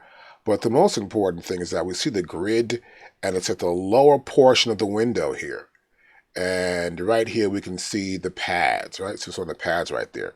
Then up here we see the programs, different programs I have loaded in. And then again, we see the tracks on top. So it gives us that view of what's going on. Like, for example, I know that right here, this track is the tambourine track. I think it is. I'm not too sure what it is. What is this? Is it a kick track? Let's find out right here. This is the open hi-hat track. There it is right there, the open hi-hat track.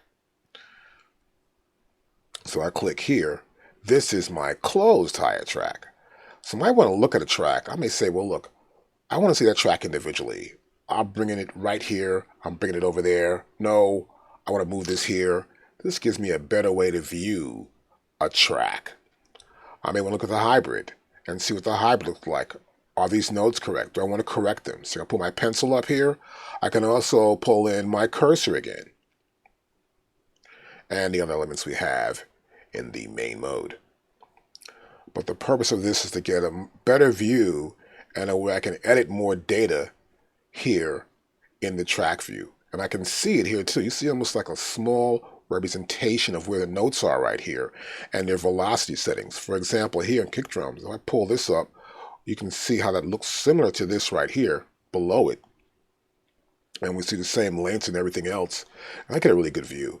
I can also adjust my view here from the side. You can see from the side I can adjust the view. I can do like this, widen it up too like that. This can also be done in the main mode as well. And then I get a really good view of what's going on. I can also put my cursor up and I can see my velocity lane again, but it's all here without having to see everything we see in the main mode. We get a really good bird's eye view of what's going on in every track. Now I also wanted to show you that as I do this and I can zoom in and zoom out, you'll watch this. And this is right here in the track view, right? And I can also move this up some more and I get a really great view now of everything in the track. I can also go back to the main mode and I've done it in here already too, see? So whatever I do here in this track view, and I'm in track view doing it here, and I do some sort of edits, and I'm changing the view here, as you can see, as I've been doing, and do that, it'll appear here as well, as you can see, in the main mode. In this lesson, we want to talk about the program edit function within the MPC Touch software. So here I'm in program edit. I go there because here I have my hybrid, right? And my hybrid's playing here. This is my hybrid sound you can see right here. And I can go up here and play it. It's playing, but I can't really solo it, right? So I want to go back to here, and then I want to solo this thing out. And solo right there, and then I go back to here and play it. You can see I can shape this sound. It says hybrid 3 right here. And I have oscillator A, over here is oscillator B. We have filters. Right here, filter 1, here's filter 2. We have a filter envelope with an attack, decay, a sustain, and a release. Here's releases, here's sustains. Here's decay 1, 2, and time decay. Level decay and time decay here. Attack. I can change that. This is obvious, right? And this is for this keyboard. There's a keyboard right there still, as you can see. And this is for this sound, which is this double pulse. So here in program, I can program this synth part up and change how it actually sounds, give it some different flavor to it if I want to, change the octaves, change some parameters to it. And I could do a few things. Let's try this octave thing. And you can hear it more. Let's pull it back some more there. We've got a wave. I can go to change that, and it changes slightly. So in here's where I can program my synth parts. Now I can also go to track here, and now I'm gonna go to bass. And here in bass, this primarily is just a sample. The sample is right here. I can add layers on top of this sample. This is the Keygroup program. So you can see I can play this, and let's go to play. And we go back to here. Let's unmute the Keygroup, solo it, go back to the hybrid, and mute this. And we can go back here to the other parts here and mute those if we want to. Get the drums out.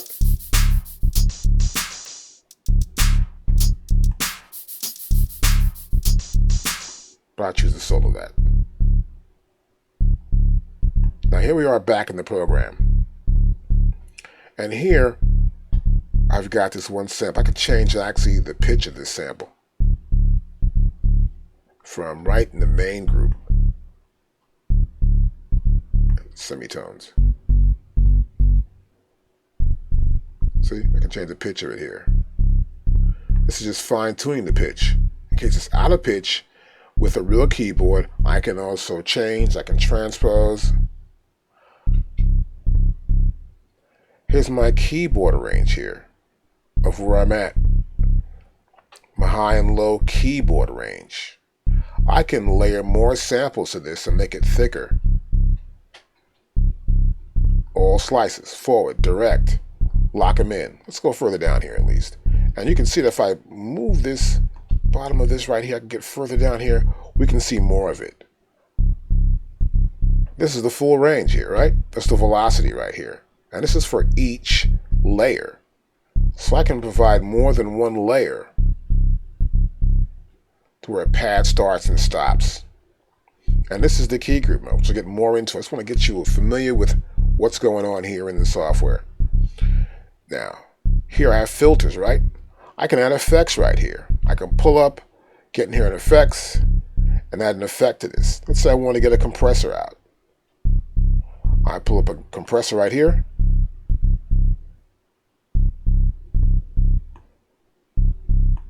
And you can hear the difference between it's on or off.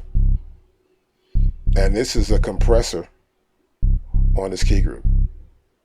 You can see the inserts. We have an MPC 60 insert right here. There's a reverb, small reverb. We got a compressor master. See the difference now without it? Is with it. And this is from the loaded sample that we have, that we got from the Essential Instruments. So when you do load something, look over how the effects are added, how the settings are, so you can understand more about how Program Edit works when you load in a Keygroup or loading in a plugin. That's very important. So we'll play it back again, but we'll go back to the top here. And take that out. So I've separated everything for the purpose of making sure that we can hear everything. And then go to a mix. Put the hybrid back in. Everything seems to be in. Let's stop that. Now this can get tedious. I'm going back and forth with my mouse and I'm clicking in here and track, and so there's no need for that. What we can do though, we can go here to program, and here we can see everything. As you can see right here, we can see everything.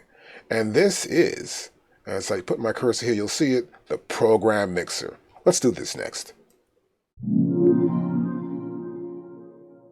So no more moving my mouse, we're going right here, and this is our program mixer. And here in the program mixer, I get over here to the other end, I'm in a program. The program I'm in is called Buster, and you'll see it right here on top in the program mixer window. So it's called the pad mixer here, right? And here, when you put your cursor, it says program mixer. So, well, that's what they want to do. So it says Buster, that's the program I'm using. And here's Buster sequence 1. That's a sequence for Buster. And then here we have, this is the current track selected, which I guess is track 9. I can go to here. I'll click there. Nothing changes. You obviously, what you can do, you'll see the levels for the sounds as I hit them. It's like little pads tied to each one of these tracks. And that's why I call it the pad mixer, because I have all these pads that belong to the drum type, which is the type I'm using, a drum type group. And you see all the samples here. Now this is a better way for me to mix and turn sounds off. So what I can do, I got the music going on with the bass and the synth. I can just go here and solo the buster. Now I hear all the buster parts. Right, and I can mix up my drums now. Or I can say, well, I want this lower.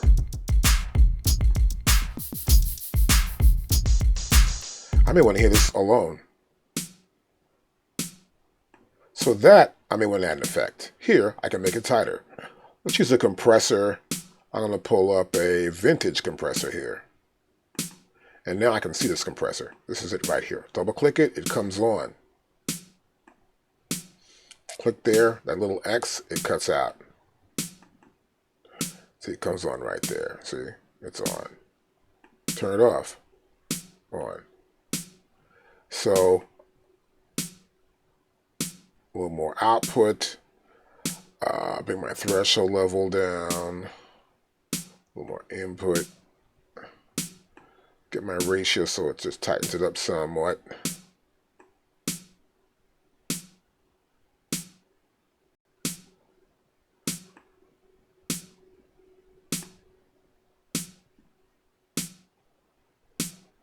Okay, good. Let's play without it.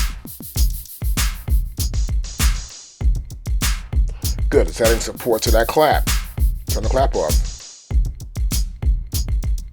Not too loud, perfect. Could bring it up too.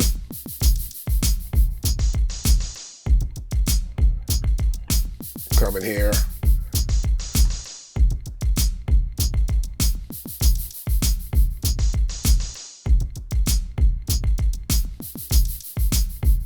Maybe right there. Okay, now I think I'm ready. Now I'll turn it on.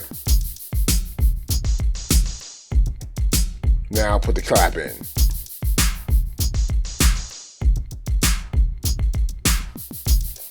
Okay. So I'm just sort of getting some idea how I want to use this. Got my slap, clap, snare going on here. And I'm adding effects. I can add effects to any one of these parts in this mix.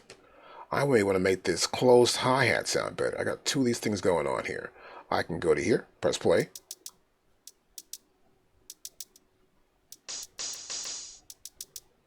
They sound weird to me a little bit, but I sort of like them. Let me bring this one down here against that one. I may want to expand this a little bit to the left, right. Yeah, I like that better. I want to keep my snare just a little bit panned to the left and my clap a little bit more right. And then I'll pop out of these two.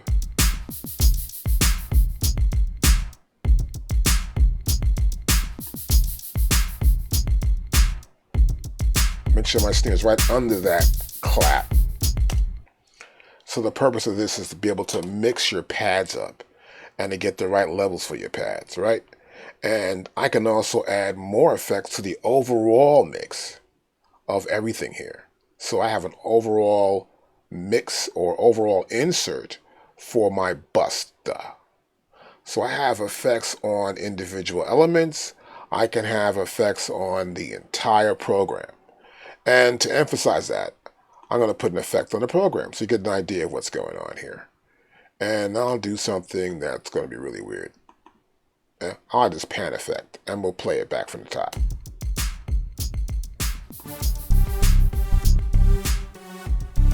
Now the drums are moving in the mix.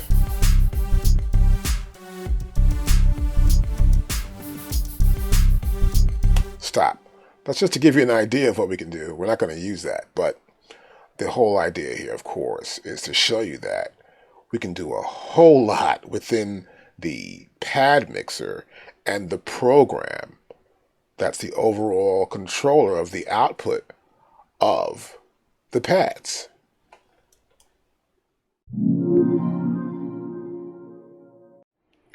Okay, so I'm in here doing some things here and we got an idea. Okay, so we're going to go to this next window, which is called Next Sequence. Now, if I put my cursor here, it says Next Sequence. You'll see the little icon here. It looks like a little sequence icon and a little arrow there, right? I click there. This is it. In this section, it's pretty simple. I can audition certain sequences, let them play, and play this one behind that one. And if I like it, I can copy it to a song or erase what I just did. So the one that's blinking is the one that's going to run. See, if I touch this blinking, it's blinking. This is blinking. I'll start with this one blinking. I'll call it Bust the Hook. And now I'll press play. I'm going to go to the next one. This one here. So that's blinking. And once it comes in, so that part comes in there like that, right? Then I go to this part here. That's twice, then here again. Then I'm back to that part. Now I go to hook here.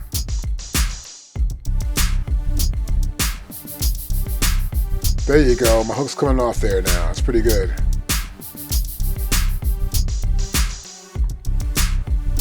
That's blinking right there. I'll make it coming all of a sudden. Go sudden. See, I made it coming all of a sudden right there on the beat. A sudden. And that's what sudden does. Let's stop this. Okay, we stopped it. We have all this stuff. Hey, look at this. Let's scroll back. This is everything I did. I can play it again. Or what I could do is I could go here and copy to a song. And see, I picked the song I want to copy it to. And I copy it to a song. Now I got to find out where the song's at, right? The song should be here. And there it is, as a song. I copied it to a song that quickly. And now I can play it back. So I made a little sequence I liked. I copied it to a song. I can do this over again in a different way and listen back to each little song copy I made by using Next Sequence. It's kind of cool. So I can go back to Next Sequence here and I can start all over again. Because once I leave it, it's gone. So that's why I copy it to a song. Makes it much more easier. So back here in song. If I like this, I can keep it. Otherwise, I can convert this to a sequence. I can clear it out too. Got me? So I can erase this song here that I just made and put in here. And you'll see that that song appears there as that one song. So we're going to go back here to the next sequence. And then we're going to try it again. We'll start with the hook. We'll press play, start. And the hook one more time.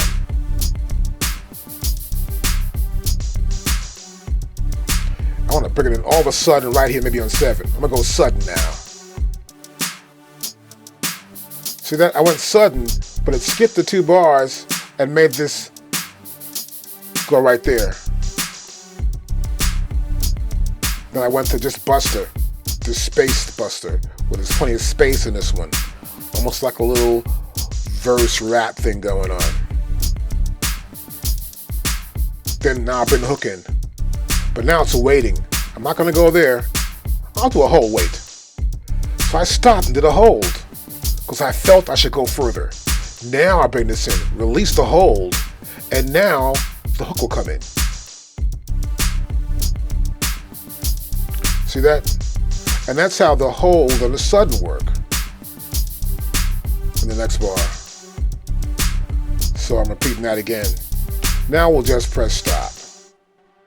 This is pretty simple. It's easy to understand. It's just called Next Sequence. And you can also make a song from it.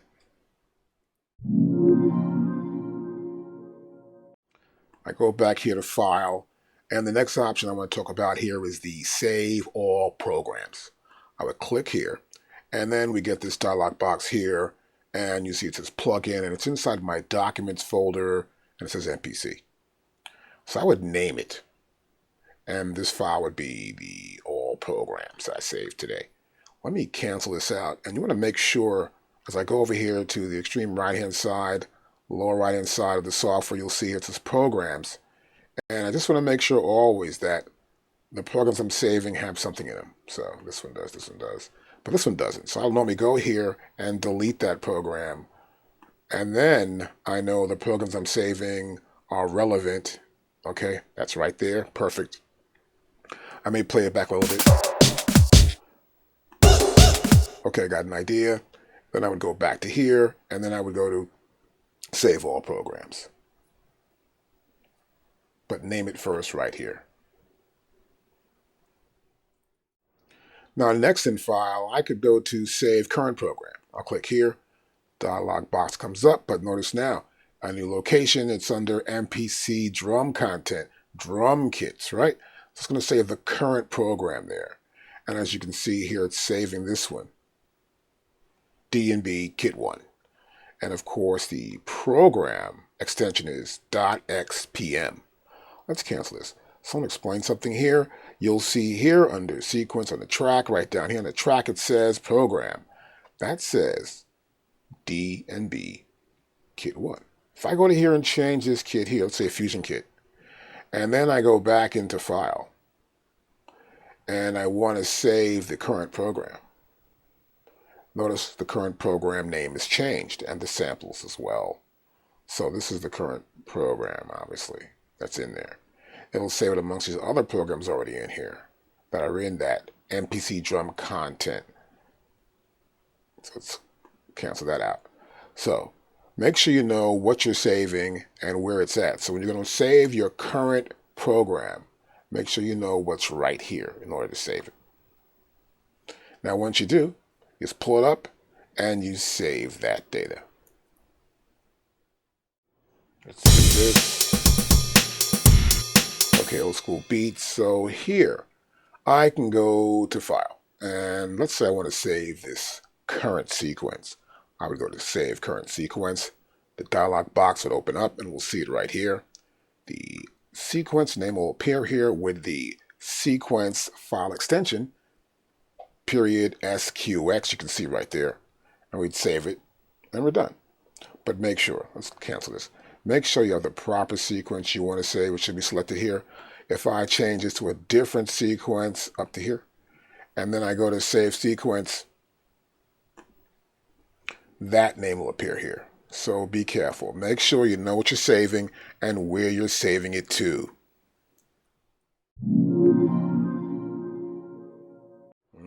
Let's see. Okay, I think I'm going to deal with this here. I'm going to load in this Funkadello and close the browser up. And if I play it back, I want to make sure I bring the audio levels down. You never know how loud anything's going to be. Be careful of that no matter what. Good. Got something that's not too bad. Notice here in the grid.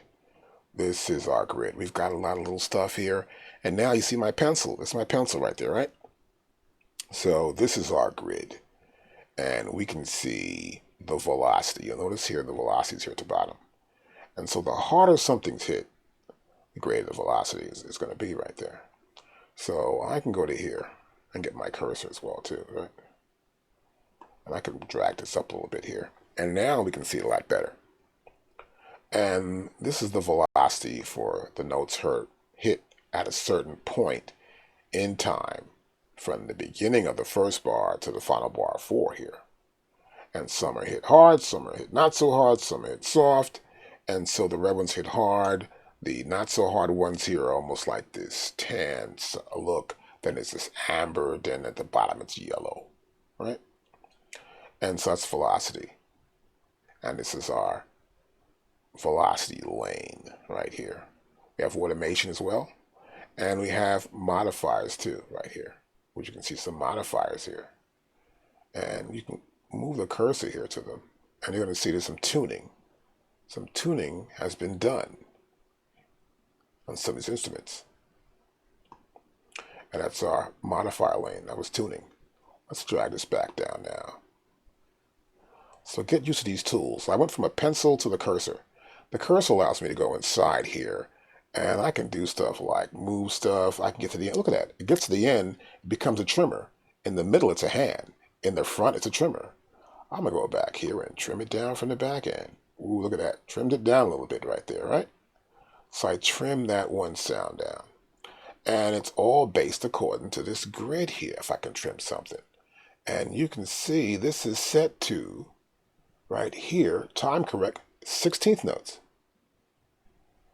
And if I go to here and I go down to 32nd notes, notice my grid changed a whole lot right there, right?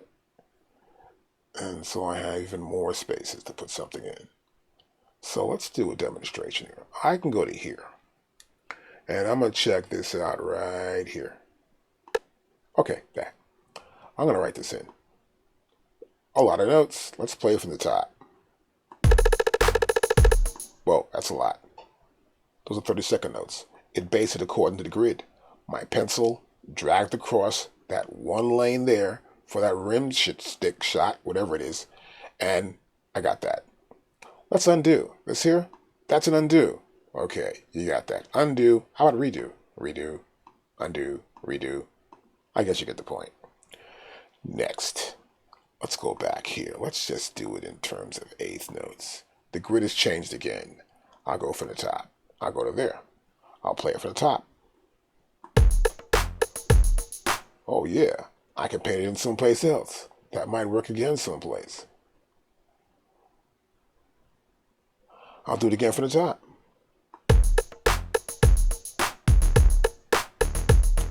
So I just wrote in some extra parts in here that quickly with my pencil. Of course, I can undo that one and undo the other one, and I'm back where I started. But you get the idea. I can write inside the grid, depending on the instrument that I select and the event value and where I place that event within the grid.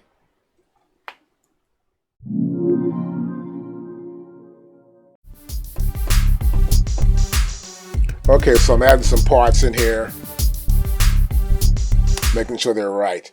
Now, sometimes when you're working in a session, you got a lot of stuff going on. And here I am still in the main mode, right? And now, as you can see, I'm here in the Keygroup. This is the bass Dre, bass 1. And we're playing this bass line along with the other part I added in. And you're doing these parts, and it's saving, of course. You did save in the preferences. And here we have a history. And the beauty of working inside of this MPC software is that it keeps the history of everything you've done right there. Look at that. Everything you've done is right here in history. It shows you the stuff. Here's a problem with the load here. Here's a problem with the load here, sequence load. It shows you what happened here and there. Look at this. Everything is right here, what we've done. We can always go back to a step and go back to the next step and be at the step right here and see where we are. Let's close this out. So it's great to have that history. So here, as you can see, I've added some parts in. I'll play it from the top. So here's the bass. So I can get a level of what my bass is doing right there, right? And I can go to track 3 and turn this synth up louder or softer. And we can control those levels. Now, as before that, so I can come back here. As you can see here, this is the audio section of our main mode. We have inserts, we have this sends and stuff right here. I can get in here and I could mute something, for example. This is the hybrid, right? So I'll press play start, mute it. Just hear the bass and the drums. Or just solo this. I can just solo that one program. 2, 3, 4, and put it right back in. So in this MPC Touch software, I can have a multitude of different tracks. and programs and pull plugins and keygroups in and create whole songs. It's kind of cool to work with. And you can see here, this is my drum track here, and here's the grid for it, for my bass line actually right here. And this is for the synth part. And let's go back here. Let me change my tracks. I'm getting confused here for you, but here's the drum part right here. Here's the drums, right? I can see the grid for the drums. I can see the instruments for the drums. I can see the velocity levels. We can see just about everything. So be aware where you are, what the track type is, and also be aware of your levels. It's so important when working inside of your MPC Touch software. Now also what I can do, I can pull in right here in inserts, I can pull some effects in. So let's see, for example, I've got this synth sound. Let's go to track number 3, I think it is. Yep, and here's our synth sound. I may want to put a delay in here just to give you an effect, to give you an idea of what happens. So for internal effects, we have these vintage effects. I'm curious about vintage here. Okay, look at this vintage. We have the SB1200 ring, the SB1200. This is great for drum sounds. The MPC 3000. Ooh, the MPC 60.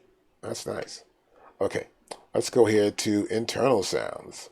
I may want to get a delay, a sync delay. So I'll get that, I'll say select.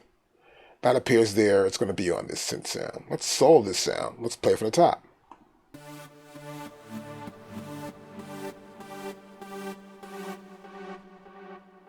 And there's my delay. So I'm adding effects into the session as well. Let's play with the music, get some idea what's going on.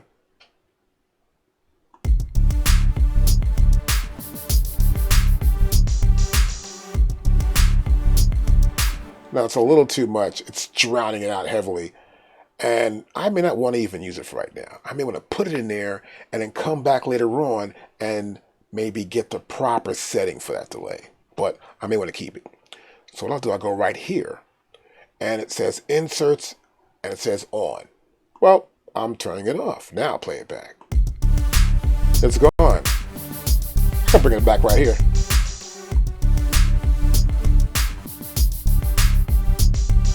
And turn it off. So I can turn it off and on, but obviously you can see I can keep it off if I want to. And we can add more. As you can see, we have 3 more slots to add another insert in.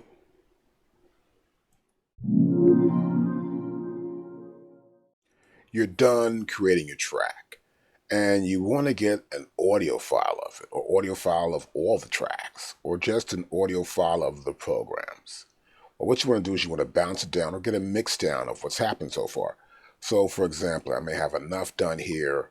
I'll click play. And I realize I want to probably take this track and use it. So, let's see how big this is here. So I'm going to go to here and squash it down. And we're looking at 32 bars here, right? Okay, so I want to go to File, and I want to go to Export. And down here, I want to go to my last option, which is As Audio Mixdown.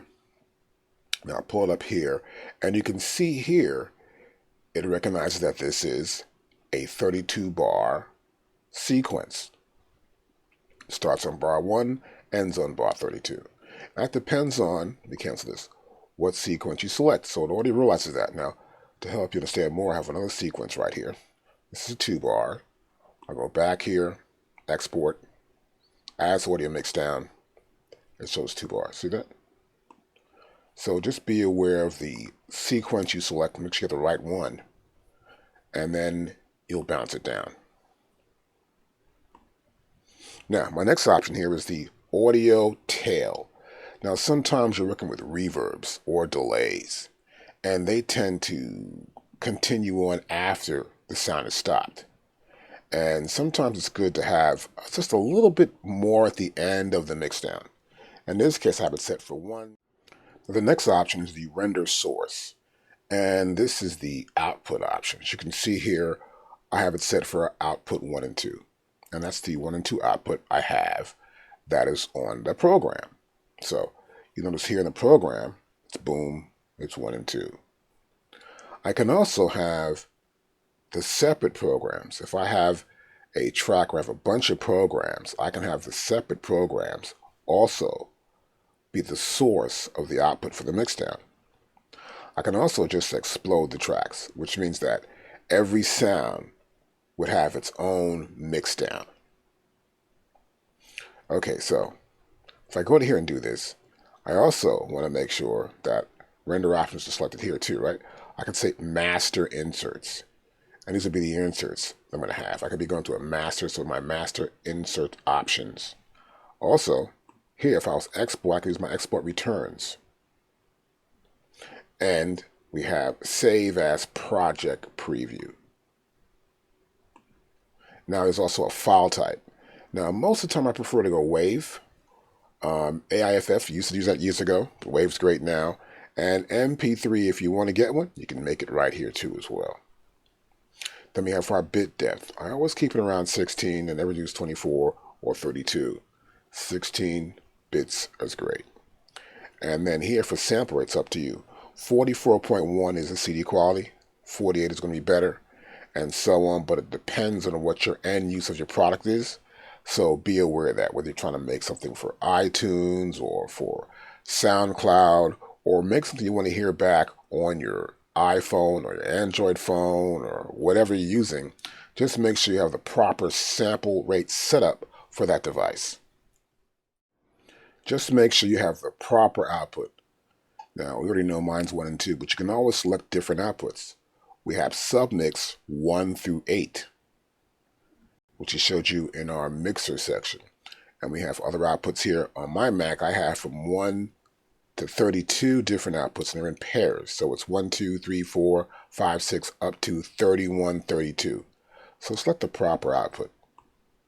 Now, in our next video, we'll show how each one of these render sources work and how to use them. Now, let me see, this goes here, and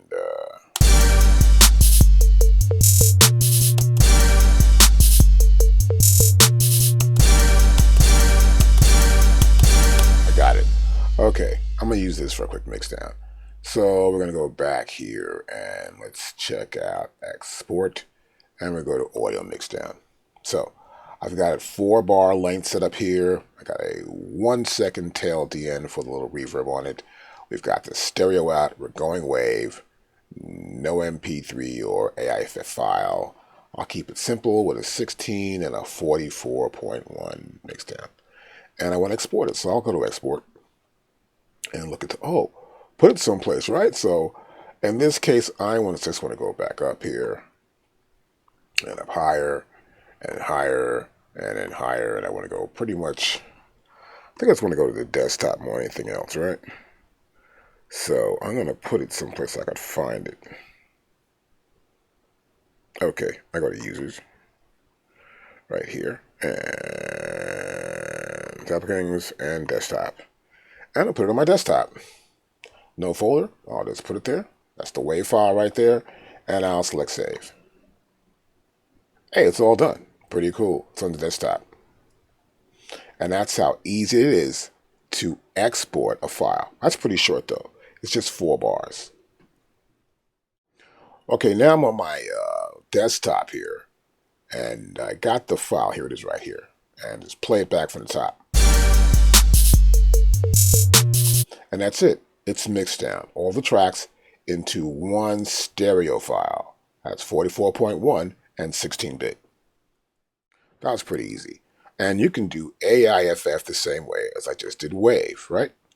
And the next option we have here is MP3. Now, MP3 files are a little different. I need to select the bit rate of about 128 up to 332 kilobytes. And you can see it here, 332, and here we are at 128 kilobytes, right? So I'm probably going to do with I'll go to the top end, why not?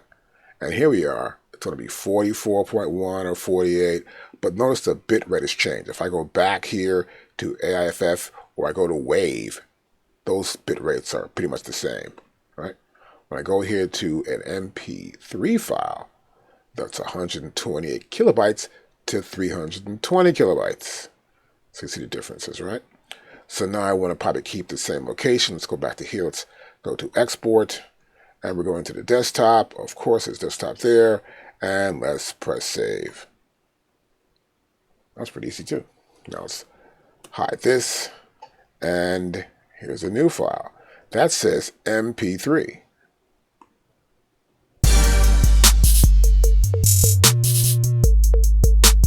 That's the MP3 file. Pretty easy. Now I have my MPC Touch, and I can use it as a plugin. And what I can do is I can bring it up into any DAW, like Pro Tools, Logic Pro X, Ableton Live, Studio One.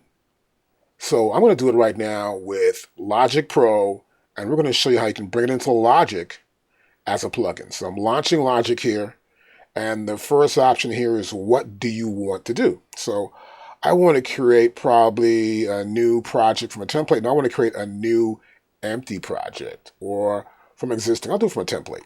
So I'm going to go here, use the template, and I want to pick out something like, let's see here, maybe I'll do multi-track. That looks good to me. And now I have it. So here I've got a multi-track set up here. And what I want to do next is I want to bring in a new track. So I want to show us MPC. So I go to new tracks, and here are new tracks, and I want to use a software instrument. You know, we're not going to use this or the audio end or the guitar end. We come here because we want to get this option here. It says instrument. And now I want to click here. I'm going to scroll down to the AU instruments, which is the audio unit instruments. And here you notice I have AKAI Professional, and there we have MPC. And the next drop-down menu shows me stereo or multi-output, which is 16 by stereo or 16 by 2. I'm going to go here and just do it stereo. Make it very simple for me. Our output will be 1 and 2. And I'll say create. I only want one track too, so we'll create right here. And see how long that takes. Not too long. And here is our brand new track right here. And I can go here. I can't see anything. So I'm going to go where it says region. And it says audio through. Lift that up. And now we see this MPC right here. We'll click here. And now you see the MPC software right here. Now I even have a browser, which is kind of cool. I can hide the browser. So it's the same as the MPC software, except the difference here is that it's a small plugin type look. So I can go, let's say, to here, which I already know is my kits. But I'd rather use my expansion. I'll go to here. So in case you want to use your expansions, you can go to here. And I may pick something to pull up real quick. Let's go to Boom. Pop this in. And now Boom loads. We can't see the sequence, right? So in this software, I'm probably going to want to go here to this track view, and now I can see everything. So I can probably pull this up a little bit more, right? And I can see right down here what it is. I can even pull this down somewhat. Let's drag here a little bit, just a little bit, or pull it out some more. Oh, we can't see much. Let's go to here like this. Let's pull this browser out. Now we can see more of it. That's even better. And so to play this, I can't play it here. Can't play it here. I can't play it here, right? So let's pull this down, and we're going to use Logic to control it. But observe, Logic is a BPM of 120. And I tested this before, so I know this beat's going to sound better at around 98, 97, 94. We'll try it here. And I'll press play. And see, it's playing it. So let's stop this. So what's happening here is that we're playing that pattern, that sequence. The samples have loaded into the MPC, and it's being routed through Logic. And that's how you can bring in the MPC Touch software as a plugin directly into your DAW, like Logic. Now this works also without you plugging in your MPC Touch controller as a device. Now I like to use Pro Tools as well as Logic and Ableton Live, actually anything I can do a video on. And here in Pro Tools, I want to probably bring up the new MPC software as a plugin. So in order to do that, I have to have a track, of course, I want to assign to it. So I've got this track going on here. I'm going to take some of this stuff off.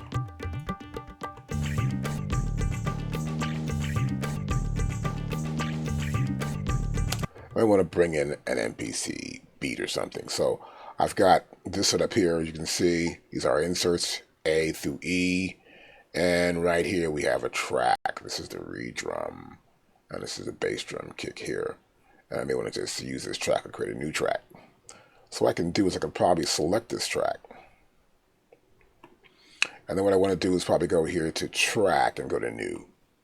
I want to make a new track. It's going to be a stereo track since the MPC plugin is stereo. Make an audio track, samples. I'm going to create one track. I'll create one track here. And now you notice it put it right next to the track that was right there. And in order to bring that plugin in, I'll go to here. And you see we have a couple of options. We have the multi-mono plugin and then the multi-channel. So we know the MPC is not a mono plugin like these other ones are, Contact and Reason, which is the Reason Propellerhead software. We're going to go to the multi-channeled plugin here, and we'll look at it from right here, Instrument. And you'll see here, I can pull up the MPC. So I'll click right there. And let's get my MPC Touch software just ready to go. So it may take a little bit of time to load, depending on how powerful your system is, how much RAM you've got. But here we are, we've loaded in some. There it is. We've loaded in, and now that blink was the MPC recognizing it, the MPC Touch that is, recognizing that the software is on. So once that happens, now the physical device is reading it, and it knows it's a plugin. So next I want to load something. I use my usual stuff here. We can go to Expansion Browser. I go back to here, scroll back up. I can look at projects and find a project I want to load in, right? Say we want to do something like load this in. I'll say load that up. It does, but you notice something here also. We don't get to see the grid, as you can see, right? There's no grid view. And the tempo is controlled primarily by the Pro Tools software. So if I close this out, and I'll say, yeah, look at that there if I want to. I'm going to go right here in the software. I'll slow this.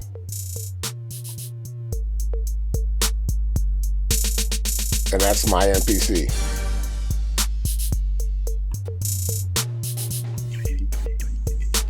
I'm picking up the tracks in here.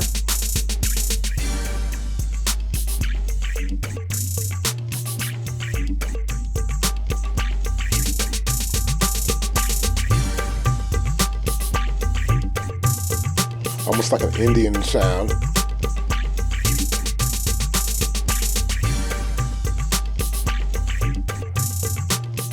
My MPC output. So pick it up or down right there. Close the plugin. Press stop, and it stops the plugin too at the same time. So remember, the tempo will be controlled by Pro Tools.